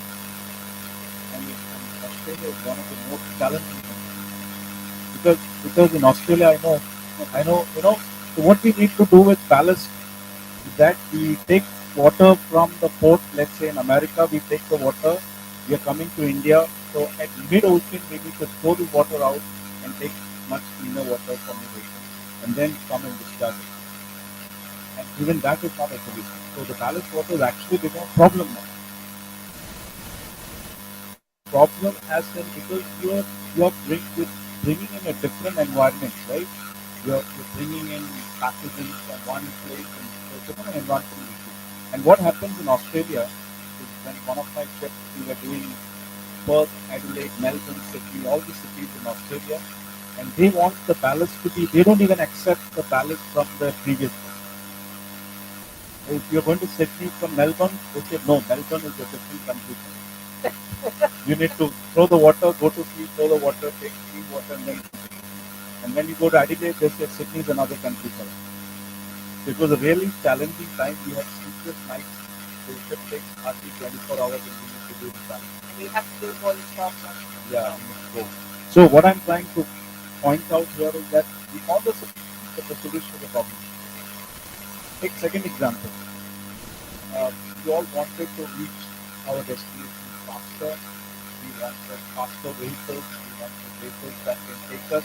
So what did mankind do? We went in search for fuel and we went deeper and deeper into the ocean to get this fossil fuel, which our grandfathers and ancestors never touched because they thought it was a treasure. We should not touch it. We went and took the treasure out, and today that is one of the biggest problems in the world. What we spoke about today, the emissions of carbon dioxide and methane. But climate change, we don't talk about weather change. If it was weather change, it was okay. It will come back to normal. But climate change means the entire system is changing. So again, by finding a solution to a problem at that time for our convenience, that's important. Whatever technology that we have today, I hope that doesn't become a problem.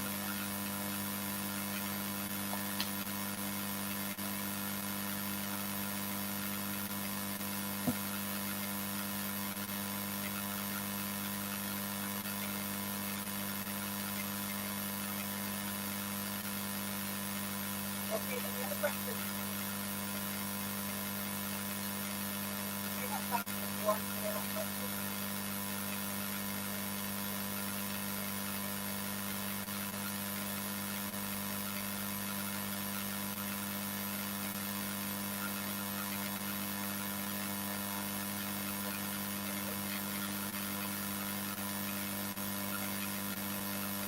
First of all, I would say sorry to everyone for taking your time already. Our scheduled time is 4:45. Just to everyone is expecting automatic future. That hindrance of them. What if we are playing so fast? Like, what if we further requirement?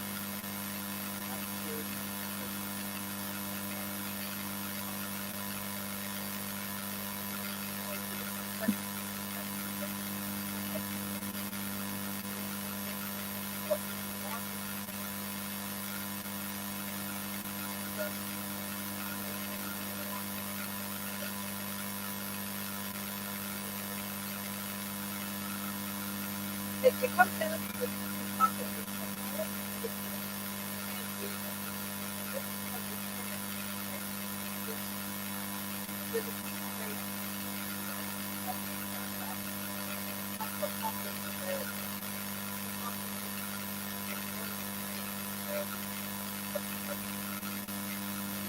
It's interesting that the concept and the concept of the group of the two examples. Go back to the beginning. I think it's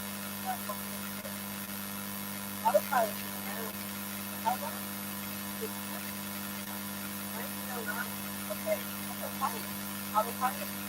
So it's not that we have what's the big what we see in Carson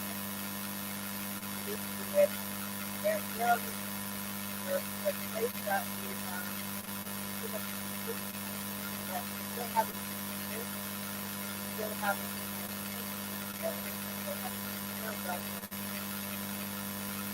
where we want to be. We want to be where we can travel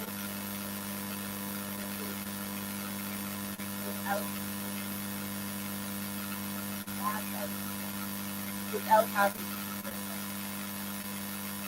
how can you do that? One of the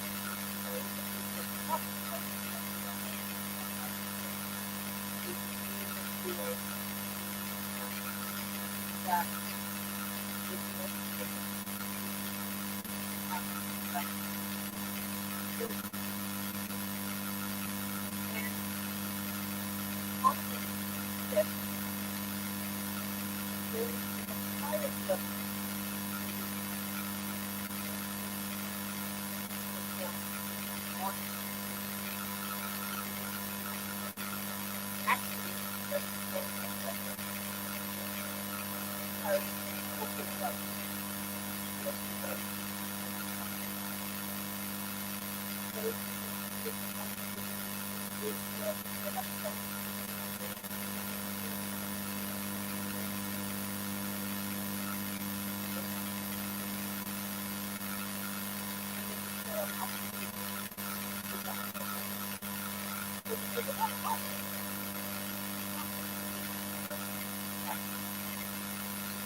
how we put the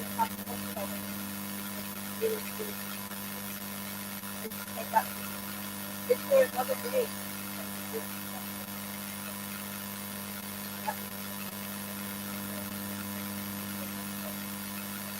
Or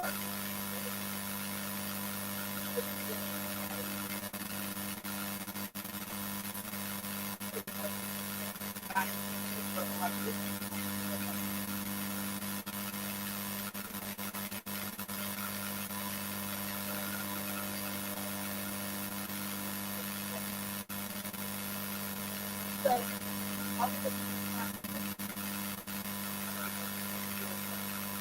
but I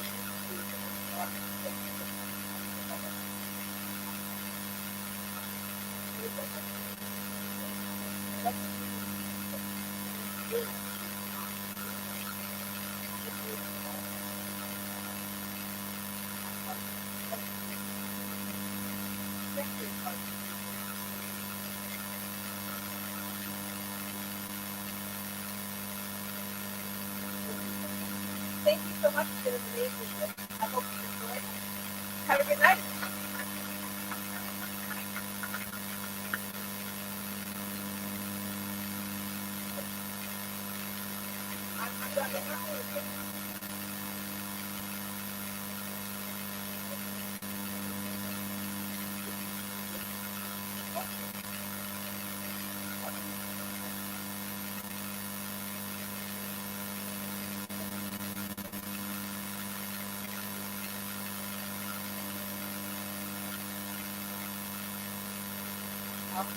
That's 15 minutes.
that technological changes are here.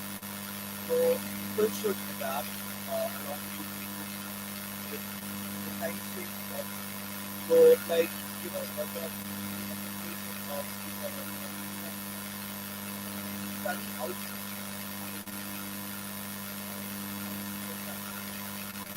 Like, should be taught kind of challenge our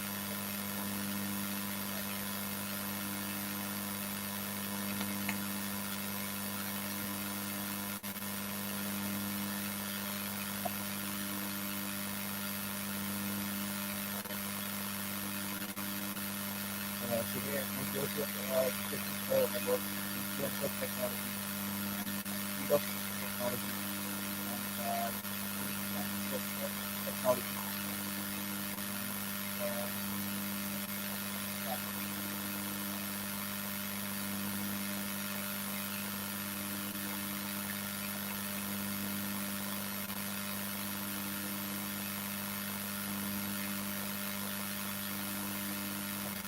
Advancements in technology. If that's the topic, okay. In simpler terms, changes in technology. As I said, change is inevitable.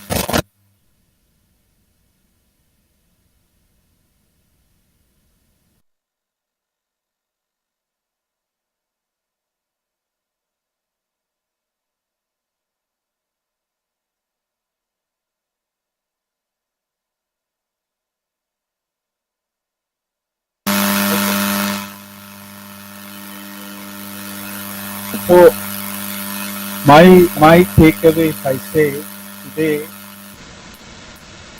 I think the biggest takeaway today is that all of you have upgraded your mind, right? All of you have upgraded. I think this place was the most upgraded place on earth.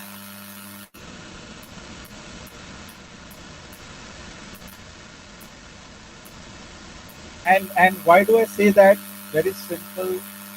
Very simple. That today we did not talk anything what was there in your book, what was there in your syllabus. We spoke about what was out of the book, what's not there in the book, and what is happening in Canada. Right? So that's the reason I think this is really an upgrading session for us. There are a lot of technologies that we spoke about, a lot of things that you all came out with. I think this is exactly what GIAN is all about. As I mentioned yesterday, it is to bridge the gap between what is missing in the syllabus and what is there in it. I'm sure all of you agree that this kind of program is going to upgrade you, right? So I will make a confession, right? And see, I think we started communicating in April, May. I took Jilian for this program. A lot of mail exchanges, a lot of WhatsApp message exchanges. Initially, I was also not sure whether it will happen or not, but the university kept saying that we need to make it happen. So finally, it happened. It was fixed that from November 7th to 12th, Jilian will be there and spend 5 days curating other stuff. It did happen, and it's happening. Last week, I happened to be in the chamber of the and I was interacting with the madam. So she asked me, "Are you not happy? GIAN is happening. You are bringing it in. It is happening. You are happening. Are you not happy?" I'm very concerned. She asked me, "What is your concern?" I said, we have the right speaker, we have the right topic, but I'm a little concerned about the audience is not up to the mark. This is what I feel. The audience is not up to the mark. But today you proved me wrong. Right? So there's a lot of new things that you all came out with. So I was just wondering, as this today's magazine says, that what lies underneath. And you are all lying underneath. Today all surface. Yeah? So I will definitely I will definitely be passing this, that you proving me wrong to Vice Chancellor in the next 5 minutes. He will get to know that I was wrong, and that will probably make her more happier. And you all like the way Jilian took the class? Yeah? So it's super good. Vice Chancellor is very okay? And on Friday morning, we need to have every breakfast with that on our water.